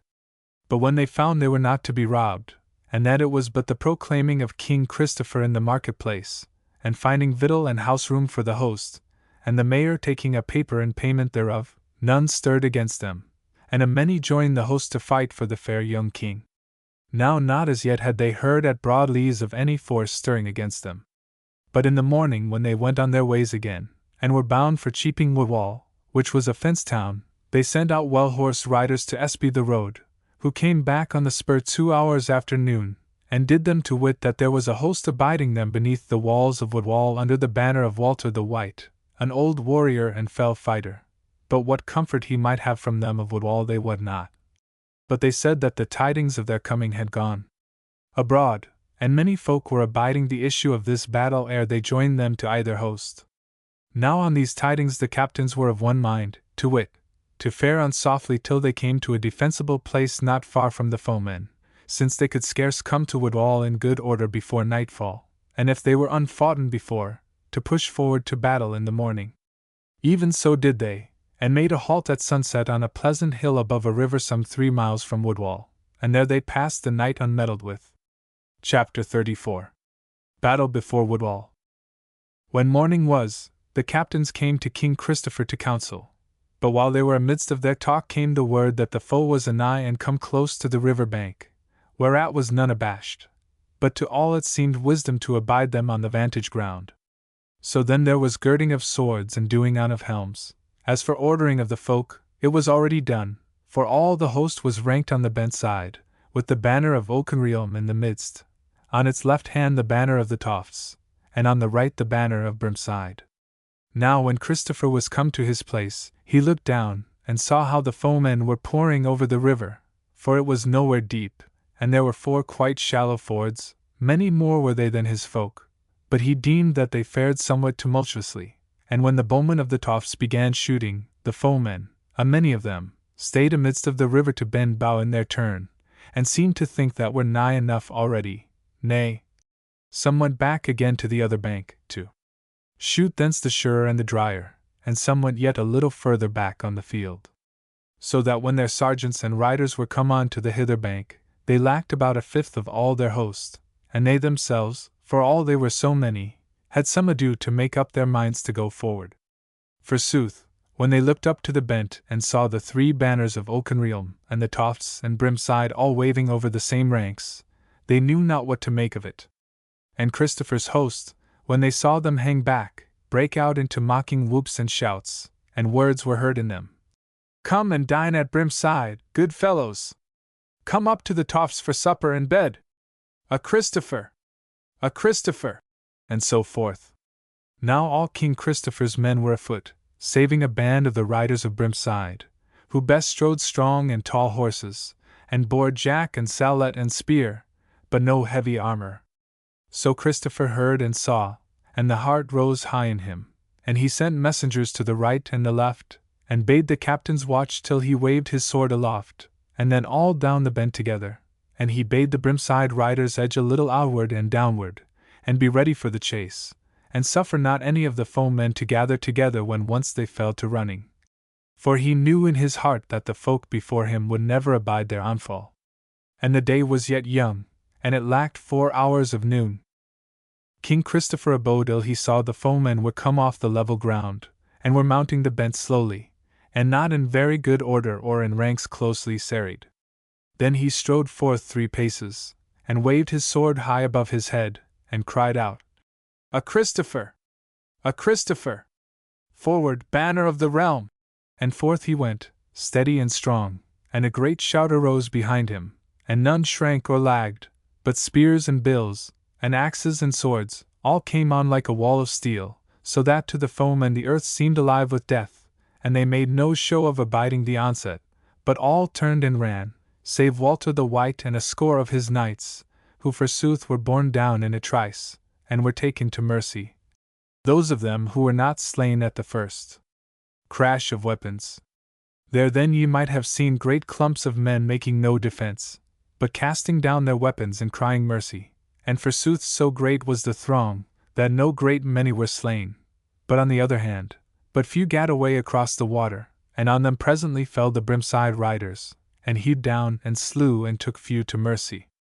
And some few besides the first laggards of the bowmen, it might be 300 in all, escaped, and gat to Woodwall, but when they of the town saw them, they made up their minds speedily, and shut their gates, and the poor fleers found but the points of shafts and the heads of quarrels before them. But on the field of deed those captives were somewhat fearful as to what should be done with them, and they spake one to the other about it, that they would be willing to serve the new king, since he was so mighty. And amidst of their talk came the captains of King Christopher, and they drew into a ring around them, and the lords bade them look to it whether they would be the foemen of the king, the son of that King Christopher the Old. "If so ye be," said they, "ye may escape this time, But ye see how valiant a man he is, and how lucky withal, and happy shall they be whom he calleth friends. Now what say ye, will ye take up your weapons again, and be under the best of kings and a true one, or will ye depart and take the chance of his wrath in the coming days? We say, how many of you will serve King Christopher? Then arose from them a mighty shout. All! All! One and all! Albeit some there were who slunk away and said naught, and none heeded them. So then all the sergeants and the common folk swore allegiance to King Christopher. But of the knights who were left alive, some said yea, and some nay, and these last were suffered to depart, but must needs ride unarmed. Now by the time all was done, and the new men had dined along with the rest of the host, and of the newcomers' tale had been taken, the day was wearing. So they set off for Woodwall, and on the way they met the mayor and aldermen thereof, who came before King Christopher and knelt to him, and gave him the keys of their town. So he was gracious to them, and thanked them, and bade see to the victual and lodging of the hosts, and that all should be paid thereafter. And they said that they had seen to all this before they came forth of the town, and that if the Lord King would ride forth, he would find fair lodging in the good town. So King Christopher was pleased, and bade the burgesses ride beside him, and he talked merrily with them on the way, so that their hearts rejoiced over the kindness of their lord. So they came to the gate, and there the king made stay till Goldilind was fetched to him, so that they might ride into the good town side by side. And in the street was much people thronging, and the sun was scarce set, so that the folk could see their king and queen what they were, and they who were nighest unto them, they let their shouts die out, so were their hearts touched with the sight of them and the love of their beauty. Thus rode they in triumph through the street till they were come to their lodging, which was great and goodly as for a cheaping town. And so the day was gone and the night was come, and the council and the banquet were over. Then were the king and Goldilind together again, like any up-country lad and lass. But she stood before him and said, O thou king and mighty warrior, surely I ought to fear thee now, but it is not so sore as I desire thee. But yet it mocketh both laughter and tears come to me when I think of the day we rode away from Green Harbour with thee, and I seemed to myself a great lady, though I were unhappy, and though I loved thy body, I feared lest the churl's blood in thee might shame me perchance, and I was proud and unkind to thee, and I hurt thee sorely. And now I will say it, and confess that somewhat I joyed to see thine anguish, for I knew that it meant thy love for me and thy desire to me. Lo now, wilt thou forgive me this, or wilt thou punish me, O Lord King? He laughed. Sweetling, he said, meseemeth now all day long I have been fighting against raiment rather than men. No man withstood me in the battle, for that they feared the crown on my helm and the banner over my head. And when those good men of the town brought me the keys, how should I have known them from borough folk but for their scarlet gowns and fur hoods? And meseemed that when they knelt to me, it was the scarlet gowns kneeling to the kingly armor. Therefore, sweetheart, if thou fearest that the king should punish thee for so wounding the poor Christopher of those few days ago, as belike thou deservest it, bid the king do off his raiment, and do thou in likewise, and then there shall be no king to punish, and no king's scather to thole the punishment, but only Christopher and Goldilind, even as they met erewhile on the dewy grass of Littledale. She blushed blood-red, but ere his words were done, her hands were busy with girdle and clasp, and her raiment fell from her to the earth, and his kingly raiment was cast from him, and he took her by the hand and led her to the bed of honor, that their love might have increased that night also. Chapter 35. An old acquaintance and an evil deed. When morning was, and it was yet early, the town was all astir and the gates were thrown open, and weaponed men thronged into it crying out for Christopher the king. Then the king came forth, and Jack o' the Tofts and his sons, and Oliver Marson, and the captains of Brimside, and the host was blown together to the market-place, and there was a new tale of them taken, and they were now hard on 70 hundreds of men. So then were new captains appointed, and thereafter they tarry not save to eat a morsel, but went out agates faring after the banners to Oakenrealm, all folk blessing them as they went. Naught befell them of evil that day, but ever fresh companies joined them on the road, and they gat harbour in another walled town, hight Seveham, and rested there in peace that night, and were now grown to 80 hundreds. Again on the morrow they were on the road betimes, and again much folk joined them, and they heard no tidings of any foemen faring against them, whereat Jack o' the Tofts marvelled, for he and others had deemed that now at last would Rolf the traitor come out against them. Forsooth, when they had gone all day and night was at hand, it seemed most like to the captains that he would fall upon them that night, whereas they were now in a somewhat perilous pass, for they must needs rest at a little thorp amidst of great and thick woods, which lay all round about the Frank of Oakenham as a garland about a head. So there they kept watch and ward more heedfully than their wont was, and King Christopher lodged with Goldilind at the house of a good man of the thorp. Now when it lacked but half an hour of midnight, and Jack o' the Tofts and Oliver Marson and the captain of the wall had just left him, after they had settled the order of the next day's journey, and Goldilind lay abed in the inner chamber, there entered one of the men of the watch and said, Lord King, here is a man hereby who would see thee. He is weaponed, and he saith that he hath a gift for thee. What shall we do with him? Said Christopher. Bring him in hither, good fellow. And the man went back, and came in again leading a tall man, armed, but with a hood done over his steel hat, so that his face was hidden, and he had a bag in his hand with something therein. Then spake the king and said, Thou man, since thy face is hidden, this trusty man-at-arms shall stand by thee while we talk together. Lord, said the man, let there be a dozen to hear our talk I care not, for I tell thee that I come to give thee a gift, and gift-bearers are oftenest welcome. Quoth the king, Maybe yet before thou bring it forth I would see thy face, for meseems I have an inkling of thy voice. So the man cast back his hood, and lo, it was Simon the squire. Ha! said Christopher. Is it thou then? Hast thou another knife to give me? Nay, said Simon, only the work of the knife. And therewith he set his hand to the bag and drew out by the hair a man's head, newly hacked off and bleeding, and said, Hast thou seen him before, Lord? He was a great man yesterday, though not so great as thou shalt be tomorrow. Once only I have seen him, said Christopher, and then he gave me this gift. And he showed his father's ring on his finger. Thou hast slain the Earl Marshal, who called himself the King of Oakenrealm. My traitor and dastard he was but thy friend. Wherefore have I 2 evil deeds to reward thee, Simon, the wounding of me and the slaying of him. Dost thou not deem thee gallows ripe? King, said Simon, what wouldst thou have done with him hadst thou caught him? Said Christopher, I had slain him had I met him with a weapon in his fist, and if we had taken him I had let the folk judge him. Said Simon, that is to say, that either thou hadst slain him thyself, or bidden others to slay him. Now then I ask thee, King, for which deed wilt thou slay me, for not slaying thee, or for doing thy work and slaying thy foe? Said Christopher to the guard, Good fellow, fetch here a good horse ready saddled and bridled, and be speedy. So the man went, and Christopher said to Simon, For the knife in my side I forgive it thee, and as to the slaying of thy friend, it is not for me to take up the feud.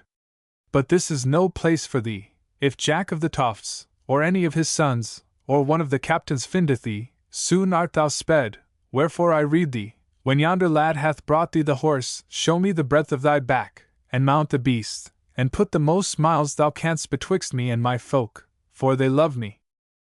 Said Simon, Sorry payment for making thee a king! Said Christopher, Well, thou art in the right, I may well give gold for getting rid of such as thou. And he put his hand into a pouch that hung on his chair, and drew out thence a purse, and gave it unto Simon, who took it and opened it and looked therein, and then flung it down on the ground. Christopher looked on him wrathfully with reddened face, and cried out, Thou dog! Wouldst thou be an earl and rule the folk? What more dost thou want? This! Cried out Simon, and leapt upon him, knife aloft. Christopher was unarmed utterly, but he caught hold of the felon's right arm with his right hand, and gripped the wrist till he shrieked. Then he raised up his mighty left hand, and drave it down on Simon's head by the ear, and all gave way before it, and the murderer fell crushed and dead to earth. Therewith came in the man-at-arms to tell him that the horse was come, but stared wild when he saw the dead man on the ground. But Christopher said, My lad, here hath been one who would have thrust a knife into an unarmed man, wherefore I must needs give him his wages. But now thou hast this to do, Take thou this dead man and bind him so fast on the horse thou hast brought that he will not come off till the bindings be undone, and bind withal the head of this other, who was once a great man and an evil, before the slayer of him, so that it also may be fast. Then get thee to horse and lead this beast and its burden till ye are well on the highway to Oakenham. And then let him go and find his way to the gate of the city if God will. And hearken, my lad, sayest thou this gold which lies scattering on the floor here? This was mine, but is no longer, since I have given it away to the dead man just before he lifted his hand against me. Wherefore now I will keep it for thee against thou comest back safe to me in the morning betimes, as I deem thou wilt, if thou wilt be hight to St. Julian the helping of some poor body on the road. Go therefore, but send hither the guard, for I am weary now, and would go to sleep without slaying any man else. So departed the man full of joy, and Christopher gathered his money together again, and so fared to his bed peacefully. Chapter 36. King Christopher comes to Oakenham. But on the morrow the first man who came to the king was the man-at-arms aforesaid, and he told that he had done the king's errand, and ridden 5 miles on the road to Oakenham before he had left the horse with his felon load, and that he had found not stirring all that way when he had passed through their own outguards, where folk knew him and let him go freely. And, quoth he, it is like enough that this gift to Oakenham, Lord King, has by now come to the gate thereof. Then the king gave that man the gold which he had promised, and he kissed the king's hand and went his ways a happy man. Thereafter sent Christopher for Jack of the Tofts, and told him in few words what had betid, and that Rolf the traitor was dead. Then spake Jack, King and fosterling, never hast so mighty a warrior as thou waged so easy a war for so goodly a kingdom as thou hast done, for surely thy war was ended last night, wherefore will we straight to Oakenham, if so thou wilt. But if it be thy pleasure I will send a chosen band of riders to wend on the spur thereto, and bid them get ready thy kingly house, and give word to the barons and the prelates, and the chiefs of the knighthood, and the mayor and the aldermen, and the masters of the crafts, to show themselves of what mind they be towards thee. But I doubt it not that they will deem of thee as thy father come back again and grown young once more. Now was Christopher eager well nigh unto weeping to behold his people that he should live amongst, and gladly he yes-said the word of Jack of the Tofts. So were those riders sent forward, and the host was ordered, and Christopher rode amidst it with Goldilind by his side, and the sun was not yet gone down when they came within sight of the gate of Oakenham, and there before the gate, and in the fields on either side of it was gathered a very great and goodly throng, and there went forth from it to meet the king the Bishop of Oakenham, and the abbot of St. Mary's and the priors of the other houses of religion, all fairly clad in broidered copes. With the clerks and the monks dight full solemnly, and they came singing to meet him, and the bishop blessed him and gave him the hallowed bread, and the king greeted him and craved his prayers. Then came the burgrave of Oakenham, and with him the barons and the knights, and they knelt before him, and named him to king, and the burgrave gave him the keys of the city. Thereafter came the mayor and the aldermen, and the masters of the crafts, and they craved his favor, and warding of his mighty sword, and all these he greeted kindly and meekly, rather as a friend than as a great lord. Thereafter were the gates opened, and King Christopher entered, and there was no gainsaying, and none spake a word of the traitor Rolf. But the bells of the minster, and of all the churches rang merrily, and songs were sung sweetly by fair women gloriously clad, and whereas King Christopher and Queen Goldilind had lighted down from their horses and went afoot through the street, roses and all kinds of sweet flowers were cast down before the feet of them all the way from the city gate to the king's high house of Oakenham. There then in the great hall of his father's house stood Christopher the king on the dais, and Goldilind beside him, and Jack of the Tofts and the chiefest of the captains, and the bishop, and the greatest lords of the barons, and the doughtiest of the knights, and the mayor and the aldermen, and the masters of the crafts, sat at the banquet with the king and his mate. They brake bread together and drank cups of renown, till the voidy cup was borne in. Then at last were the king and the queen brought to their chamber with stringplay and songs and all kinds of triumph, and that first night, since he lay in his mother's womb, did child Christopher fall asleep in the house which the fathers had builded for him. Chapter 37. Of child Christopher's dealings with his friends and his folk. It was in the morning when King Christopher arose, and Goldilind stood before him in the kingly chamber, that he clipped her and kissed her, and said, "This is the very chamber whence my father departed when he went to his last battle, and left my mother sickening with the coming birth of me. And never came he back hither, nor did mine eyes behold him ever. Here also lay my mother and gave birth to me, and died of sorrow, and her also I never saw, save with eyes that noted not that I might remember. And my third kinsman was the traitor that cast me forth of mine heritage, and looked to it that I should wax up as a churl, and lose all hope of high deeds, and at the last he strove to slay me. Therefore, sweet, have I no kindred, and none that are bound to cherish me, and it is for thee to take the place of them, and be unto me both father and mother, and brother and sister, and all kindred." She said, "My mother I never saw, and I was but little when my father died, and if I had any kindred thereafter they loved me not well enough to strike one stroke for me, nay, or to speak a word even, when I was thrust out of my place and delivered over to the hands of pitiless people, and my captivity worsened on me as the years grew. Wherefore to me also art thou in the stead of all kindred and affinity." Now Christopher took counsel with Jack of the Tofts and the great men of the kingdom, and that same day, the first day of his kingship in Oakenham, was summoned a great mote of the whole folk, and in half a month was it holden, and thereat was Christopher taken to king with none gainsaying. Began now fair life for the people of Oakenrealm, for Jack of the Tofts abode about the king in Oakenham, and wise was his counsel, and there was no greed in him, and yet he wot of greed and guile in others, and warned the king thereof when he saw it, and the tyrants were brought low, and no poor and simple man had need to thieve. As for Christopher, he loved better to give than to take, and the grief and sorrow of folk irked him sorely. It was to him as if he had gotten a wound when he saw so much as one unhappy face in a day, and all folk loved him, and the fame of him went abroad through the lands and the roads of travel, so that many were the wise and valiant folk that left their own land and came into Oakenrealm to dwell there, because of the good peace and the kindliness that there did abound, so that Oakenrealm became both many-peopled and joyous. Though Jack of the Tofts abode with the king at Oakenham, his sons went back to the Tofts, and Gilbert was deemed the head man of them. Folk gathered to them there, and the wilderness about them became builded in many places, and the Tofts grew into a goodly cheaping town, for those brethren looked to it that all roads in the woodland should be safe and at peace, so that no chapman need to arm him, or his folk, nay, a maiden might go to and fro on the woodland ways, with a golden girdle about her, without so much as the crumpling of a lap of her gown unless by her own will. As to David, at first Christopher bade him strongly to abide with him ever, for he loved him much.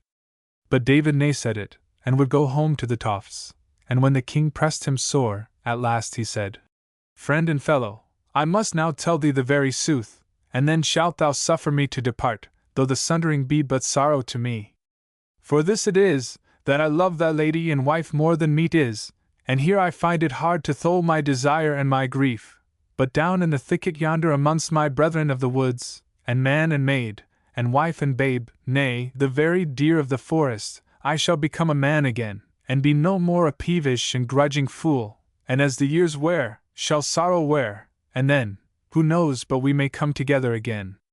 Then Christopher smiled kindly on him and embraced him, but they spake no more of that matter, but sat talking a while, and then bade each other farewell, and David went his ways to the Tofts. But a few months thereafter, when a son had been born to Christopher, David came to Oakenrealm, but stayed there no longer than to greet the king, and do him to wit that he was bound for oversea to seek adventure.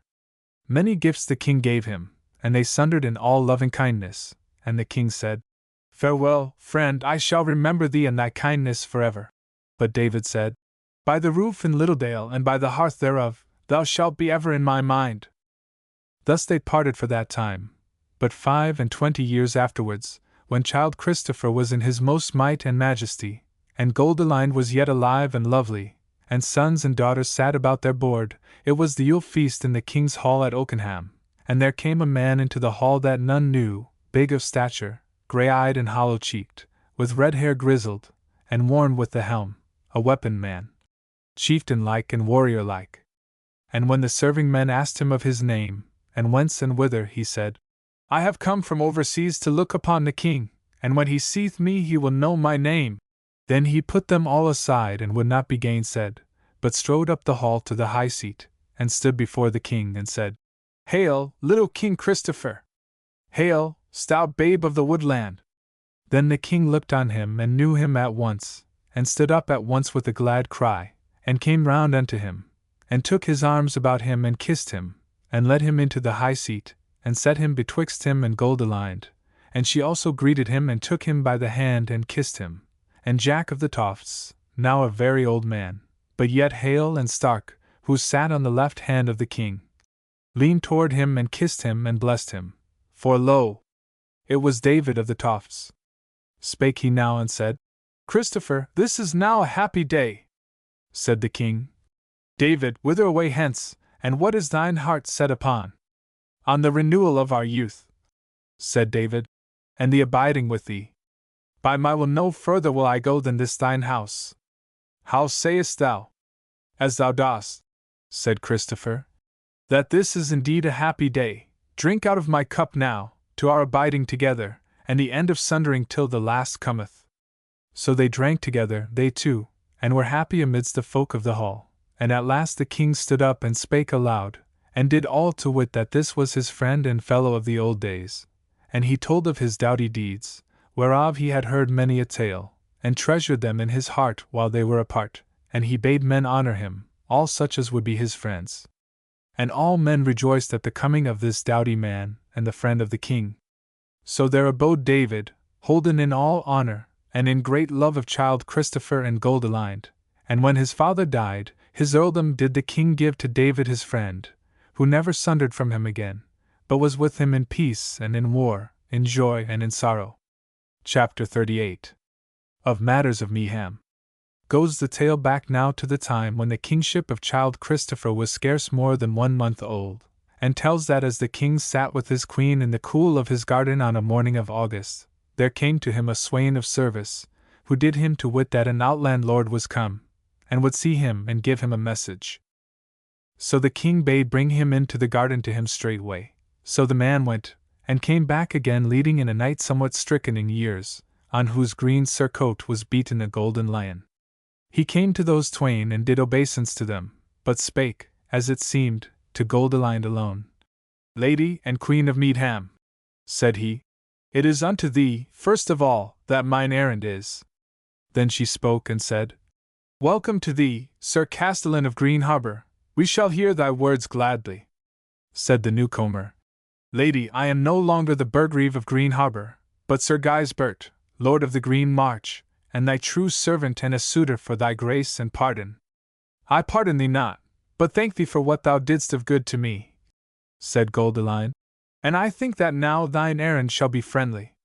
Then turned the Green Knight to the king, and he said, Have I thy leave to speak, Lord King? And he smiled covertly. But Christopher looked on the face and coat armor of him, and called him to mind as the man who had stood betwixt him and present death that morning in the porch of the Littledale house. So he looked on him friendly, and said, My leave thou hast, Sir Knight, to speak fully and freely, and that the more as meseemeth I saw thee first when thou hadst weaponed men at thy back, and wert turning their staves away from my breast. Even so it is, Lord King, said the knight. And to say sooth, I fear thee less for thy kingship, than because I wot well that thou mayst lightly take me up by the small of my back and cast me over thy shoulder if thou have a mind therefore. Christopher laughed at his word, and bade him sit down upon the green grass and tell his errand straightway, and the knight tarried not, but spake out. Queen of Meadham, I am a friend and fellow, and in some sort a servant, to Earl Geoffrey, Regent of Meadham, whom thou knowest, and he hath put a word in my mouth which is both short and easy for me to tell. All goes awry in Meadham now, and men are arming against each other, and will presently be warring, but if thou look to it, because all this is for lack of thee. But if thou wilt vouchsafe to come to Medhamstead, and sit on thy throne for a little while, commanding and forbidding, and if thou wilt appoint one of the lords for thine earl there, and others for thy captains, and governors and burgreaves and so forth, then if the people see thee and hear thee, the swords will go into their sheaths, and the spears will hang on the wall again, and we shall have peace in Meadham, for all will do thy bidding. Wherefore, lady and queen, I beseech thee to come to us, and stave off the riot and ruin. What sayest thou?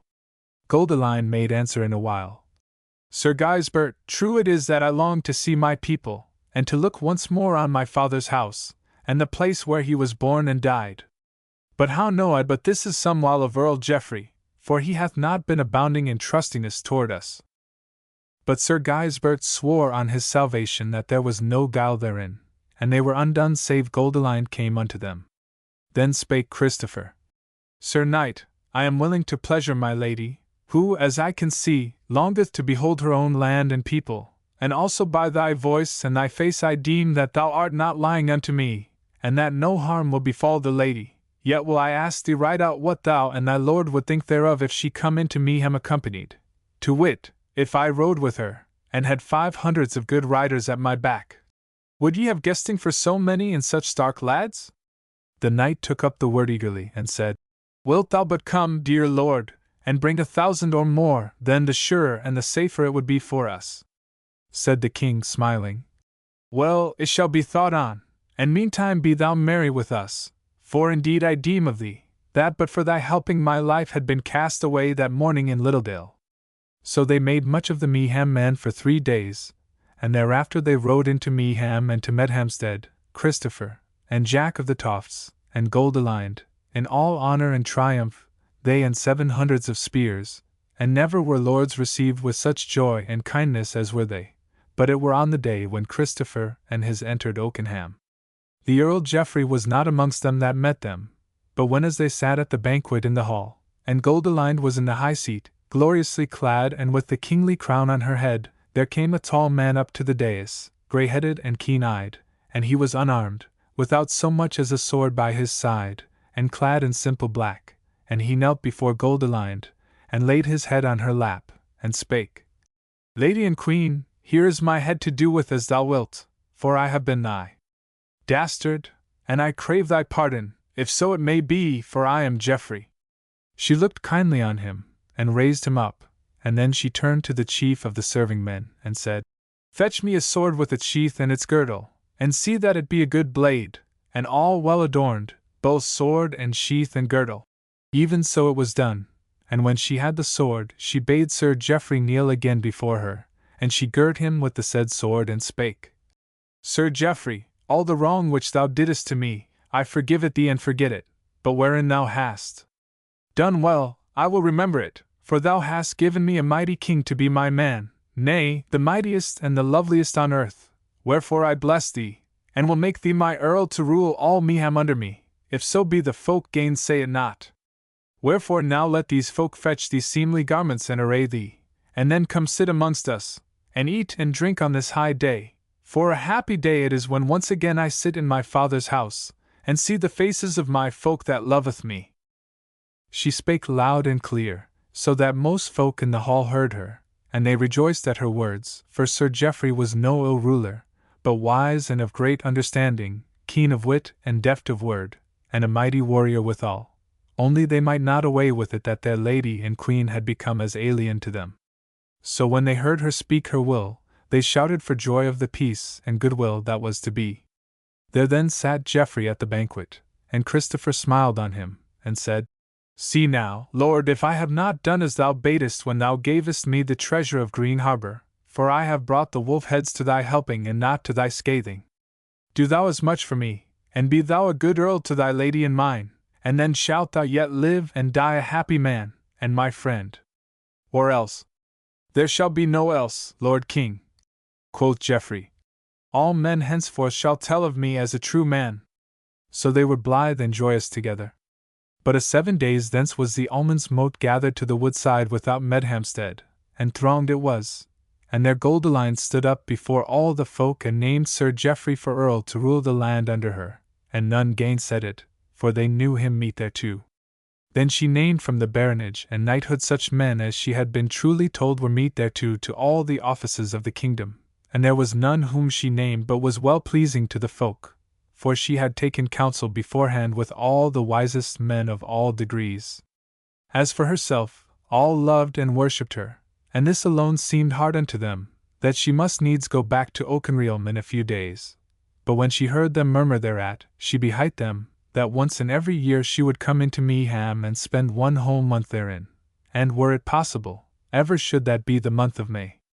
So when they heard that, they all praised her, and were the more content. This custom she kept ever thereafter, and she lay in with her second son in the city of Medhamstead, so that he was born therein, and she named him to be king after her, to the great joy of that folk, and he grew up strong and well-liking, and came to the kingship while his mother was yet alive, and was a good man and well beloved of his folk. Before she turned back with her man, she let seek out Alois, and when she came before her, gave her gifts and bade her come back with her to Oakenham and serve her there if she would, and the damsel was glad, for there in Medhamstead was she poor and not well seen to, whereas it was rumoured of her that she had been one of the jailers of Goldilind. When they came back to Oakenham, there they met Gandalf, Baron of Brimside, now whole of his hurts, and the king greeted him kindly, and did well to him all his life, and found him ever a true man. Good thenceforward was the life of Childe Christopher and Goldilind, whiles indeed they happed on unpeace or other trouble, but never did fair love and good worship depart from them, either of each unto each, or of the whole folk unto them twain. To no man did Christopher mete out worse than his deserts, nay, to most far better he meted. No man he feared, nor hated any save the tormentors of poor folk, and but a little while abided his hatred of those, for it cut short their lives, so that they were speedily done with and forgotten. And when he died a very old man but 1 year after Goldilind his dear, no king that ever lived was so bewailed by his folk as was Childe Christopher.